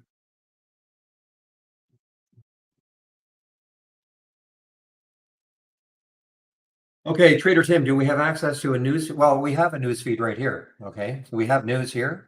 So we don't give you access to any newsfeed API, but we do have a news tab. So and it's definitely getting better. It has gotten better. I mean, now at least you are now starting to see, as long as it's not a name, if the symbol is not also a name like box or big or something like that, ride probably is not going to give us something, or you're probably going to get some funny. Yeah, even then, Lordstown. So our news feed has definitely gotten a lot better. Okay, it's not drawing in all sorts of crazy things that it used to.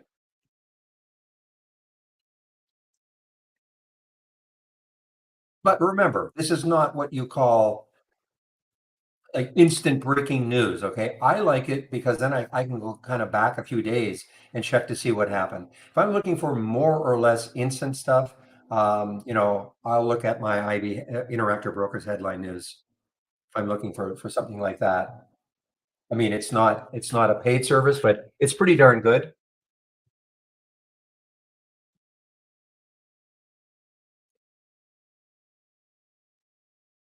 So guys, I'm still in, believe it or not, I'm still in the LESL short. I'm up the grand sum of 4 cents. Yay, 4 cents. Guys, ENVB, and I was mentioning to Jamie, I'm still holding out for a late day break of the high. Not, I don't should say late break, but for late day break could happen earlier. But something. What time are we now? 103. From 130 on. Let's see if these has any sort of a breakout.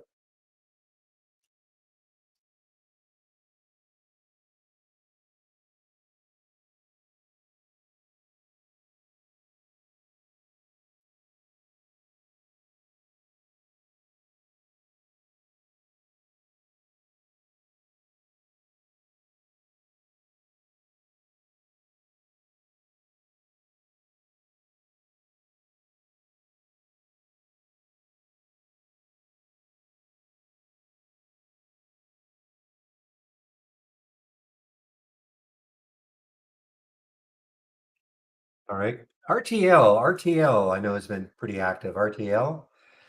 All right, so RTL is still up 19%. It pulled back from the highs, pre-market 679. So here's another one. Now, what's the float? Actually, it's a pretty big float, so I don't think it'll probably have that sort of a move. But this could have been a classic one that's just basing. Had the float been a lot lower, and then all of a sudden, boom, get some volume and it pops through later in the day. But this is a big float, so more than likely that won't.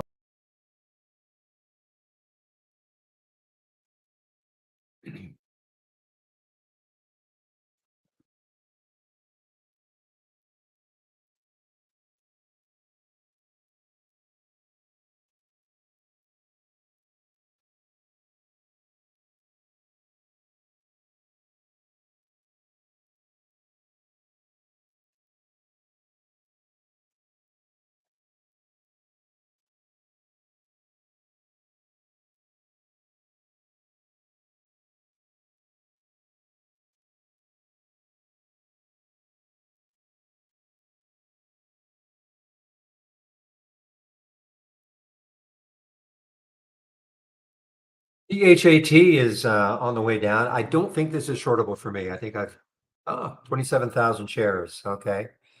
So this is shortable for me, but it's sort of extended. I wish I'd seen this. It's actually an AI alert too.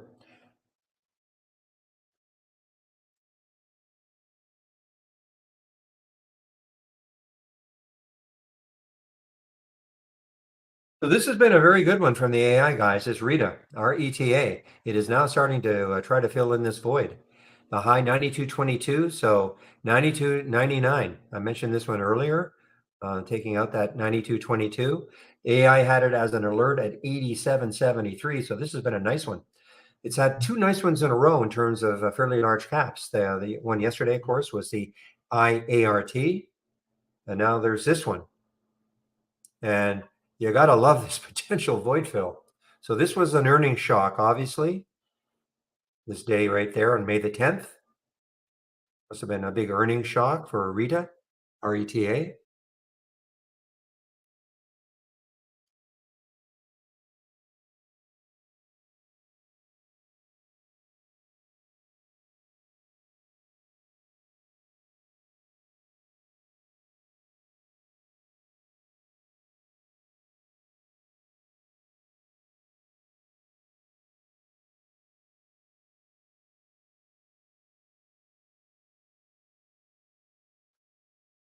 Like which one, Trader Tim? Give me an example. Okay, are you saying a lot of because it has definitely improved.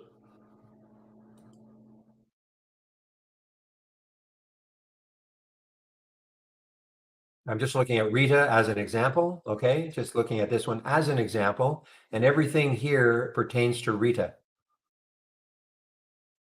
Just that's one example, of course, but believe me, if I'd looked at this, I don't know, 3 weeks ago, well, you could have seen everything. Some very crazy news associated with Rita, and not associated with Rita at all, but somehow it was bringing in stuff that it wanted to, but I think it's a lot better now.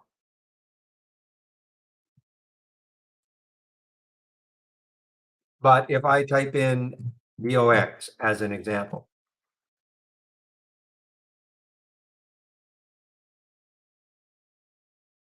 yeah, you see like corrugated and paper boxes market. Okay, box is obvious. Box still, so not bad. Actually, not bad. Jack in the Box, though. Okay, you see what I'm saying?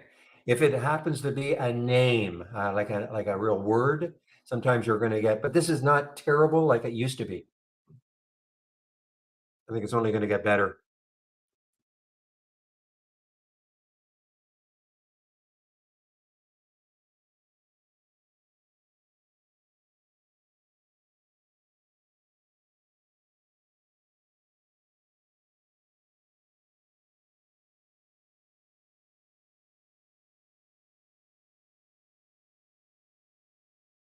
Do Rita have any news on this one? Ah, that was yesterday. Goldman Sachs keeps their buy rating. I don't. I wonder what the if they put a price target on Rita. Now this was yesterday. No, I'm sorry. This was actually well, unless they did it also. This is at 105. So early morning. Early morning at 1:05 Eastern Time,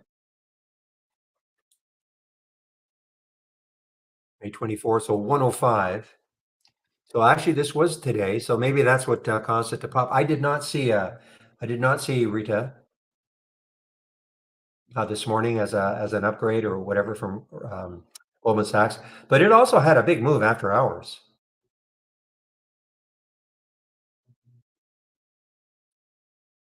Yeah, you asked it. I wish. Did I have any Mio A? No. Now here's another one, guys. So this one could go a little crazy also. Crazy on the downside. JWAC, another SPAC.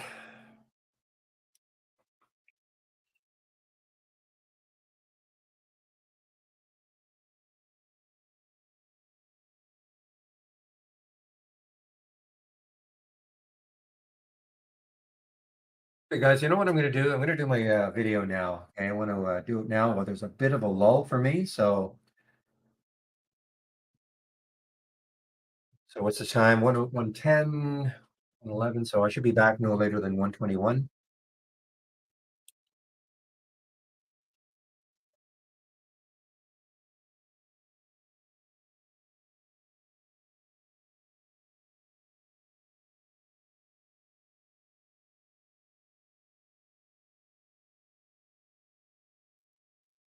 All right, so I'm muting myself for, I doubt if it's going to be 10 minutes.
All right, guys, I'm back.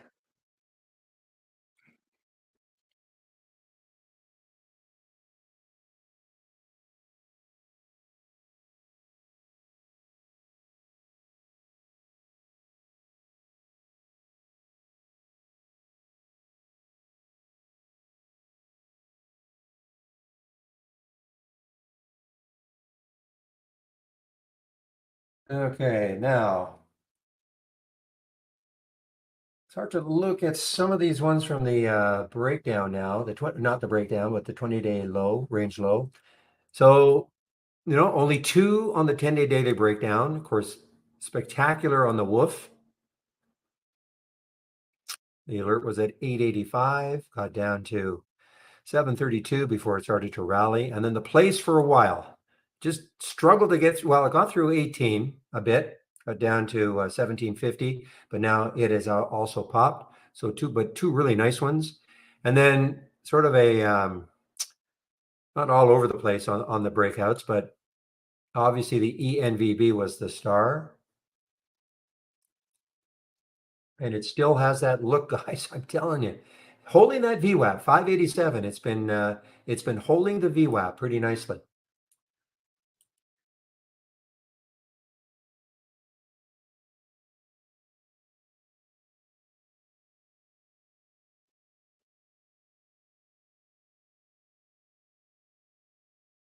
And let's see, we had a volatility halt, so this must have gone down. I'm sorry, resume QSG. What happened with QSG on the Quanta Sing Group? I have never seen this. Never seen that. Educational stock out of China. Never seen this.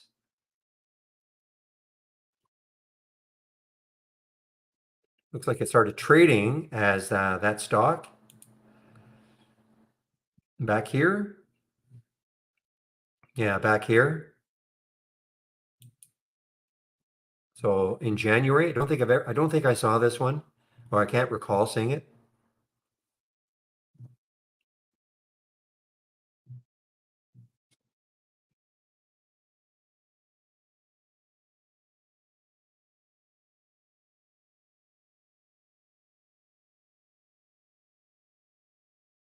So you notice I've got this little picture in picture here.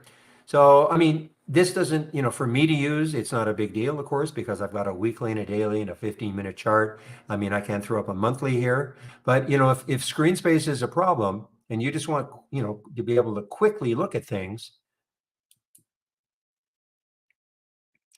and what time frames do we have?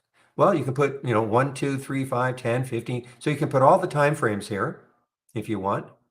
So if I wanted a 15-minute chart, that's what it would look like within my daily chart. Okay.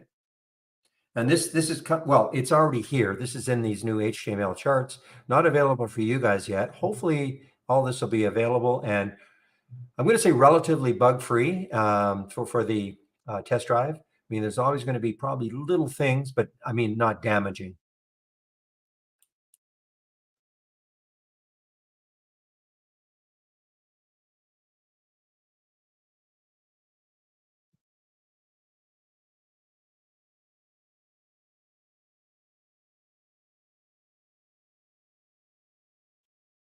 And what happened to my music?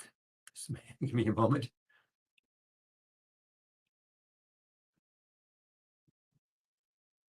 There we go.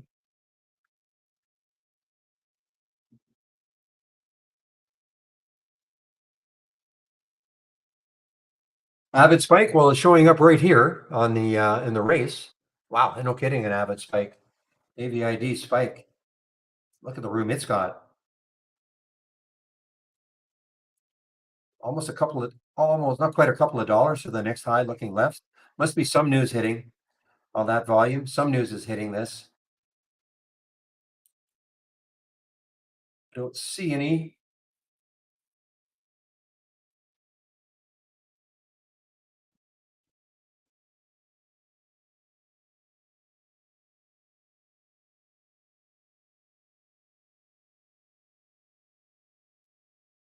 Exploring a sale. Okay.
Sorry, guys, I'm just reading internal stuff.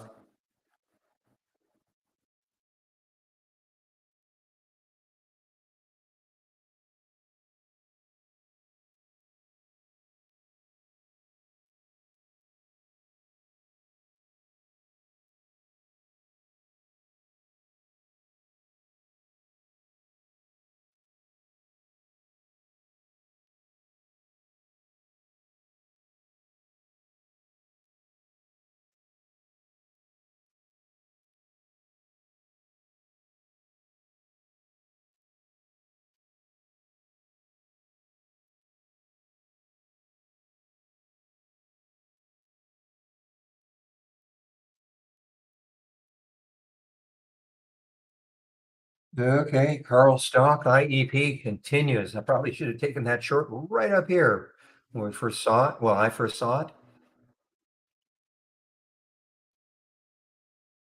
How's my day been? Fine. How's yours? Somebody asked in our YouTube room.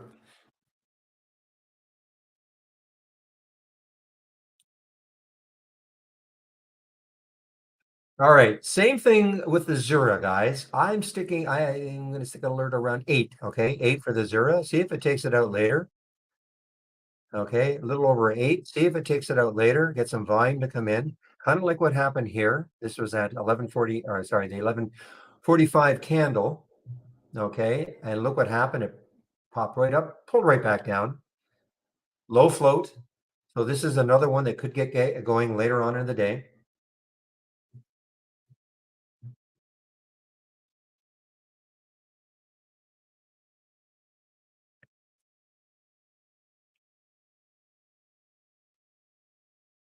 Excuse me, and I know traders are looking at this 14 level. I mean, that is the next high, not including today's high, of course, but that's the next high in the daily chart for ZURA.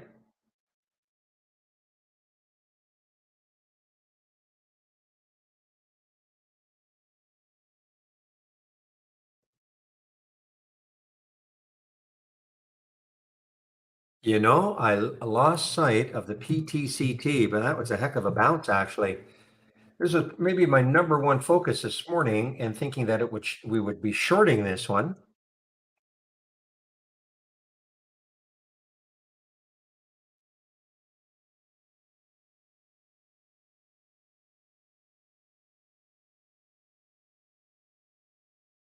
But this had a great bounce. I mean, from 42 to 47 and almost straight up. Now it's at the now. Can it take out the pre-market highs? I'm going to stick an alert there to see if it does. Or will that stall it and send it on its way down again? I mean, it had horrible news. So I mean, that was the reason. Had the news hit after hours yesterday. That is the mauve area on the 15-minute chart.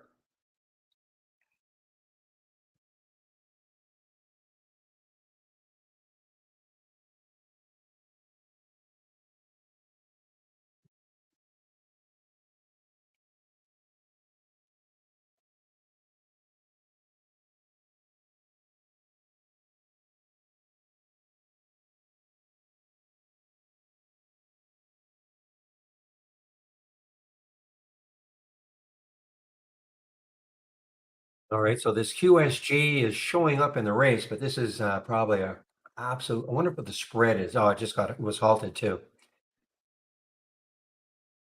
So it resumed, and then it popped up from 21, got halted at 26.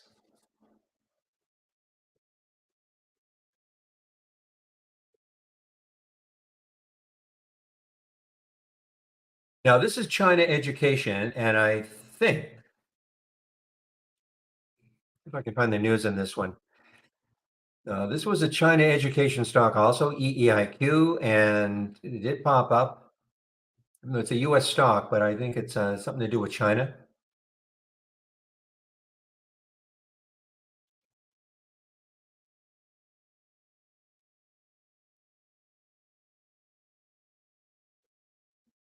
Guys, I'll be right back.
All right, I'm back. All right, let's say start looking at some of these race winners and see if there's anything interesting happening. I don't think the Pally did anything. Yeah, I know Shady. I think he took this one.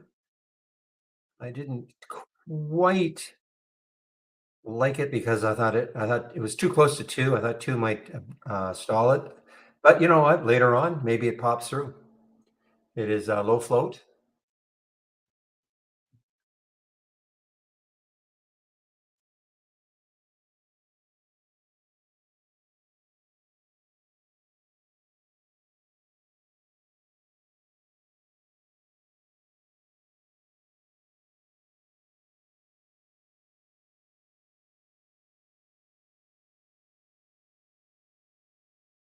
Yeah, this was not interesting to me at SMFL.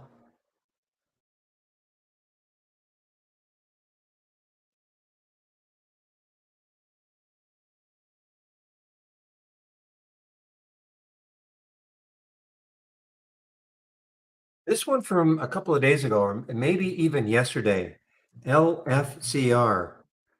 Look at this one, LFCR. Yeah, this one's yesterday. So, I mean, it's not at yesterday's high, but it's having another decent day. LFCR, relatively low float, 29 million. Has earnings coming up in June, June 1st. First.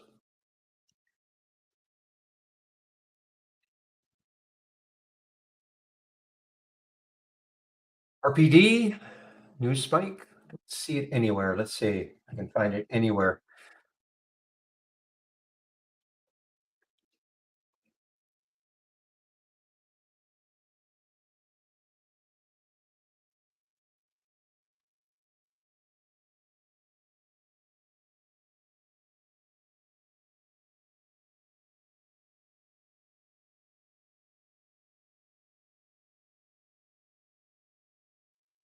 No, okay, it's out of the price range that I got for most of these. So RPD, yeah, news spike. Traders circulating Betaville rumor suggesting a large US listed technology company is said to be participating in the Rapid 7 Inc. auction process of buying Rapid 7. So this is Rapid 7, okay? Amazing though, traders circulating.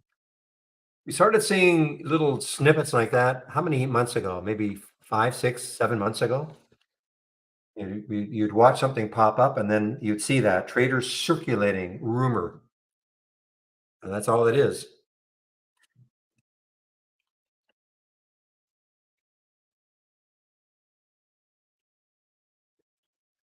Well, ENVB trying again to break out of six.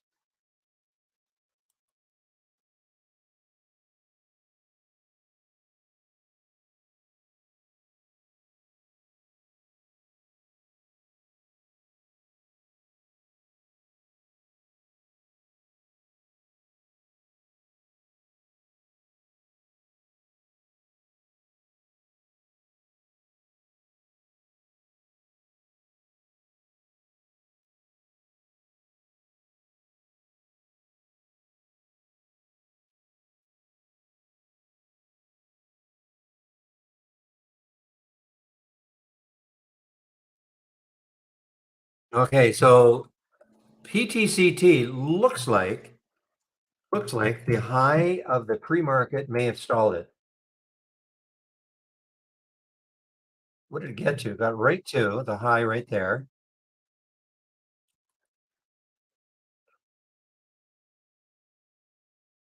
The high right there is 47.59, and the high right there is 47.87. So it got right into the highs of the pre-market, and then that looks like it has stalled it.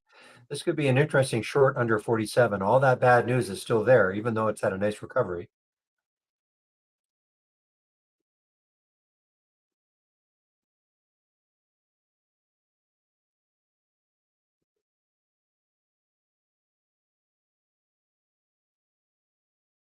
All right, guys. ENVB still frisky.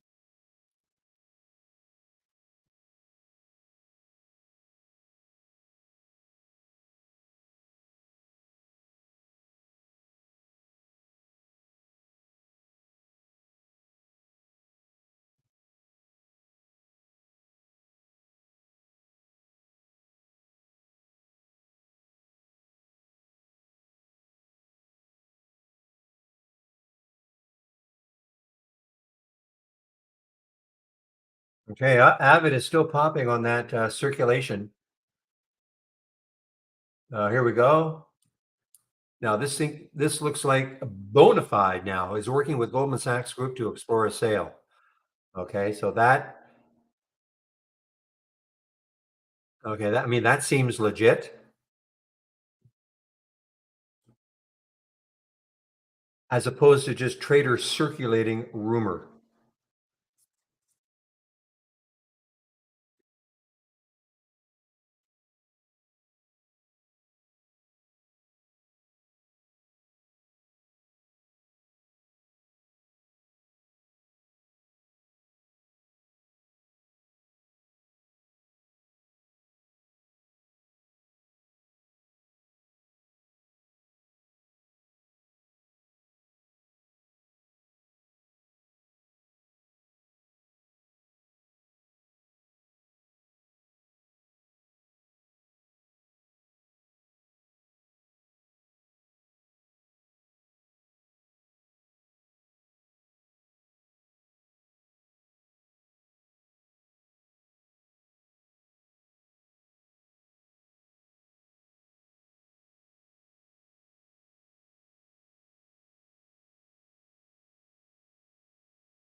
Okay, guys, sorry. Again, lots of stuff happening internally. We're talking about the build and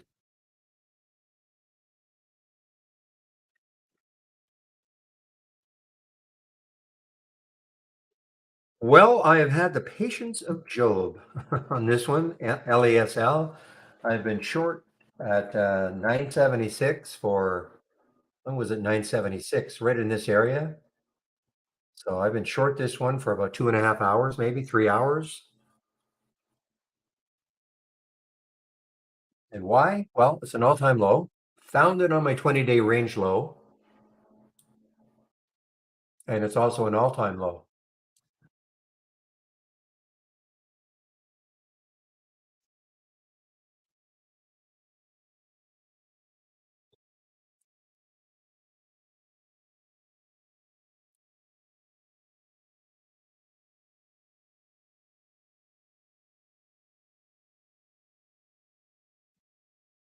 Can't chase it. I mean, I can't chase this, but I mean, this is still moving higher. AVID still moving higher on that news that they are trying to put themselves up for sale, and Goldman Sachs is going to help them. And that does seem like legit news.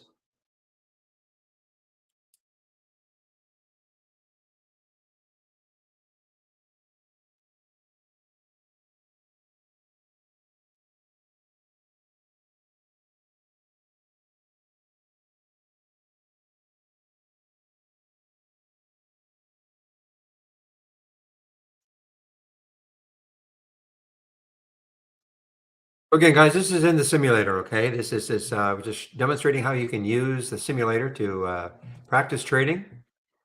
So this is the ENVB in the simulator. Took it at 622 quite a while ago.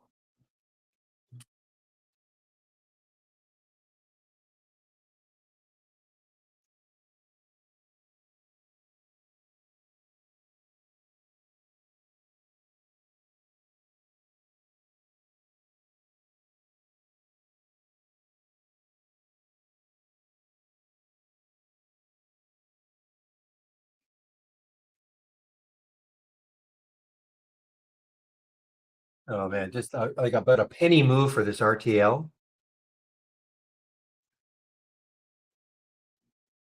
The Necessary REIT Inc.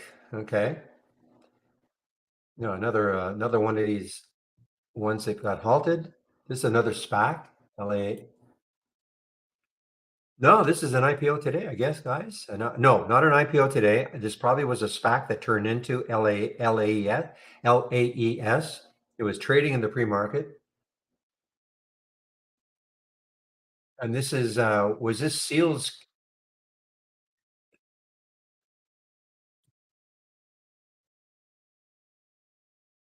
Q to ring the opening bell. Okay, Seals SQ.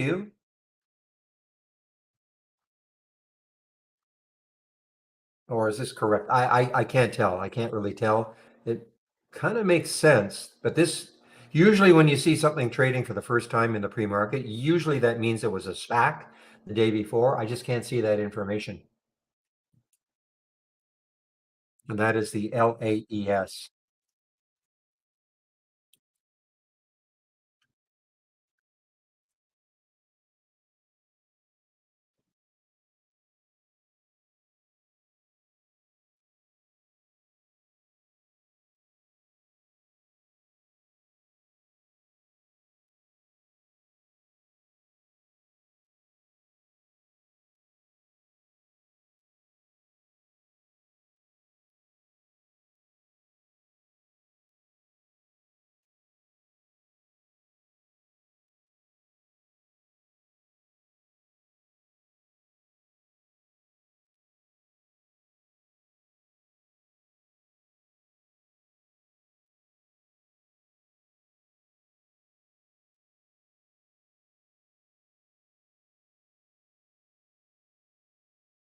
Oh, here's another one, guys. QFin. Is this shortable for me? It is shortable. QFin, 8 million shares available. How extended is it? Looks kind of extended, but boy, look left, and what do you see? The next low looking left on the weekly is 13, so it's got a lot of room. We're at 1441 right now.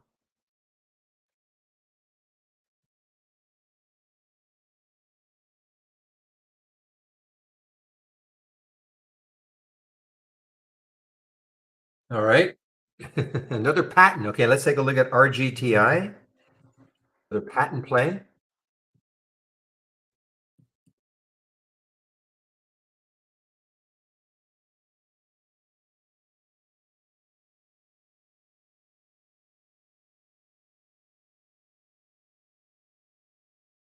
Oh, this is a cheap one, a real cheap one, under $1. Don't typically look at anything under $1, but hey, nonetheless, if you're into this, I mean, 67 cents all the way up to 78 cents, big percentage move. But I don't can't remember the last time I took anything under $1.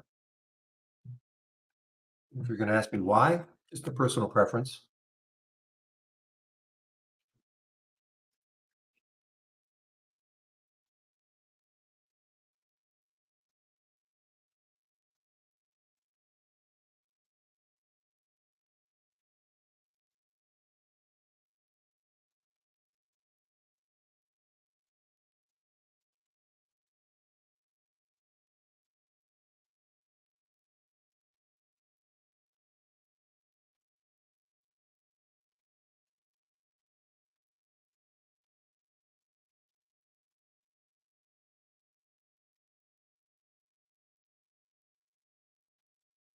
You know what it's had a beautiful bounce is that place PLCE, and I wonder if this gives us a long trade now. PLCE.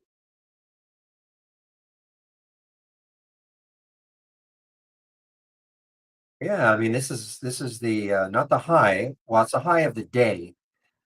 High in the pre-market was 2230.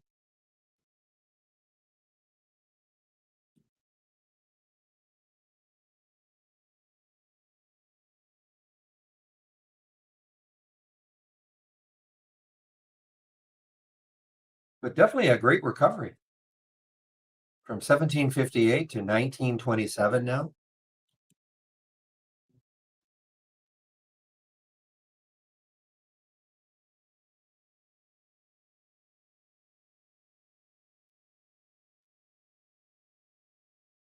Where can you find entry and exit alerts?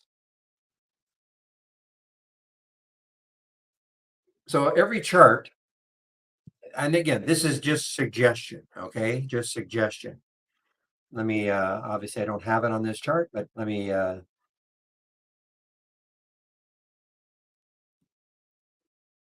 so every chart you can I've got this on the 15-minute chart, okay? So what happens is this. If I click on AVID, what it's saying is that if you took the trade right now at 2404, a suggested stop would be 2349, okay? Now, if you're talking about entry and exits as far as a pure something like this, this is the only thing that's, gives you a potential entry and a stop. Okay, exits, you know what? I would manage the exits on your own. But that's part of our premium service. This is our AI. Okay, this is what gave us Rita today.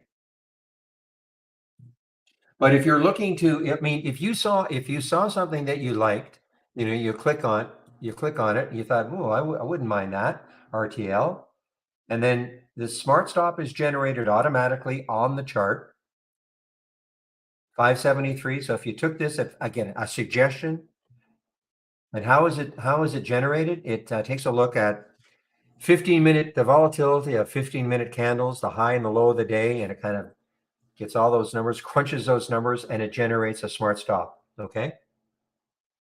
Now, the target, don't even bother. The target is just double the difference between your entry and the stop. So it's nothing highly scientific.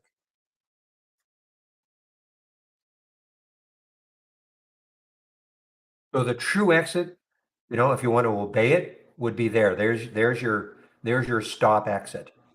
So if the trade doesn't work, and this number will change, of course. Not, I mean, when you get into the trade, if you get into this trade, that stays. But if later on, if RTL moves over $6 and you clicked on it, then you would see that smart stop would have moved higher. Okay, but that's as if you were in the trade for the first time, if that makes sense. Let's take a look at ENVB as an example. I bet you this is a pretty wide stop. Yeah, so they're saying if you took this trade right now at 613, the stop would be 584. Okay, which is not a bad stop. It's just underneath the VWAP, as an example. Okay, but if this one really starts to power and gets up to 660, and you were looking at it for the first time, if you clicked on the 660, that smart stop would have moved higher.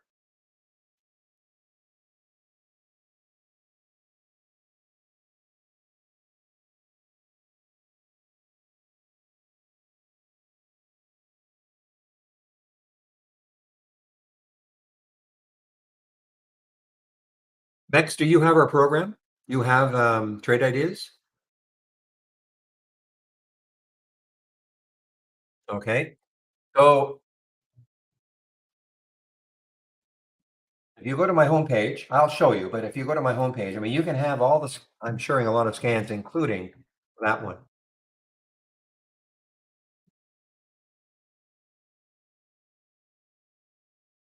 If you have trade ideas, I mean, this is what you might want to do. You can do it yourself.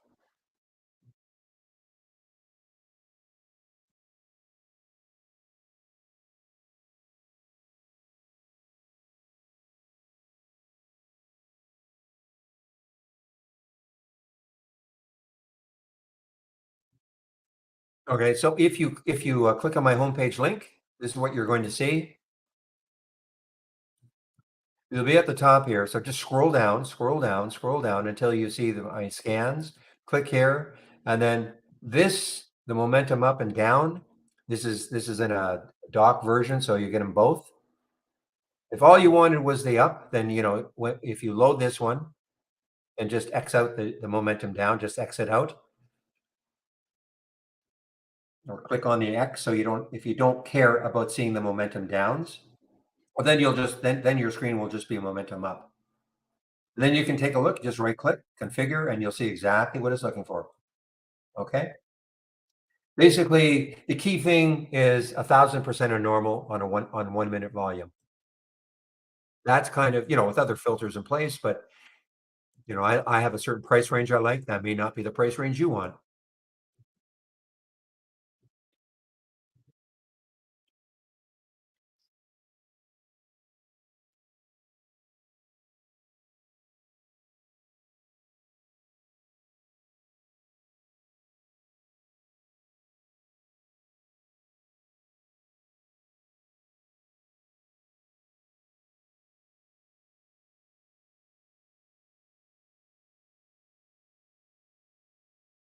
Well, this is shortable also for me at Interactive Brokers. 1.3 million shares are available. If this starts to fizzle out, But you know what? I mean, shorting tops and trying to find bottom reverse, not easy. I'm not a, I don't often do it.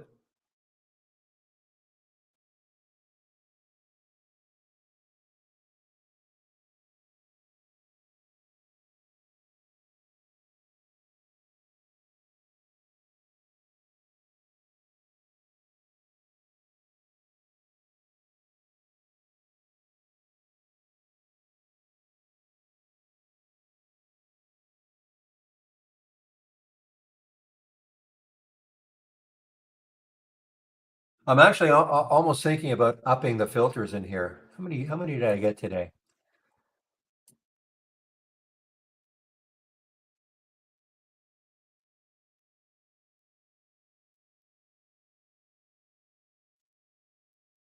Actually, I only had 19 alerts. Only 19 alerts here. Only 19 different stocks showed up here. So that's not terrible. Not an overload, I guess. Now, mix also, if you load this, the way this is grouped, okay, and a lot of people may not understand how I've grouped this or what how it's being displayed in this fashion. So in this alert window, if I right click and I click on properties and view mode, oops, properties and then view mode, notice it says group and sort by. Now, typically the default is newest first. Newest first would have it look kind of like this. Every time Avid makes a new high, you'll see it. Okay,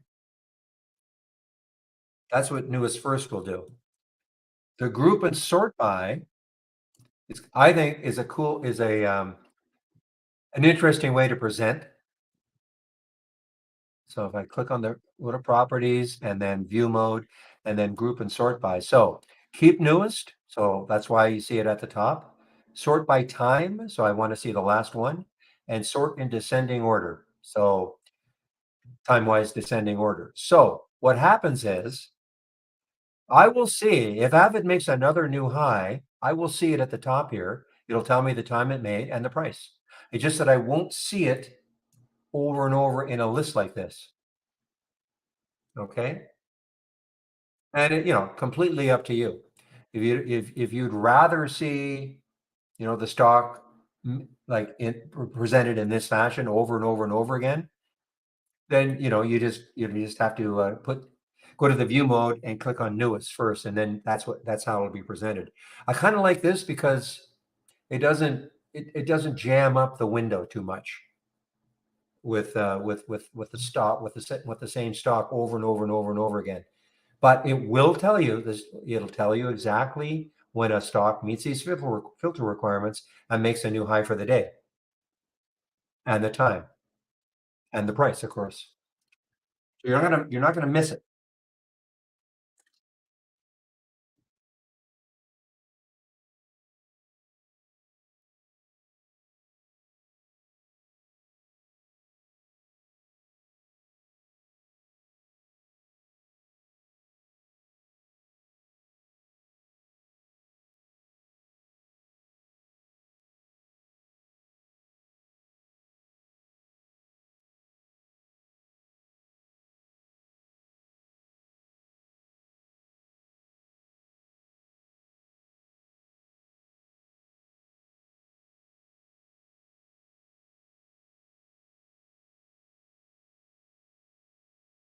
All right, guys. Time is at 1:52.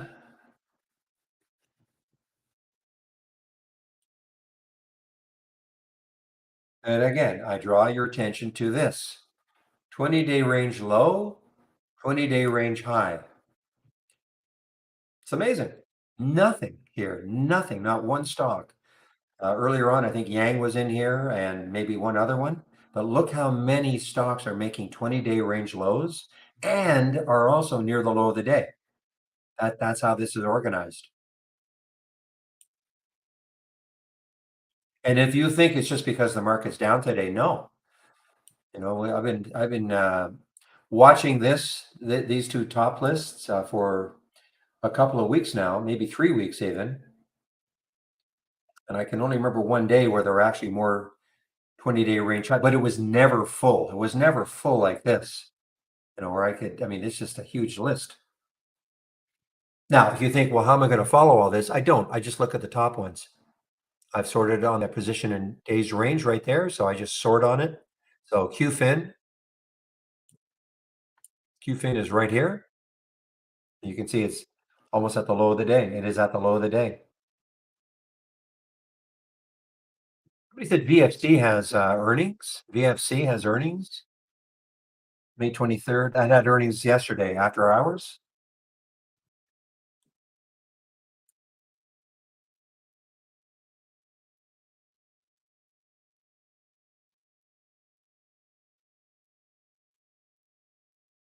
UTCT guys, looks like it actually is taking out that pre-market high or yeah, the pre-market highs.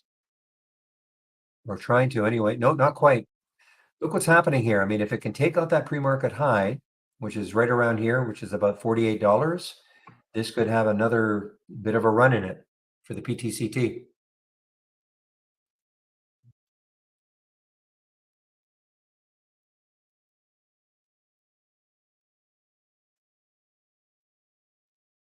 Meanwhile, guys, I mean, look at Rita, RETA. Really, really trying to fill in this void. That was another nice one from their AI today.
Any thoughts on GovX long at this price? Guess nobody cares about COVID anymore. Had positive news. Okay, guys, there's the I'm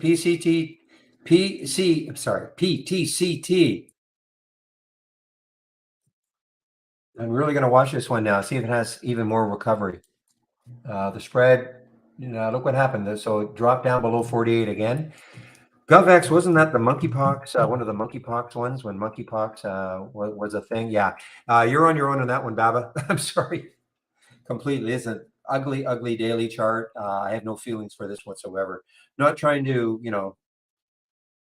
be mean or anything, but I have no feelings for this at all.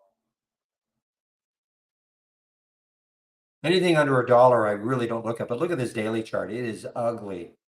Chopping up and down, topping tails, bottoming tails.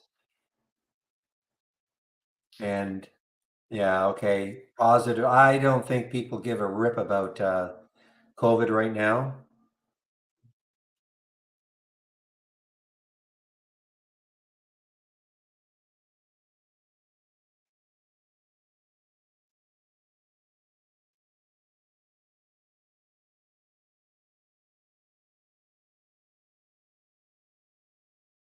Okay, CAMDA must be moving. KMDA must be moving a bit.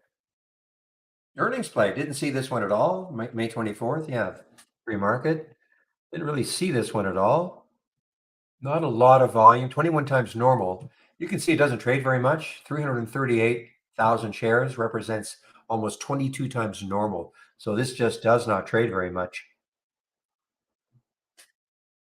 It's not a crazy low float.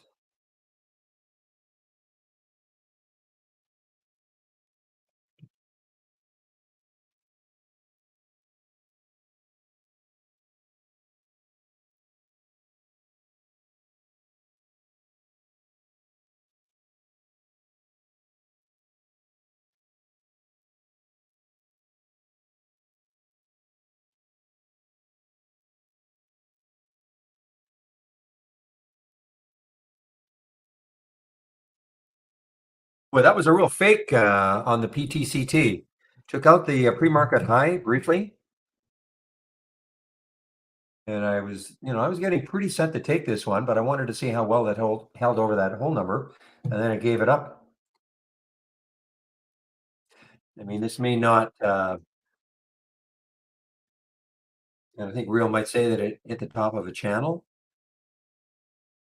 on a 5-minute chart anyway.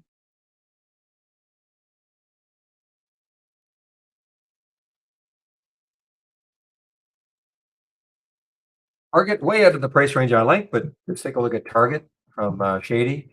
Target TGT, of course, 142.80. So a trigger for him. So he's in this short.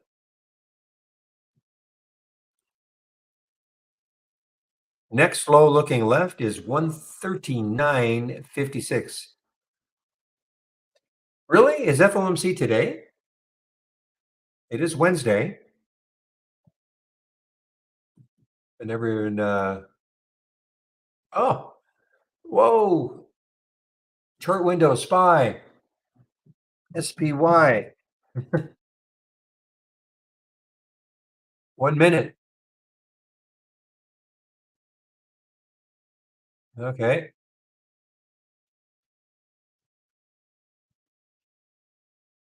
So just a minute. So nothing at 2:30. Okay. Well, let's see. Let's see what happens here.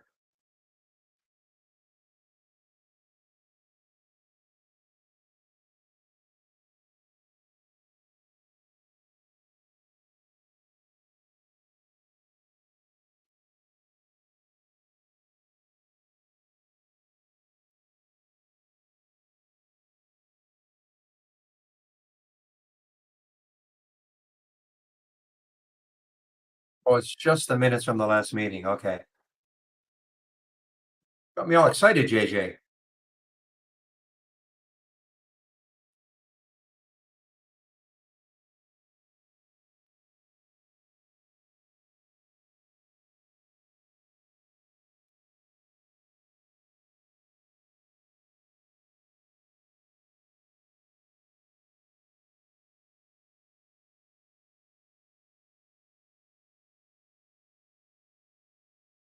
All right. Well, forget about it then.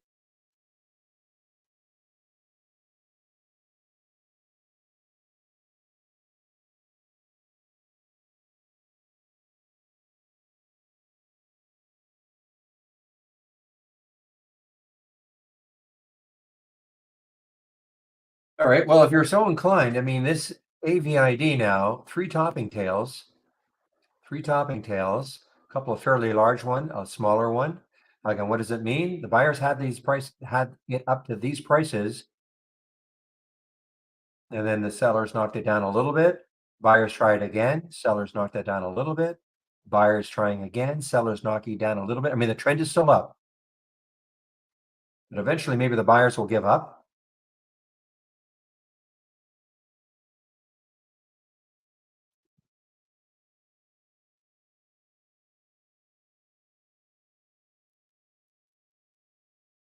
So, I mean, in theory, what you could do, I'm not saying you should do it, but you could take a short on this and maybe put a stop at 24.37, which is the high of that 15-minute candle, just to try it out.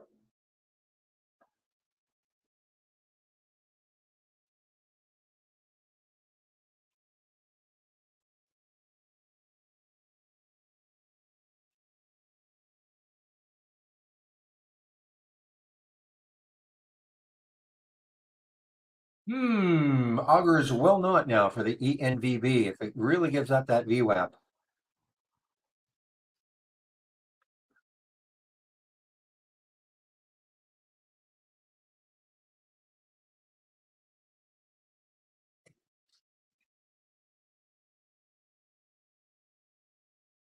For you Shakespearean buffs.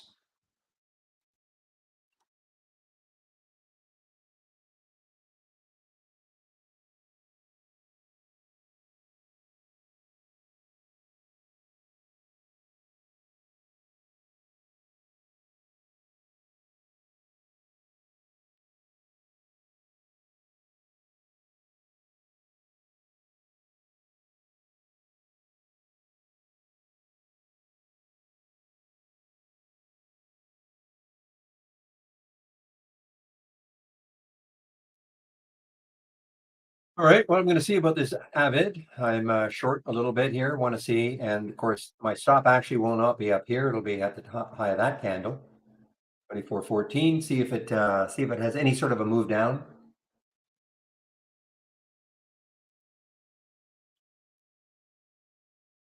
Could be quick. Again, I don't often do try to short tops, but it's just these the three consecutive topping tails.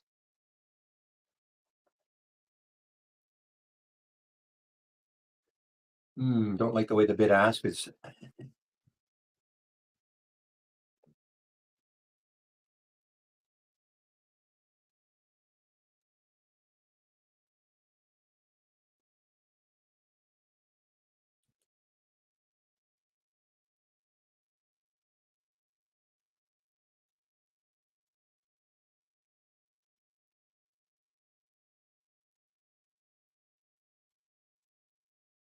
All right, that knocked me out.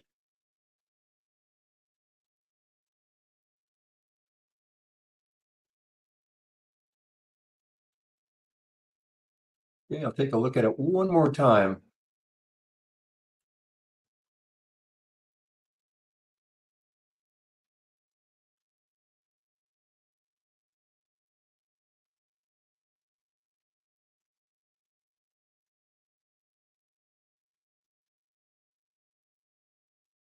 I'm talking about the Avid. If it breaks underneath 24 again,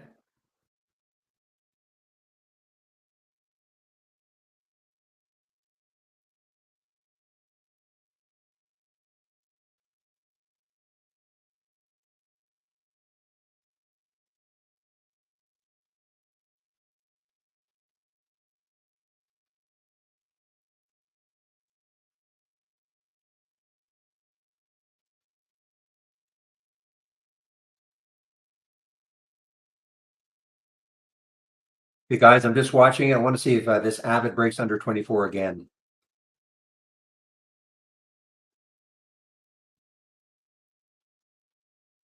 The volume is definitely tapered off, so that's a maybe a good sign. But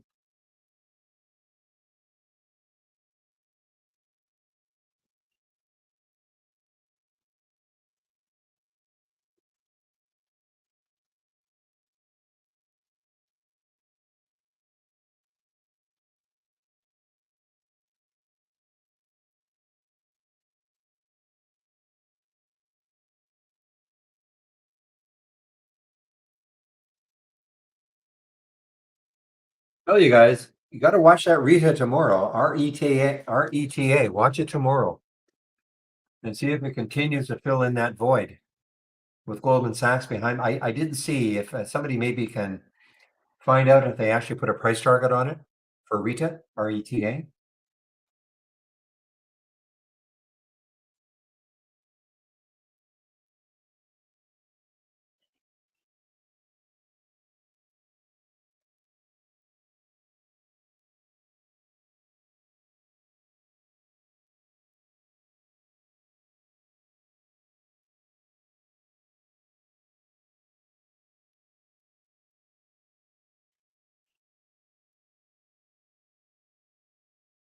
All right, getting again somewhat interested in the Avid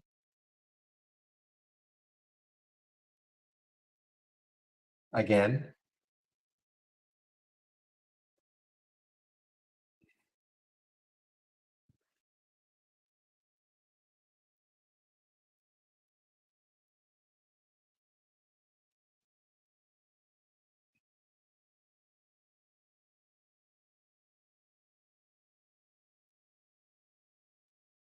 Yeah, well, it's not really. It's not, I mean, the bid ask is 23.98, 24.07 right now for, and it's sitting at 24.05. So it's not actually below 24.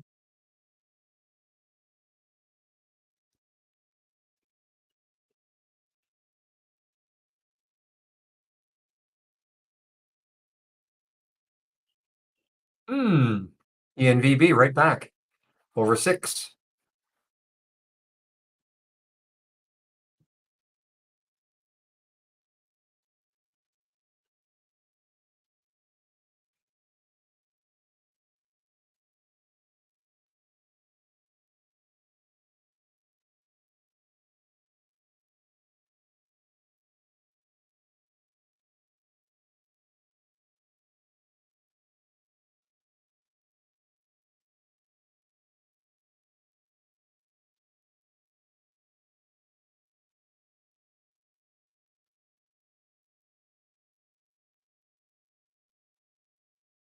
Sorry, guys. I'm just wanting to watch as avid in an avid way, just to see if it really takes out 24 again.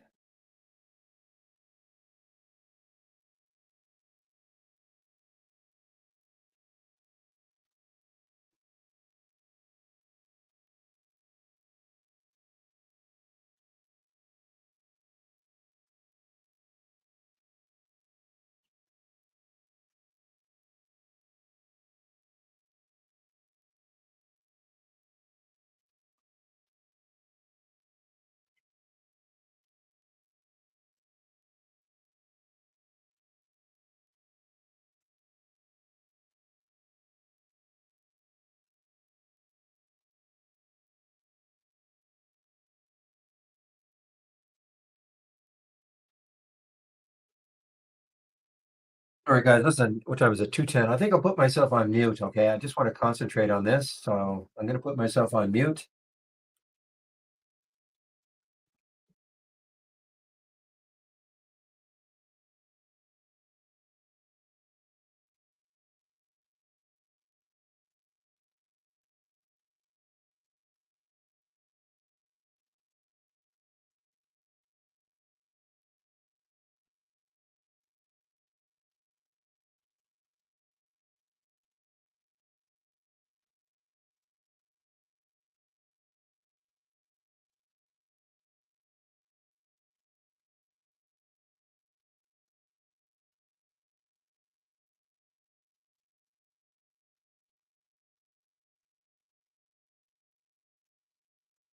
Okay. And maybe I'll just give up on it.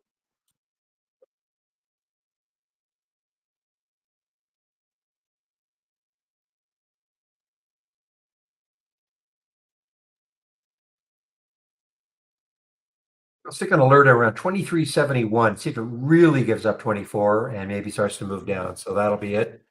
I won't watch it anymore.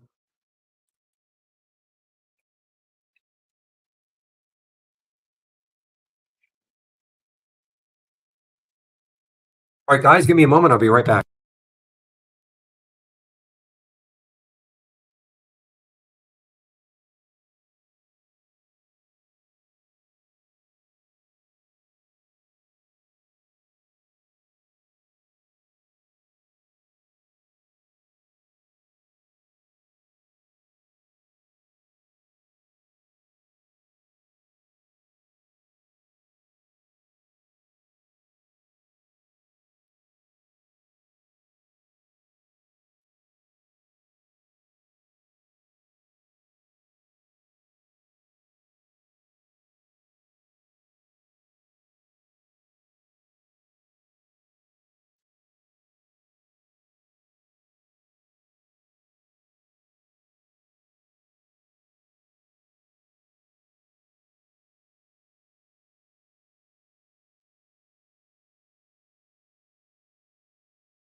Well, guess what's working for me?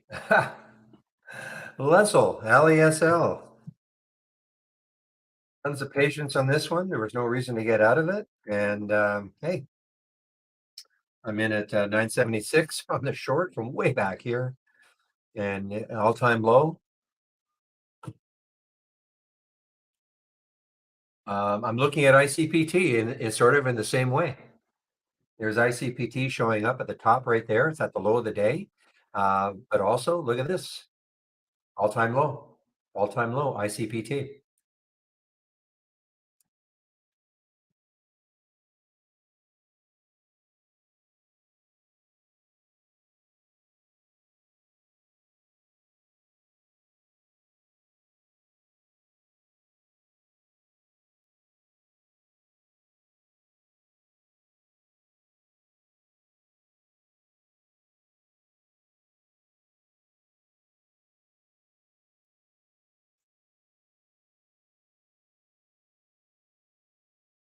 Boy, this I don't know, guys. Now I think maybe. I mean, I keep saying it, but ENVB doesn't look good now. It's below the VWAP. I mean, anything can happen, but it's below the VWAP now. 589.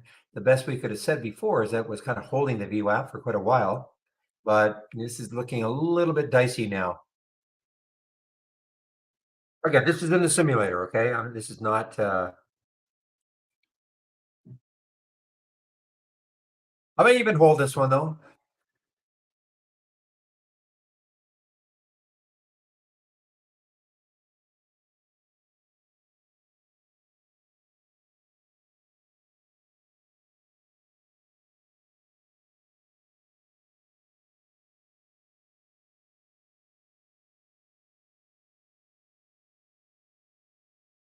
Yeah, certainly not a barn burner of a trade, Neil, in terms of.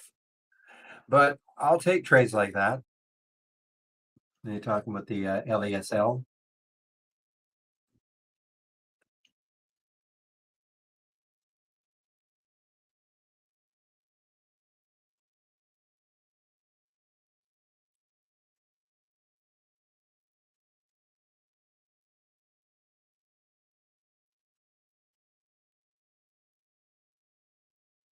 Well, it's up to you, Max. I'm not, if you're looking for investment advice, whether you should buy ENVB at 550. 541 looks like the lows. I mean, you would hope that that would hold. If that doesn't hold, I think all bets are off. The lows of these candles right there in the 15.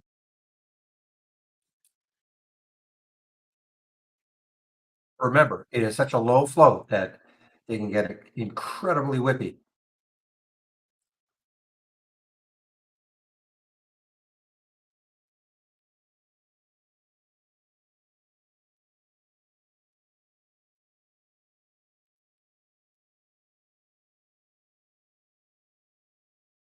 This one showed up yesterday on the 10-day daily breakdown. It is not shortable for me. Did it sing again today? The nonsense that it does seemingly every day. Take a look at it. What it did yesterday. The same thing. Look, this was in the pre-market. BIOC soared and soared and soared up to 777. Market opens, collapses, and it's doing something similar. Market opens, collapses.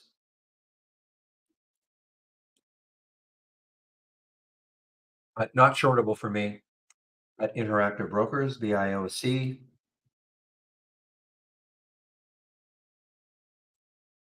Meanwhile, ANF, which was look at this little break out of kind of mini consolidate, not mini, but I don't know what you call this. I call this kind of consolidation, ANF, and but it's been there for 1, 2, 3, 4, well, 10:45 to 2 o'clock in this area, and now a little break for ANF. It's an earnings play, and what's the next high looking left on the weekly chart? Looks like it's around 30, so it's getting close to the next high looking left.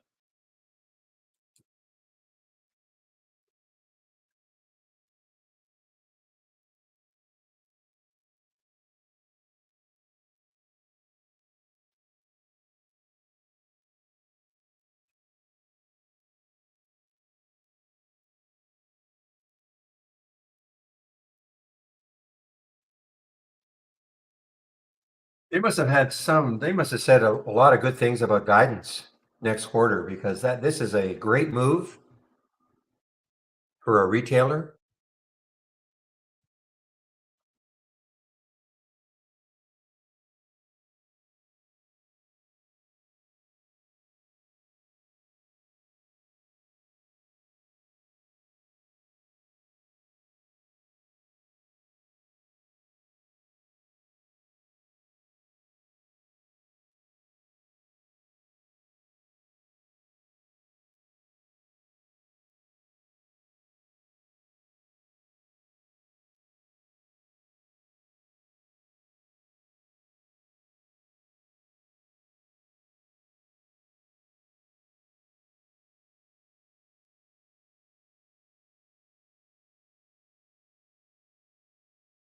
Well, they must have said something right, PJ, yeah, or the analysts, or they must have said something right because I would not have bet if somebody asked me with all the retailers that were releasing earnings today, I wouldn't have thought that this one would go against the flow of the rest of them.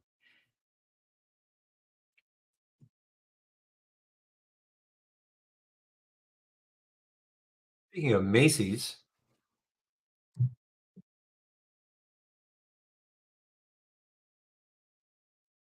this is kind of what I thought was going to happen to ANF.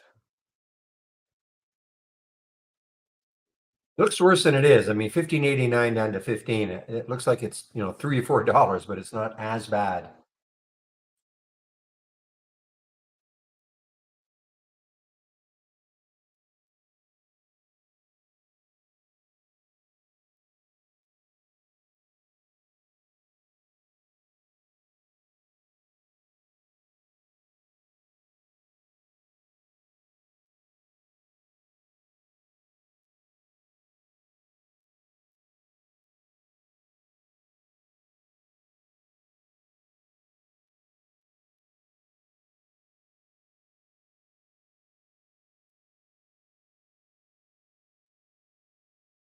And that's why you have a stop. Okay, guys, AVID wasn't going to get stubborn thinking, come on, it'll drop. That's why you have a stop.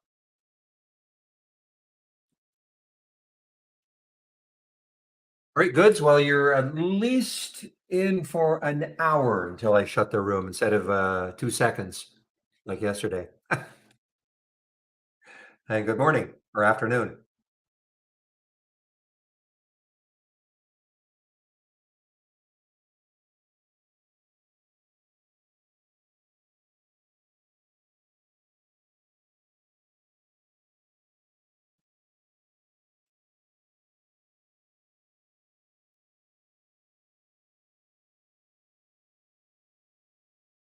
Yeah, I saw this pretty scathing documentary on ANF sometime last year.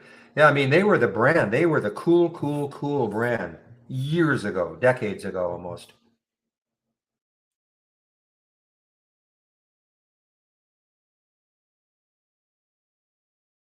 Yeah, if your worst sin is wearing ANF clothes, that's okay.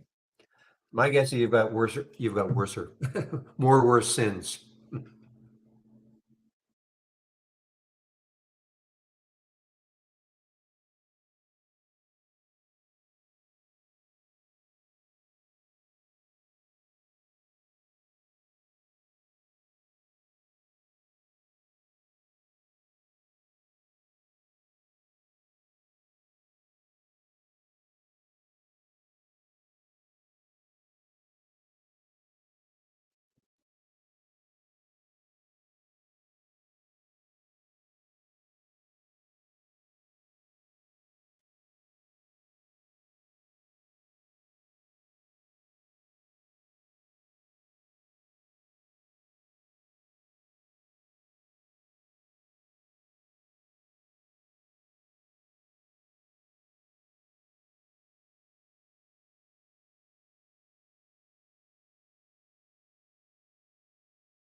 Guys, I'm going to just do a couple of things here. I'm going to take this 20-day range low. First of all, I don't need to see that. Obviously, it's at a 20-day range low, so I'm going to get rid of that column. Position and lifetime range. I want to move that. Okay, so I want to move that one. And I'll put it here. Don't care as much.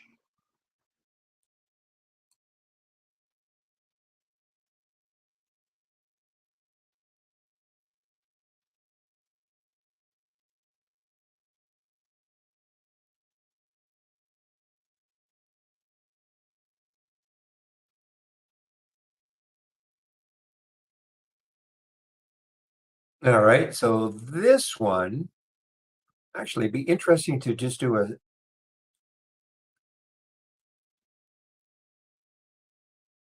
These are now stocks that are at lifetime lows also.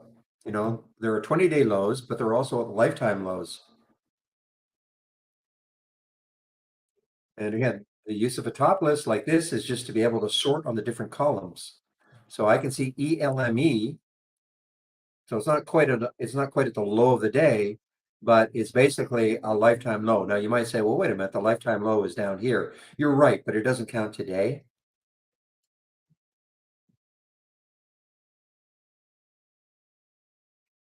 And of course, there's Carl Stock, IEP.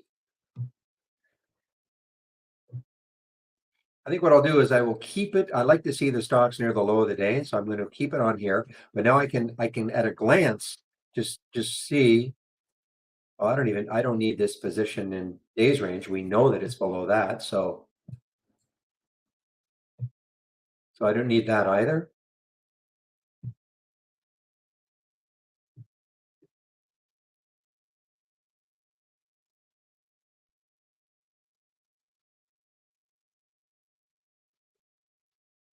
So now at a glance, I can kind of see anything close to not only 20-day low, but low of the day, like a lifetime low. How close is it? Not that they have to be at a lifetime low, but it's what drew my attention to Lessel and now ICPT.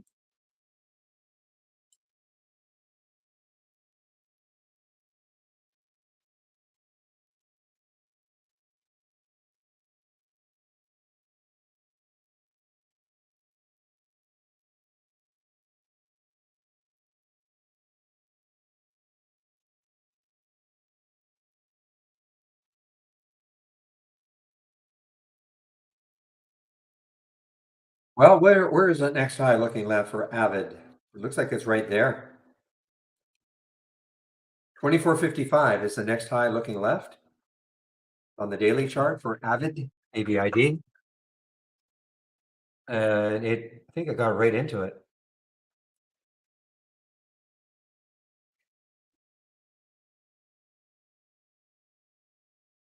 Yeah, 2458. I got the 2458, and the next high looking left is 2455. So got right into it. If it takes that out with any oomph, then we've got 2754. Next high looking left for Avid. Again, this is all, well, it's more than a rumor. I mean, they came out and said, hey, Goldman Sachs is helping us put ourselves up for sale.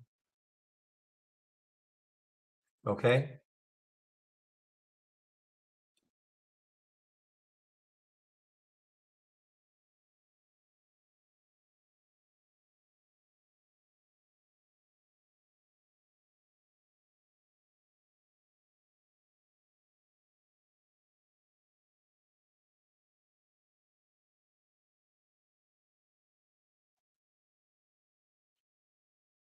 What do I think about Foot Locker?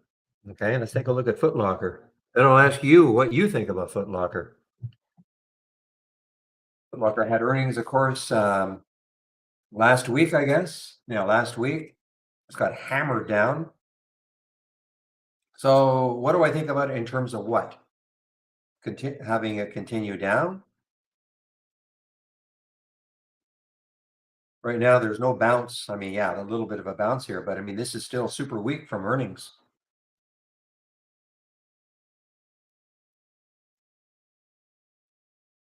looking left on the daily.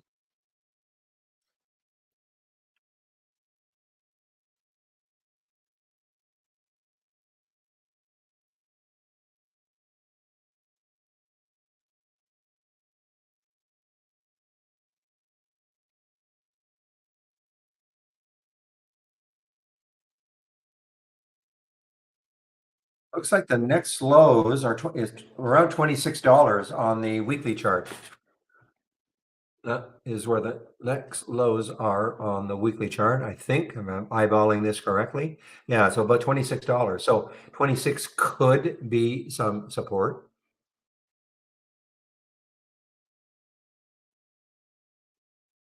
But right now, I mean, this is still suffering from its earnings report.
Guys.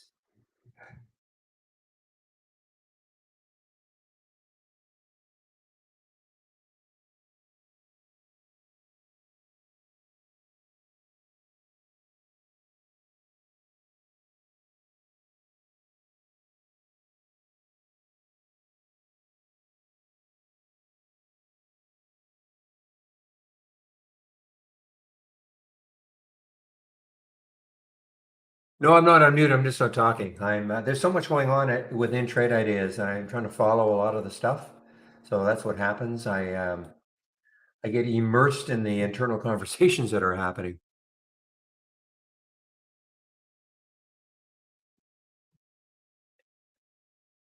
Bam. Bam. What are you? Where could you go to? 3014. So next low looking left for BAM around that 3014 mark. I am wrong. I'm sorry. Look at the daily now. The daily is there. Looks like there's some support.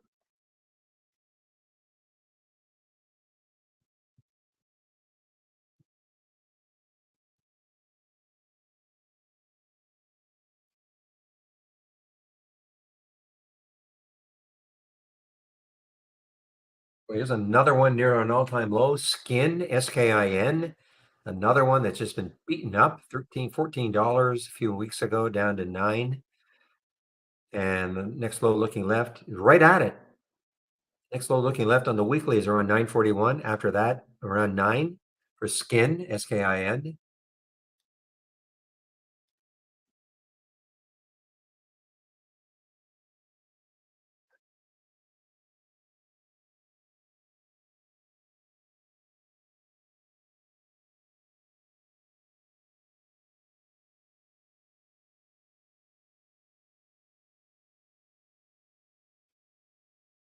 All right, guys, I think what I'll do now is just a little lull for me. So I'm going to talk a little bit about the test drive that's coming up.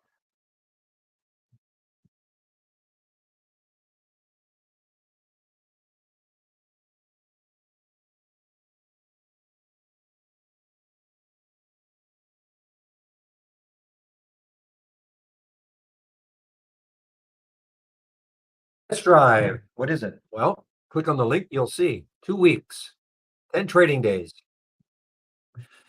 So if you can afford $11.11, you'll get 10 trading days from with Trade Ideas from June the 5th to the 20th inclusive.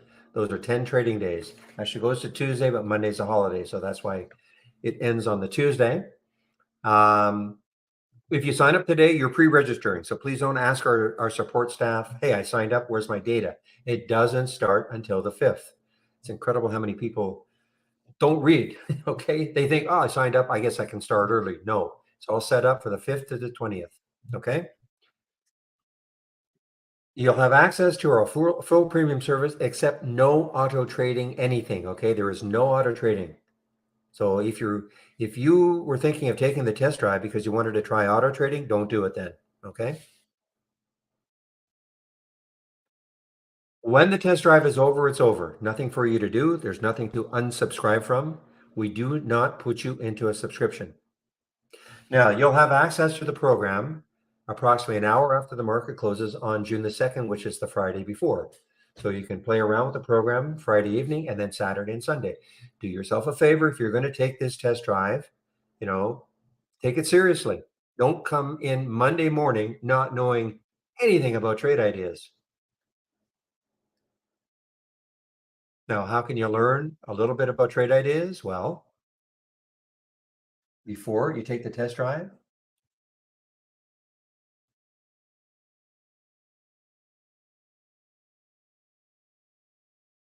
if you go to my homepage, oh, too bad. Tina Turner. Wow. The big one. Oh, we lost Jim Brown last week and Tina Turner.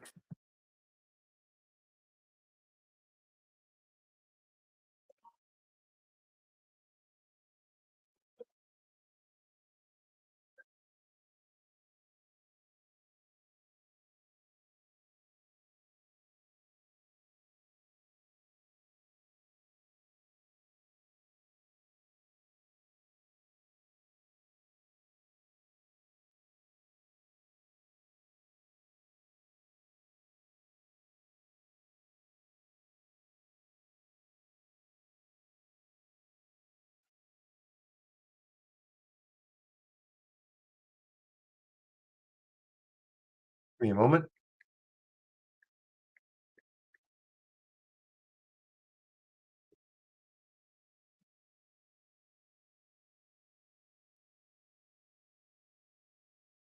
Give me one moment, guys. Just going to put myself on mute for a second.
Yep.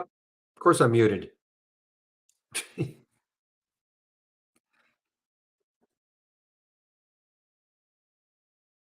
No, I'm not. Okay, all I was saying is that, you click on my homepage link and you want my scans, okay? So if you scroll down, here are the scans. My scans are right here. Okay, you want my scans, they're right there. And the other thing I was saying, if you do take the test drive, do the getting started. Do the get started. Take you about 30 minutes to go through the 10 videos.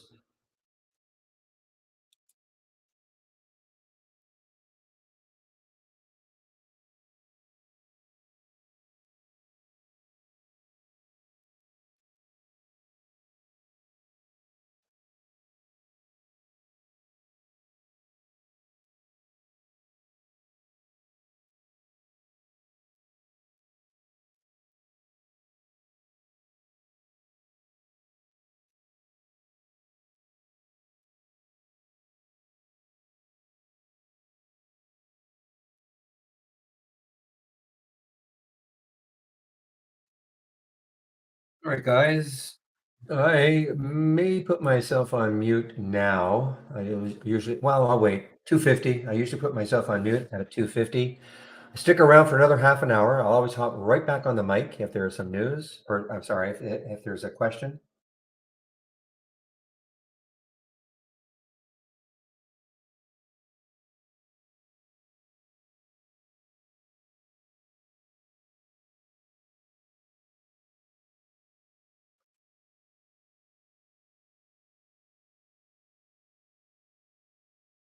Well, I mean, Avid's got some room still. I mean, at 25 level, but it still has some room. I'm not saying it's going to get to 30 on that weekly chart, but if you look at the daily chart, 2644, I think we said 2644 is the next high looking left for Avid.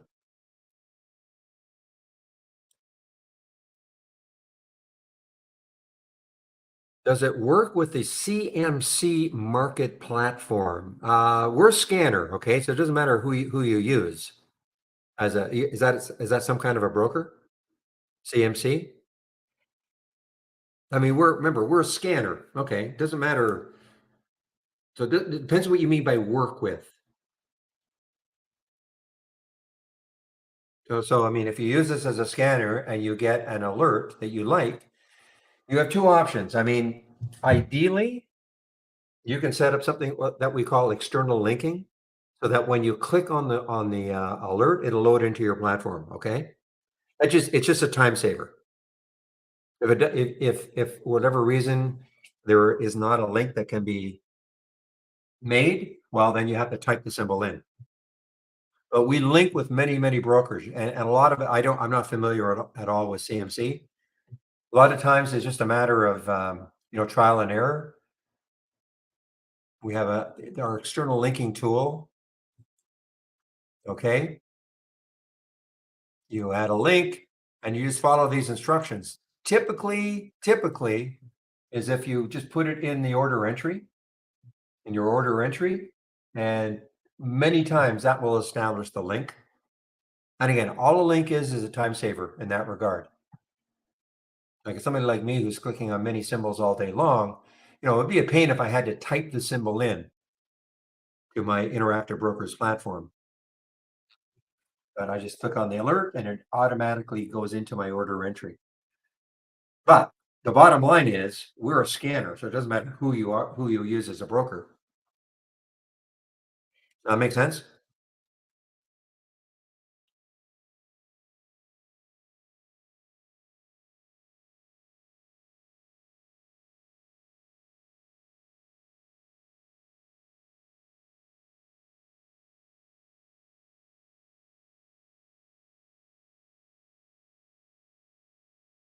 And that's what we're really good at. Real-time alerts. Everything you see here is real time. So if Avid makes another new high, as an example, if Avid makes another new high, you'll have to take a 2515. You'll see it right at the top here. You'll see the time, and these are real-time alerts. This is a new high alert, a new high of the day alert, but we have many other real-time alerts. Now, the whole idea of Trade Ideas is This particular scan, this is what it's looking for. This is the filtering or screening aspect. So if it's between $1 and $50 and the current volume is at least six, meaning it's trading at least six times normal up to this time of day, 300,000 shares, this gives it the momentum. The volume in the last minute is 1,000% of normal. 5 minutes is 400% of normal. So if all these filter values are met and the stock makes a new high for the day, we get a real-time alert. Okay, and that's why Avid is right at the top here. And of course, if you want to create your own scans, I mean, I'm sharing a lot of scans. We have a lot of scans, in our toolbar, but these are all the real-time alerts that you have access to.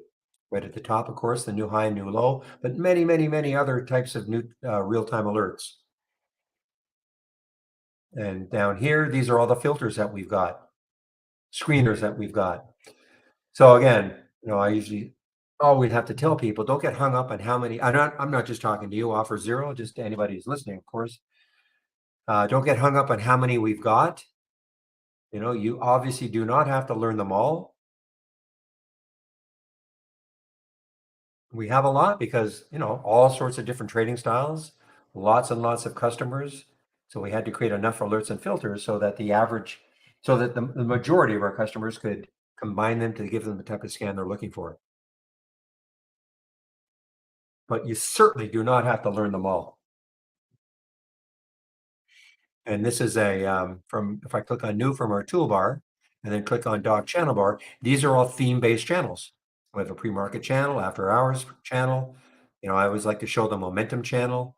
These are all, so we've created a lot of scans. So if you're just starting out and you're unsure about how to create a scan, that's okay. We've got a lot of scans that we've created. And you can see Avid in this momentum scan here.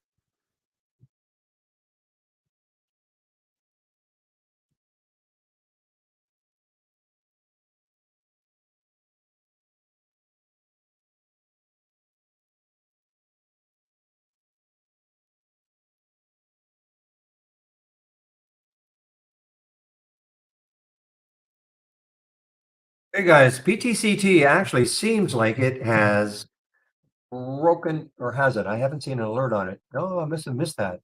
So it is broken above the pre-market highs now. PTCT.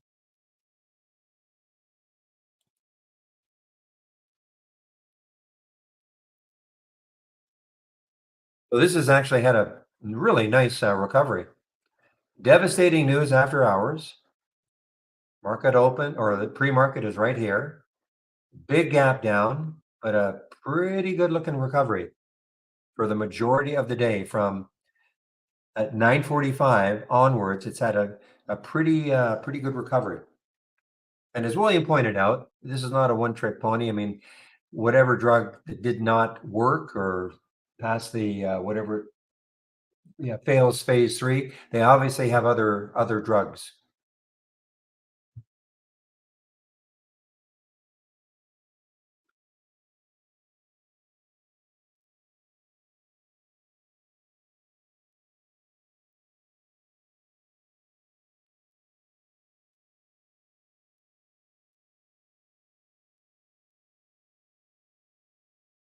You were right about the ENVB. I mean, it still may do it. It's not quite 3 o'clock. I mean, it may do it. You get some volume coming in. I mean, it did. Wow, it did pop up to 645. I keep holding out that it might take out the high of the day and just rip.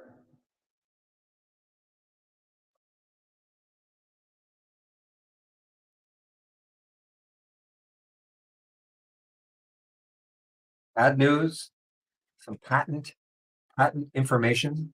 Of course, I had the big day 5 days ago. Yeah, 5 days ago. Big news 5 days ago. Followed up pretty well the second day. Sold off, these topping tails. The price was higher, sold off. And then it looked, not, and then today, look at this on that patent information.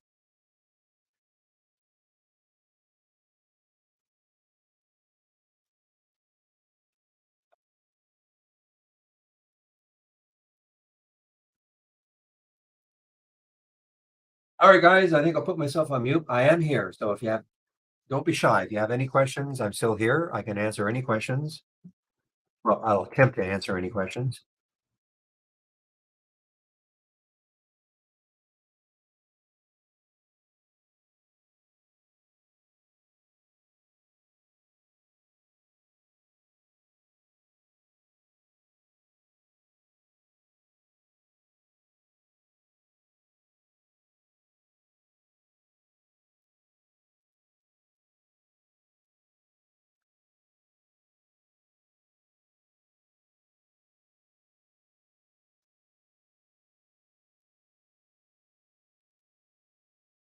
Oh, it's ugly. Man, it's ugly. It's not nice at all. I mean, topping tails, bottoming tails. But traders with that float, if it all of a sudden catches fire, takes out the high on some volume, anything could happen. Yeah, I opened this room, the main room. You're in the main room. I open it before, like, no later than 8 o'clock Eastern time. And then you guys can talk amongst each other, not talk, but post amongst each other till 9. And that's when I get on the mic. I get on the mic at 9 and I go to about 3:20, Monday to Friday.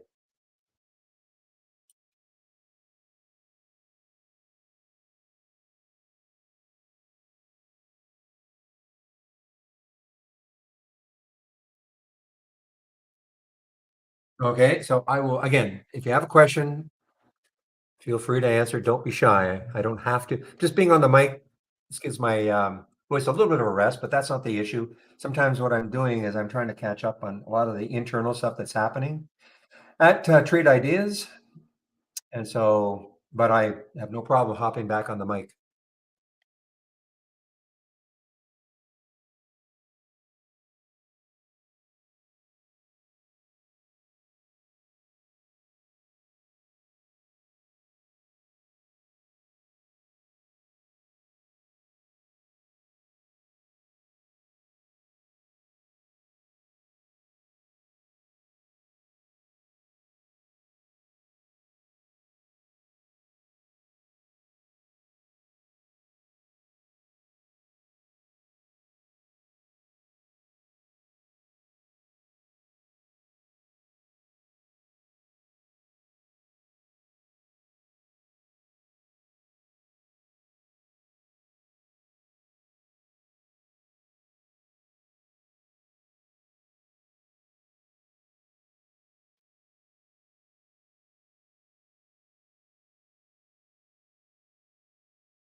So, I mean, I don't know if that's a real question. I mean, what's going on with the shoe industry? I think it's just overall retail. I mean, I can't speak specifically to the shoe industry, but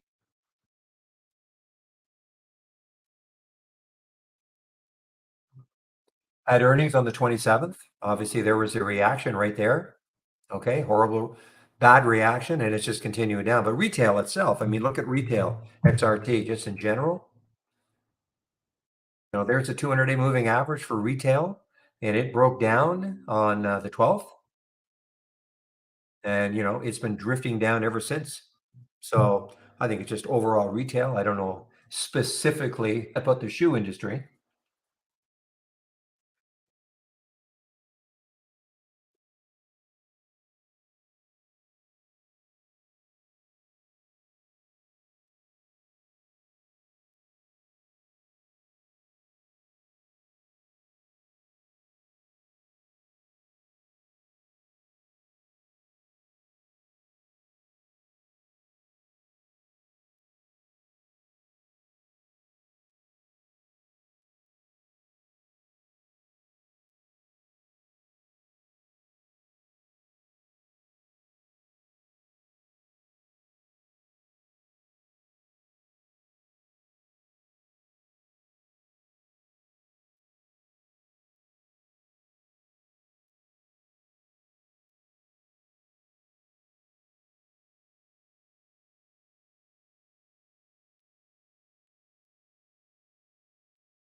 Well, I guess nobody's buying office furniture either. Look at Miller Knoll. Wow.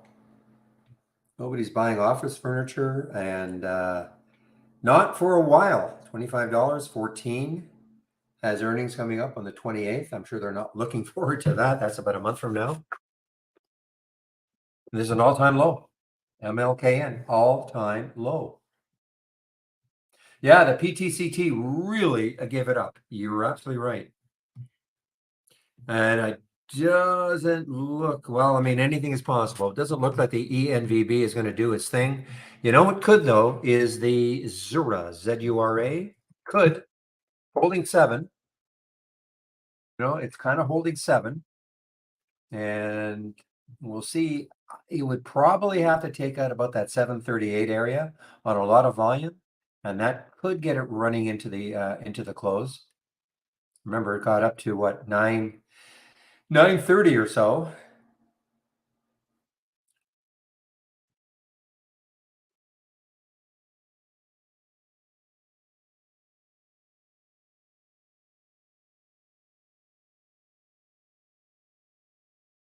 Still hanging on to my LESL short.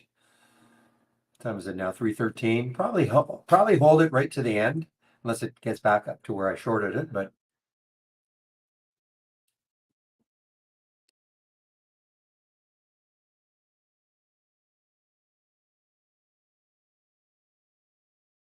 in Avid did not. I think Shady, you're probably out of your short. I think you said you were going to short this one. I mean, this still has some room. Still has some room. 26.44. About $1 away to the next high for Avid.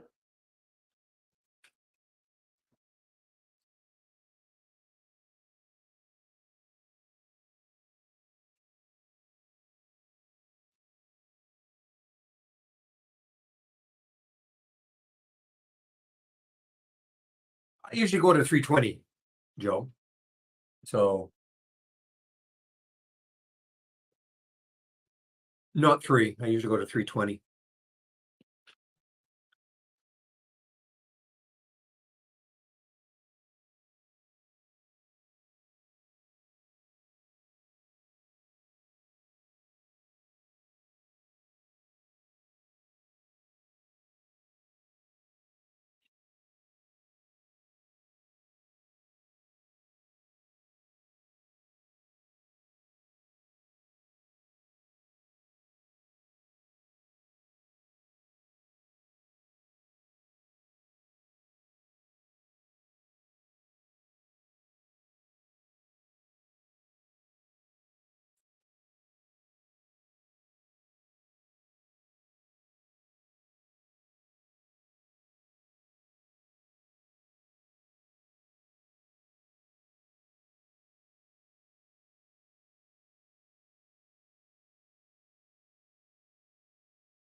Okay, everybody, I don't see any other questions, so I think I'll shut everything down now. So thank again for all of the help.